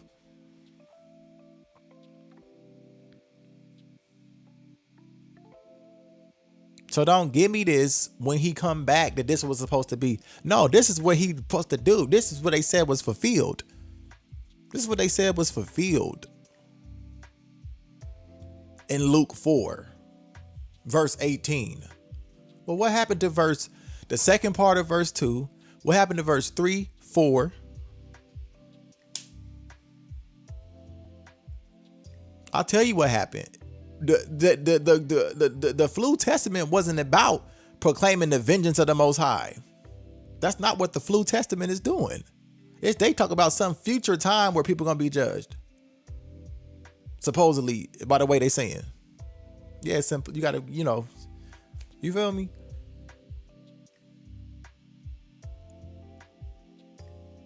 The Flu Testament is the Gentiles and woo. But he said, Isaiah 61 said to appoint to them that mourn in Zion. I keep coming to that point.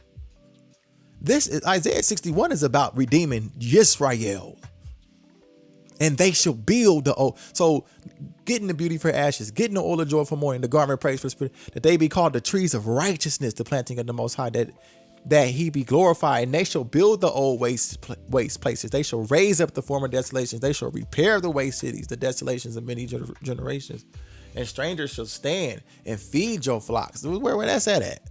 Where that's at? What happened to that?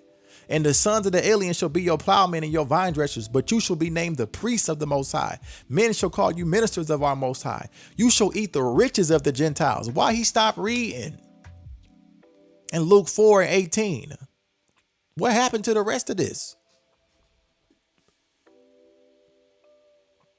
For your shame you shall have double, and for confusion they shall rejoice in their portion. Therefore in their land they shall possess the double. Everlasting joy shall be unto them. For I, the Most High, love judgment. I hate robbery for burnt offering, and I will direct their work in truth, and I will make an everlasting covenant with them. And their seed shall be known among the Gentiles, and their offspring among the people. All that see them shall acknowledge them, that they are the seed which the Most High is blessed.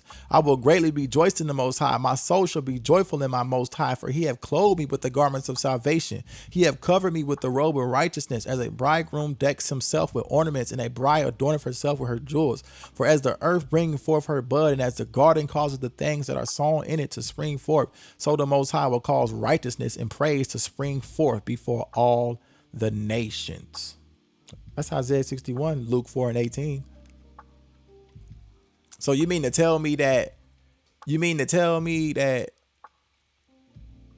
the man that y'all saying was the Messiah just read the beginning of Isaiah 61, and everybody there was just like, just moved to tears or something?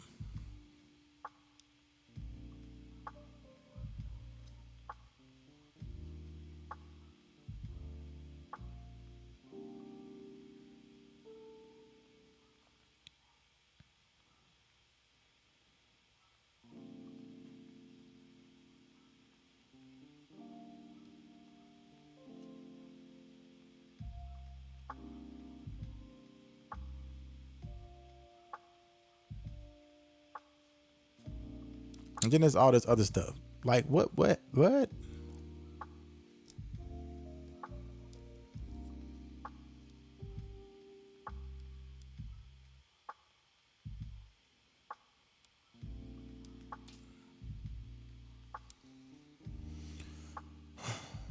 I'm done with it. I'm done with it for now, y'all. It ain't even like, it's so disgusting to me. Like, this is disgusting. It's just flat out disgusting. And we have to take our own accountability and responsibility for just believing everything that we've been told. And on that note, facts over feelings. The Torah is the life. Don't let them New Testament Christians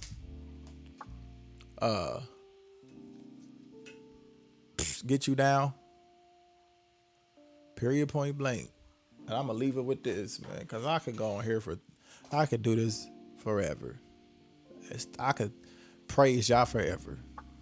Period. Let me see something.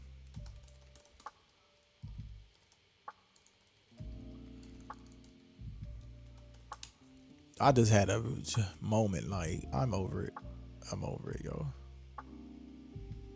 I'm gonna go to Deuteronomy 32. To everybody that stayed, y'all, I know that whoever it was for. And I'm just gonna go ahead and meditate and move forward. I am going to conclude with Deuteronomy 32.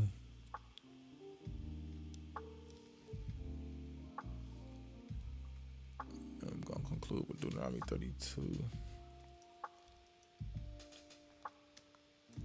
And then one more thing about that. Even if, let's say, the people, the teachers, the mores say, but this part is when he come back. Where does it say, I'm a proclaim the acceptable year of the Most High, pause, and I'm gonna do the rest when I come back? Come on, man. Come on. It don't say that. I'm gonna just proclaim acceptable year of the Most High, not the vengeance though. I'm gonna proclaim that vengeance when I come back. But but proclaiming the vengeance was part of the people being comforted. And that's part of them being the trees of righteousness and being the ministers of the Most High, the priests of the Most High.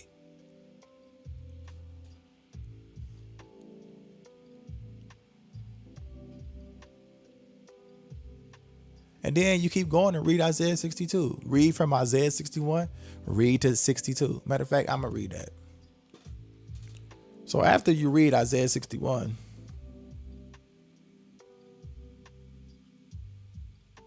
where Luke 4 and 18 is quoting from, 4, 18 and 19, with missing. Once again, note that Luke 4 and 19 is not quoting all of Isaiah 61. That very scripture, okay? So then we read 61. We just read that. It's missing day of vengeance. Okay. They didn't say the day of vengeance, so I guess that's supposed to be in the future. For as the earth bring forth its bud as the garden, causes the seed to shoot up, so the master, the Most High, causes righteousness and praise to shoot up before all the nations. Verse 62, for Zion's sake, I am not silent. Okay. For Zion's sake, I am not silent. And for Jerusalem's sake, I do not rest until her righteousness goes forth as brightness and her deliverance as a lamp that burns. And the nations shall see your righteousness and all sovereigns your esteem. And you shall be called by a new name, which the mouth of the Most High designates. And you shall be a crown of comeliness in the hand of the Most High and a royal headdress in the hand of your Elohim. No longer are you called forsaken, and no longer is your land called deserted, but you shall be called Hephzibah, and your land married, for the Most High shall delight in you, and your land be married. For as a young man marries a maiden, so shall your sons marry you, and as the bridegroom rejoices over the bride, so shall your Elohim rejoice over you. I have set watchmen on your walls, O Jerusalem, all the day and all the night continually, who are not silent. You who remember the Most High, give yourselves no rest, and give him no rest till he establishes until he makes Jerusalem a praise in the earth. This is nothing to do. What I'm telling you is when you read, this has nothing to do with Gentiles. From Isaiah 61 to 62, it's about Israel getting in place, being redeemed. And then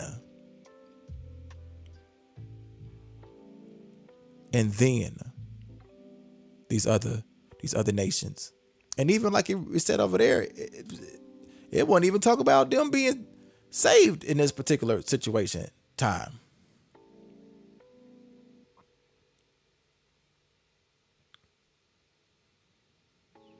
It says, going back to Isaiah 61, and strangers shall stand and feed your flocks, and the sons of foreigners be your plowmen and your vine dressers. It's saying you're going to eat the fat of the Gentiles. But Christianity, all of a sudden, Luke 4:18 is fulfilled in your hearing today. But what happened to everything else? Give the Most High no rest. Like Isaiah 62 say, keep not silent, ask questions, read the Torah, meditate in the Torah day and night, period, point blank.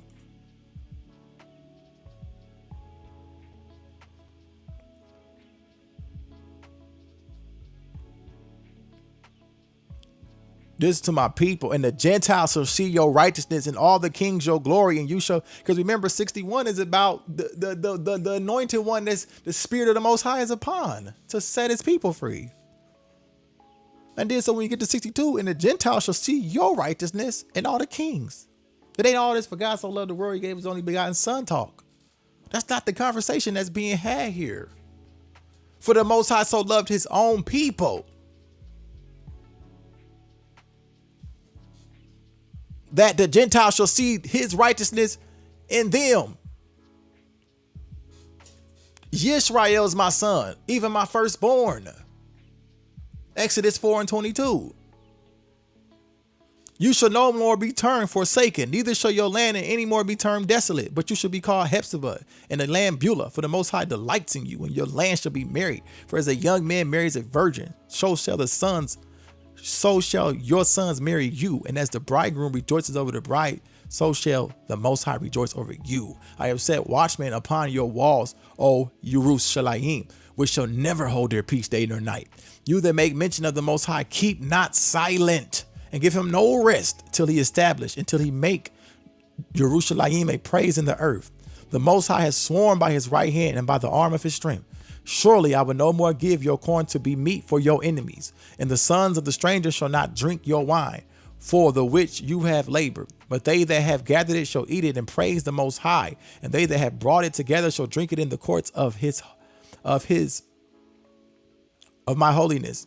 Go through the gates, prepare you the way of the people, cast up the highway, gather out the stones, lift up a standard for the people. Behold, the Most High is proclaimed unto the end of the world.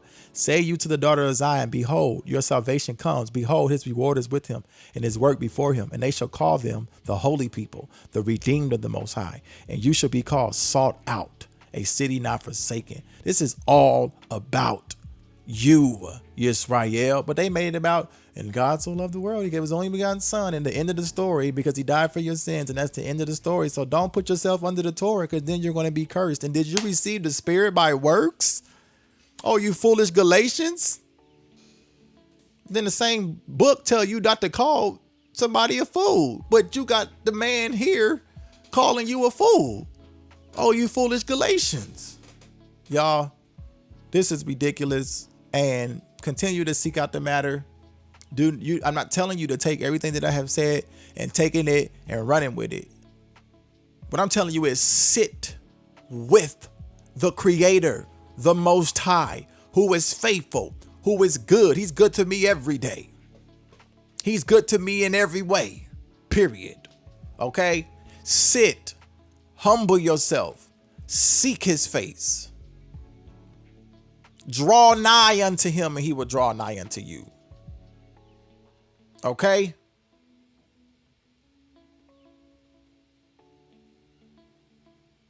Facts over feelings. We done brought out a lot of stuff tonight. Okay? And as the Most High leads, we will continue to have this conversation. And like I said, I'm thanking the Most High for already the man's heart plans his way, with the Most High orders the steps. So ideally, I love to have an open conversation with people that continue to believe in this thing called the Testament, continue to believe in that JC, who you know, Yahusha, that continue to say that that is the Messiah. I am all for it, having this conversation for all of Israel to hear. For all of Israel to hear. Let's lay out all of it. Lay it all out. And not using the Christian commentators, not using no Christian commentary, not using no metaphoric talk. Let's lay out the Torah, and let's lay out what this book say. And if it don't add up, let's throw it away. Period. And let's go before our Almighty One in true repentance, and let us see him make our enemies his enemies, and bring this kingdom of this, the one that is against our Most High, bring that kingdom down.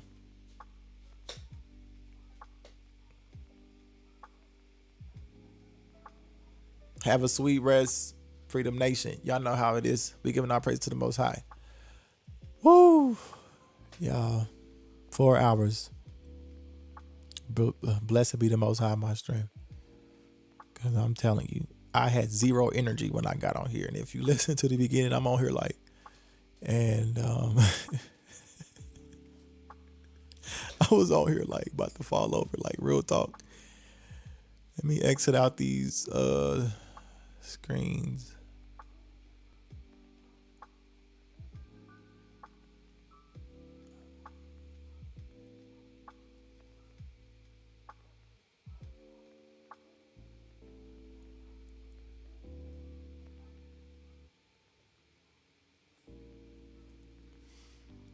And concluded with, here's what I was concluded with. It is your life. Hallelujah. Deuteronomy 32.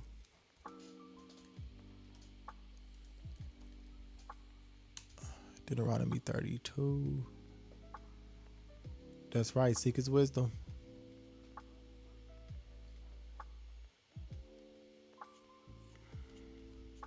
Deuteronomy 32.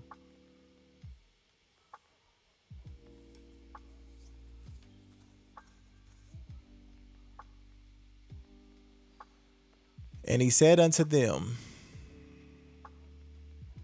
this Deuteronomy 32:46, and he said unto them, set your hearts unto all the words which I testify among you this day, which you shall command your children to observe, to do all the words of the law.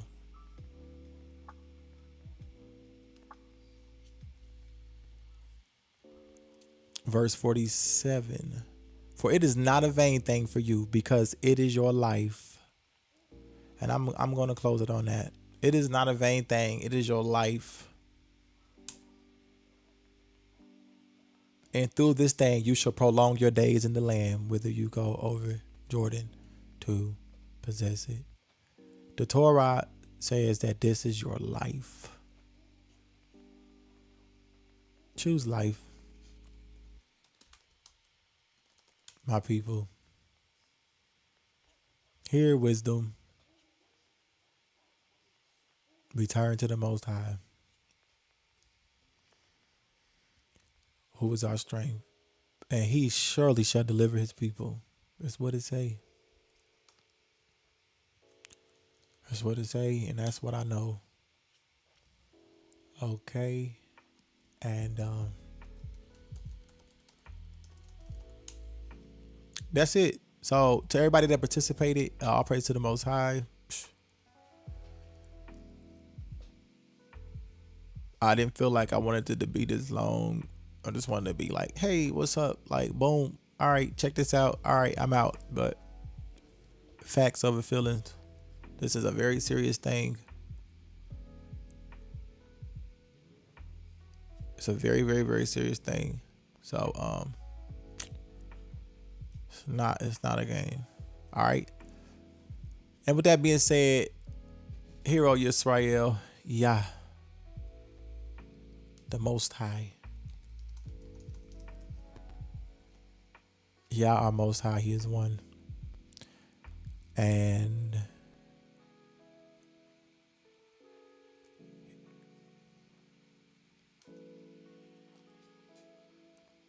let me see.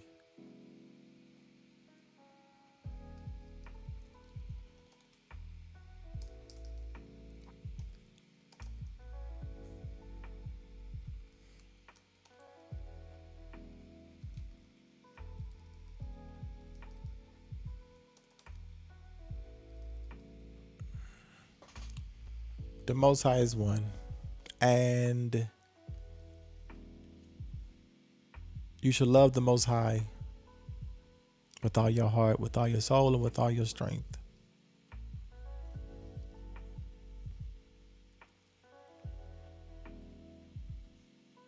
And these words which I command you this day shall be in your heart, and you shall teach them diligently unto your children, and shall talk of them when you sit in your house, and when you walk by the way, and when you lie down, and when you rise up.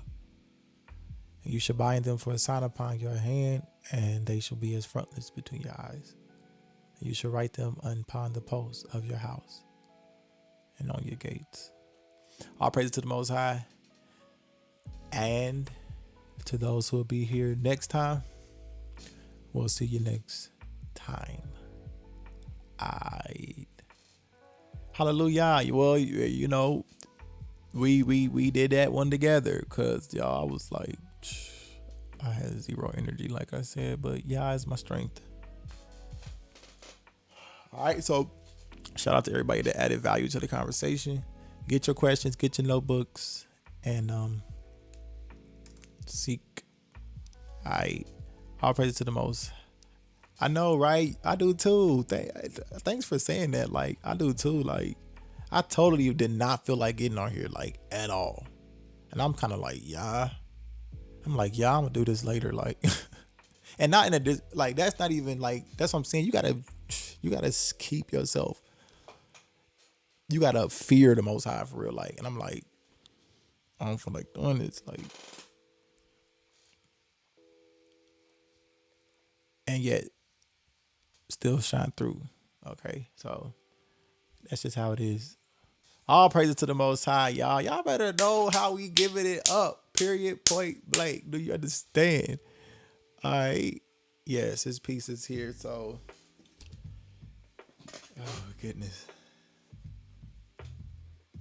Give me a second. I'll be right for it.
Okay. All right. Who's still up out there? Yo. Okay. Real talk. Hold up. Give me a second. Give me a second. Let me see where the screen up. All right. So I'm going to sing a song since clearly some of y'all are up. And I know a lot of y'all have come to this channel for the praise and worship, yo. Like I said, y'all, as a people, we getting through all of this. Like, I know. I am gonna do a song though. If you don't want to stay for the song, you can look. Somebody said on purpose. Look, there you go. Get your brother fired up. I'm gonna just sing a song to YAH. Okay, I'm gonna turn off this other music and just conclude with some, because it don't even feel right. And I know it's facts over feelings, but the fact is that I love to praise YAH, and I'm gonna praise YAH all the days of my life. Period. Flat out.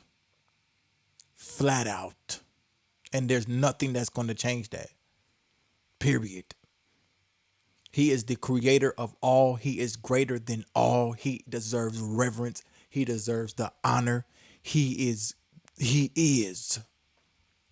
the reason, okay, that I have joy in my heart. He is the reason that I have faced the trials and the obstacles of life and have come out victorious. YAH is the reason. And I will lift up my voice and I will sing praises unto his name, and I will never forget his works. My soul knows them very well. Period. Okay? So I am going to sing a song. Period. Flat out. Because I love YAH.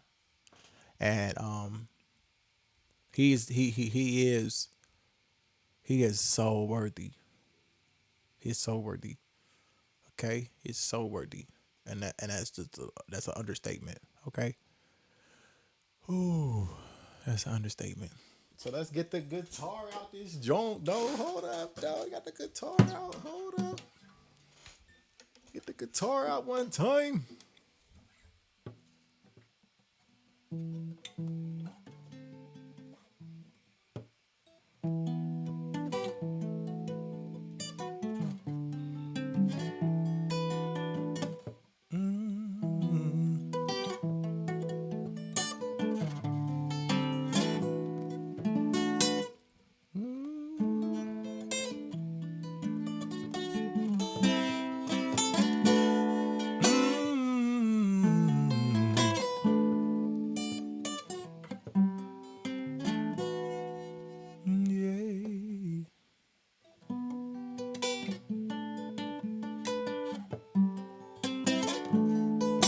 Maya.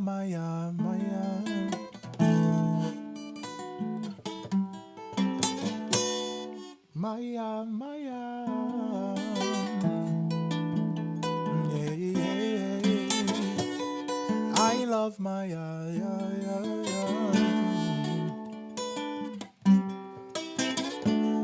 With all my heart.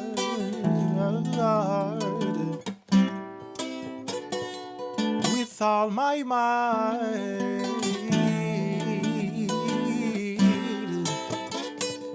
the only good I know,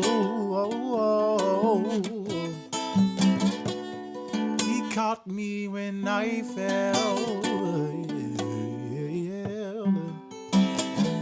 out of the pits of hell, he delivered me. Maya.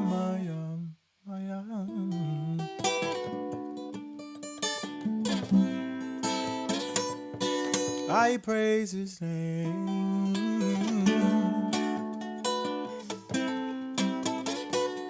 I praise his name.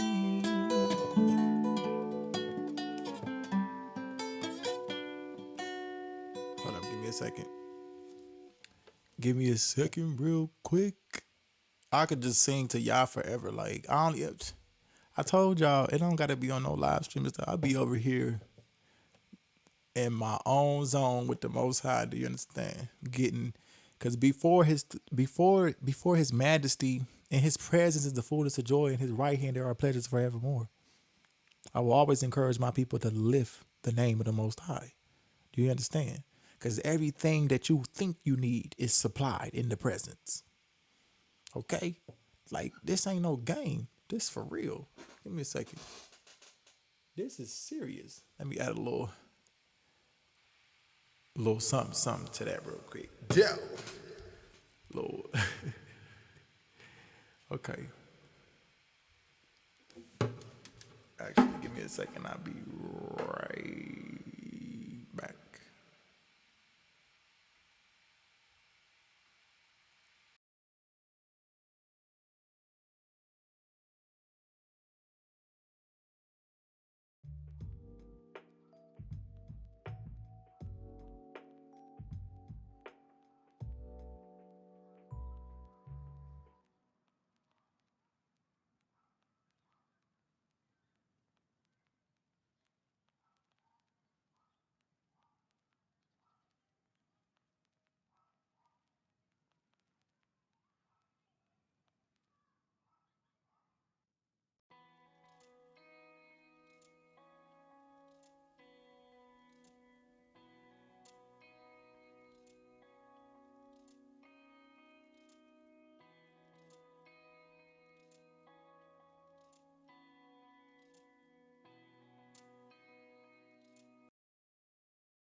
All right, that was a short intermission commercial. It's like I'm just playing. Not a commercial. Okay, so where we at? All right, y'all still up out there? Don't be having me on here, just on here. Like, give me a second. Okay. He gives us strength and power when we wear weak. That's you better understand it. Shoot, that's the great I am. Okay. All right, y'all. Here we go. So of course, all my singing family, y'all better just sing out there, give praises to his name, y'all. Sing with me, praise, lift up his name, and we just thank him. Are y'all still up? Okay, hold up to the. All right. I got like 8 people in here still up. All right, bet. Let's get it.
Out of pits of hell, you deliver me.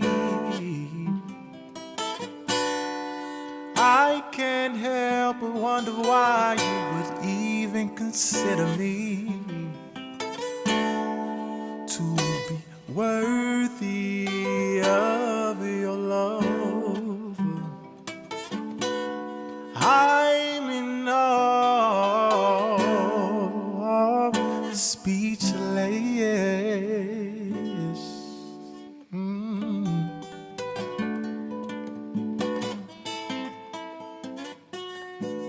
Speechless.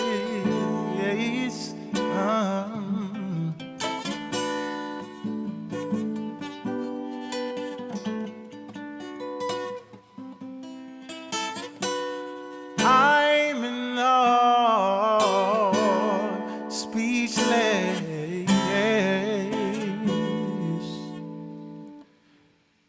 You are the great I am, now and forevermore, awesome in all of your ways. I am redeemed in your embrace. You are great, I am, now and forevermore. Awesome in all your ways. I am redeemed in your embrace.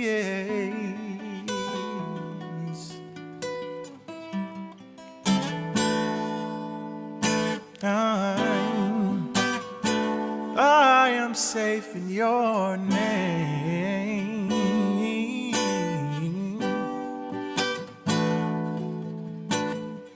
I am redeemed in your embrace.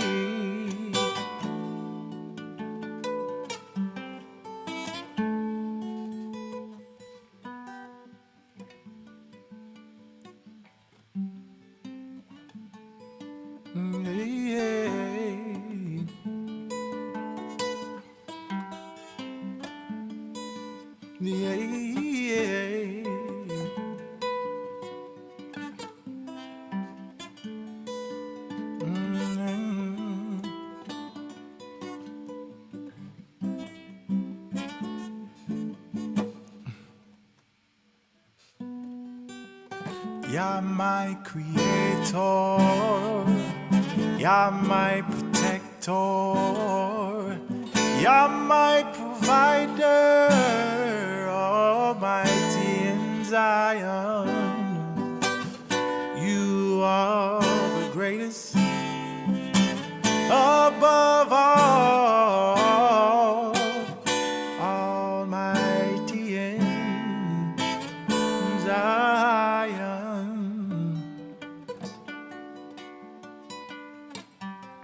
Almighty in Zion.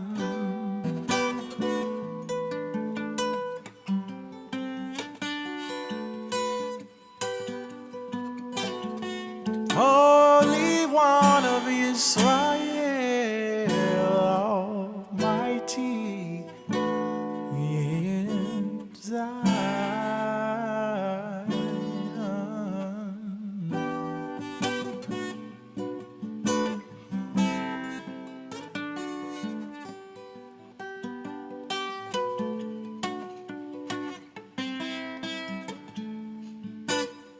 So write your Torah in my heart.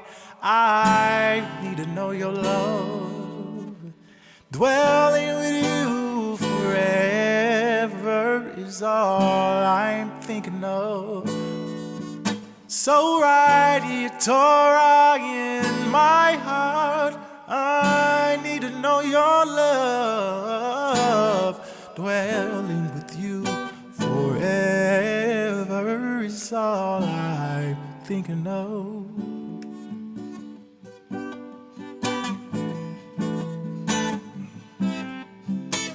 It's all I'm thinking of.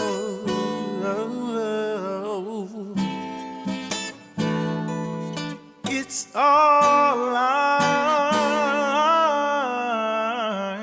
thinking of. It's all I'm thinking of. Clearly it's YAH for me.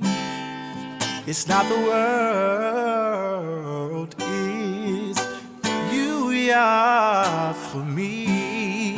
It's not the money or the fame, it's you, YAH for me. It's not nothing of this world, it's you, YAH for me. It's not the religion of man, it's you, my YAH for me. I don't want nothing of this world, it's your love for me. Who am I for you to consider me? It's your love for me. It's not the fame, it's not this world, it's your love for me. It's YAH. for me. It's not a job, it's not of this world, it's your love for me. It's not chasing the bag, it's not this world, it's your favor for me. You're the greatest thought I can think, it's your sovereignty for me. You answer to no one, it's your power for me. Hallelujah, it's you for me. I don't know everything, but I know it's your favor for me. Hallelujah, it's you for me. Write your Torah in my heart, 'cause it's the obedience for me. I need to do your will, it's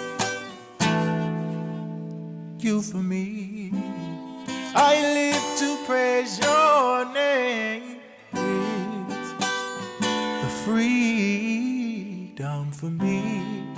I walk in freedom because I keep your teachings, it's the loving kindness for me. It's truly better than life, it's your compassion for me.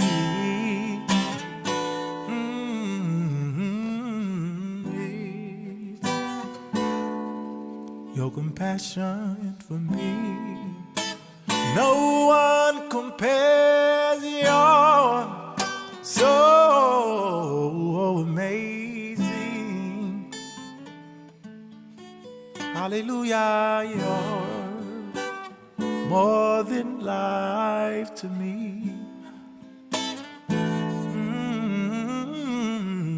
You're much more than life to me. You're the melody I sing. You're the song in my heart. You're more than life to me. Hallelujah, you're more than life to me. Come on. That's right. It goes into only you. I don't need no money, no recognition from man. Only you. Hallelujah. Only you.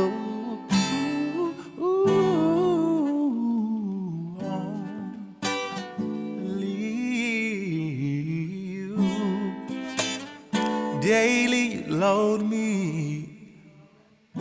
it's the benefits for me. Daily you load me with benefits, it's the favor for me. Ooh, it's the covenant for me.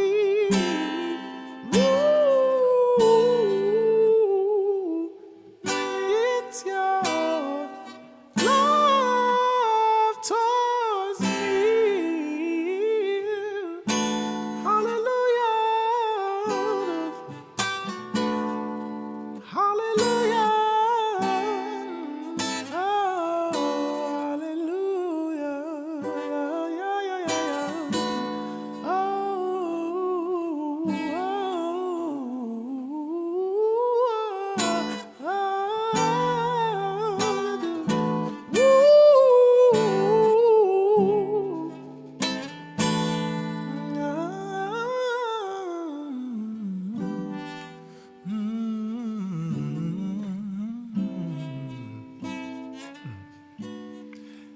out of the pits of hell.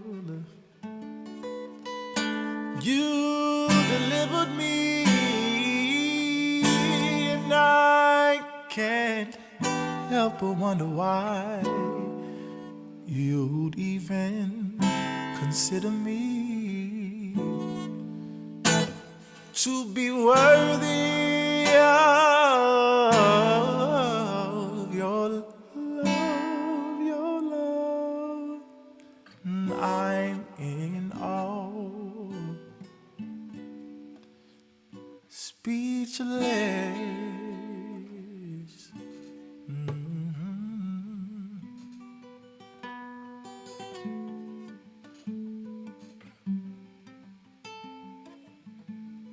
Speechless.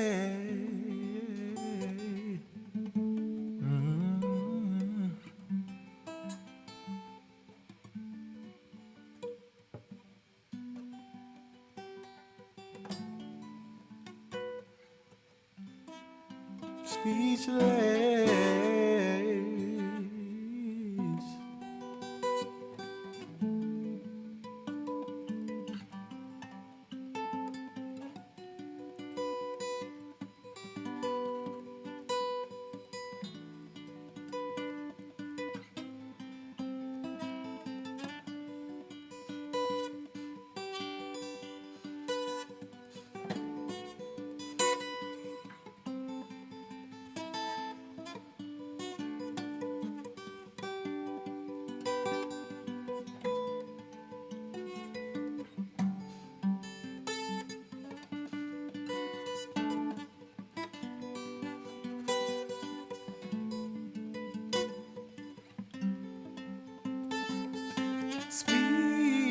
Speechless, I'm in awe. Speechless,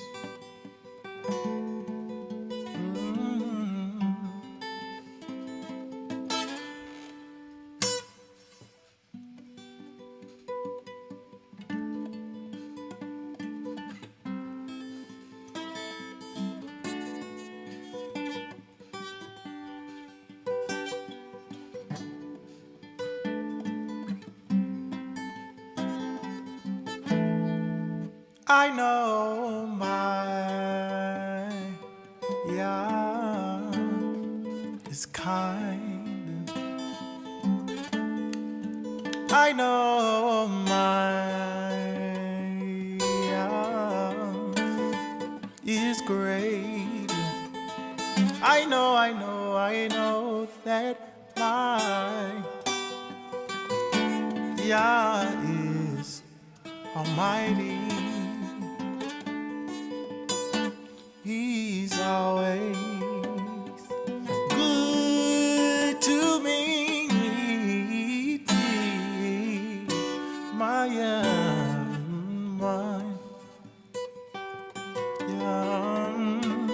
is compassionate and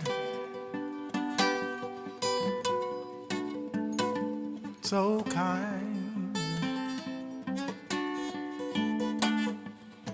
I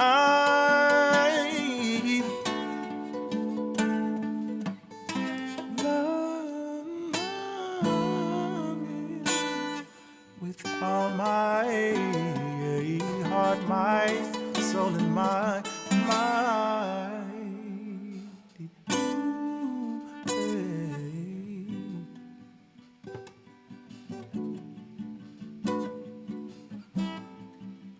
With all of my soul, with all of my might.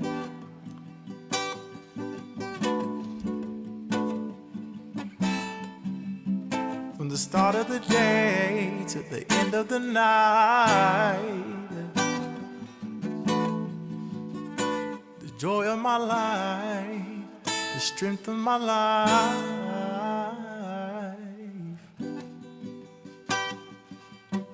Name above them all, I praise the Most High.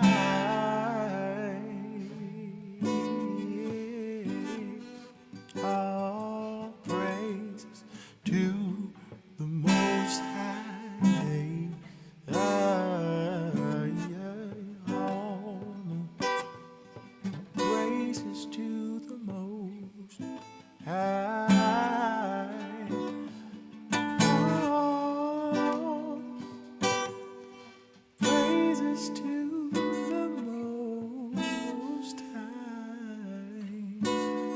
Hallelujah, all praises to my Most High, Holy One of Israel. Praises to your name, Holy One of Israel. Praises to your name.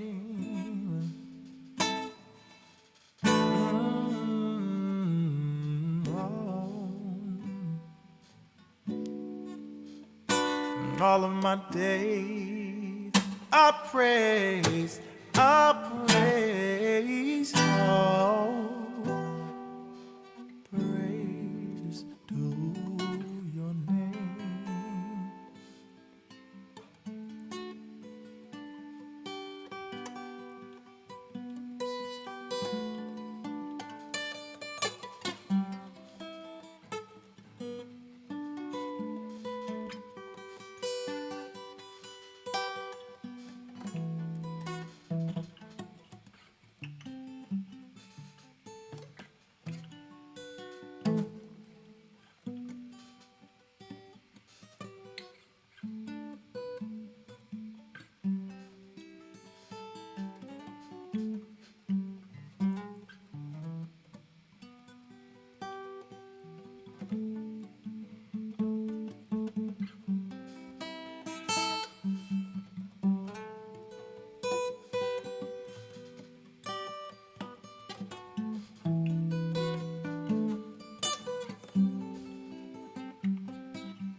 Your feet,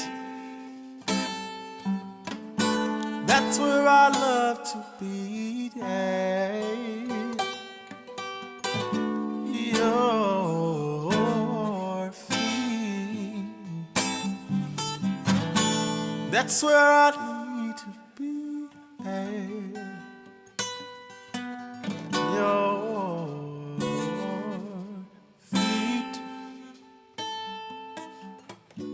that's where I love to be. Your feet.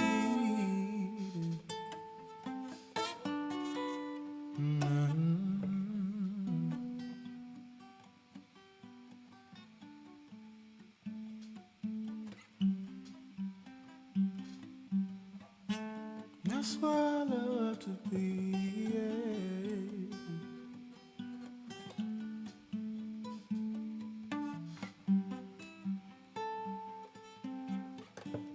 I found this So let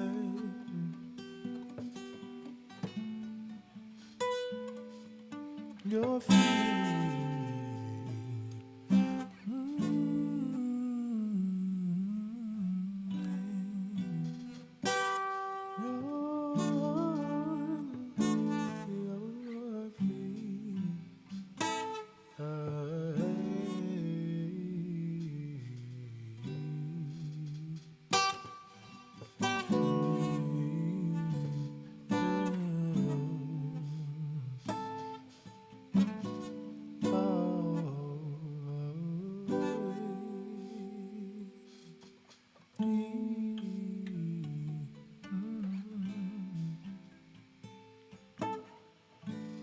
that's where I love to be.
Hallelujah. Yeah. Hallelujah. Well, that was some guitar. Hallelujah to the Most High. So everybody, we just give esteem to the Most High, and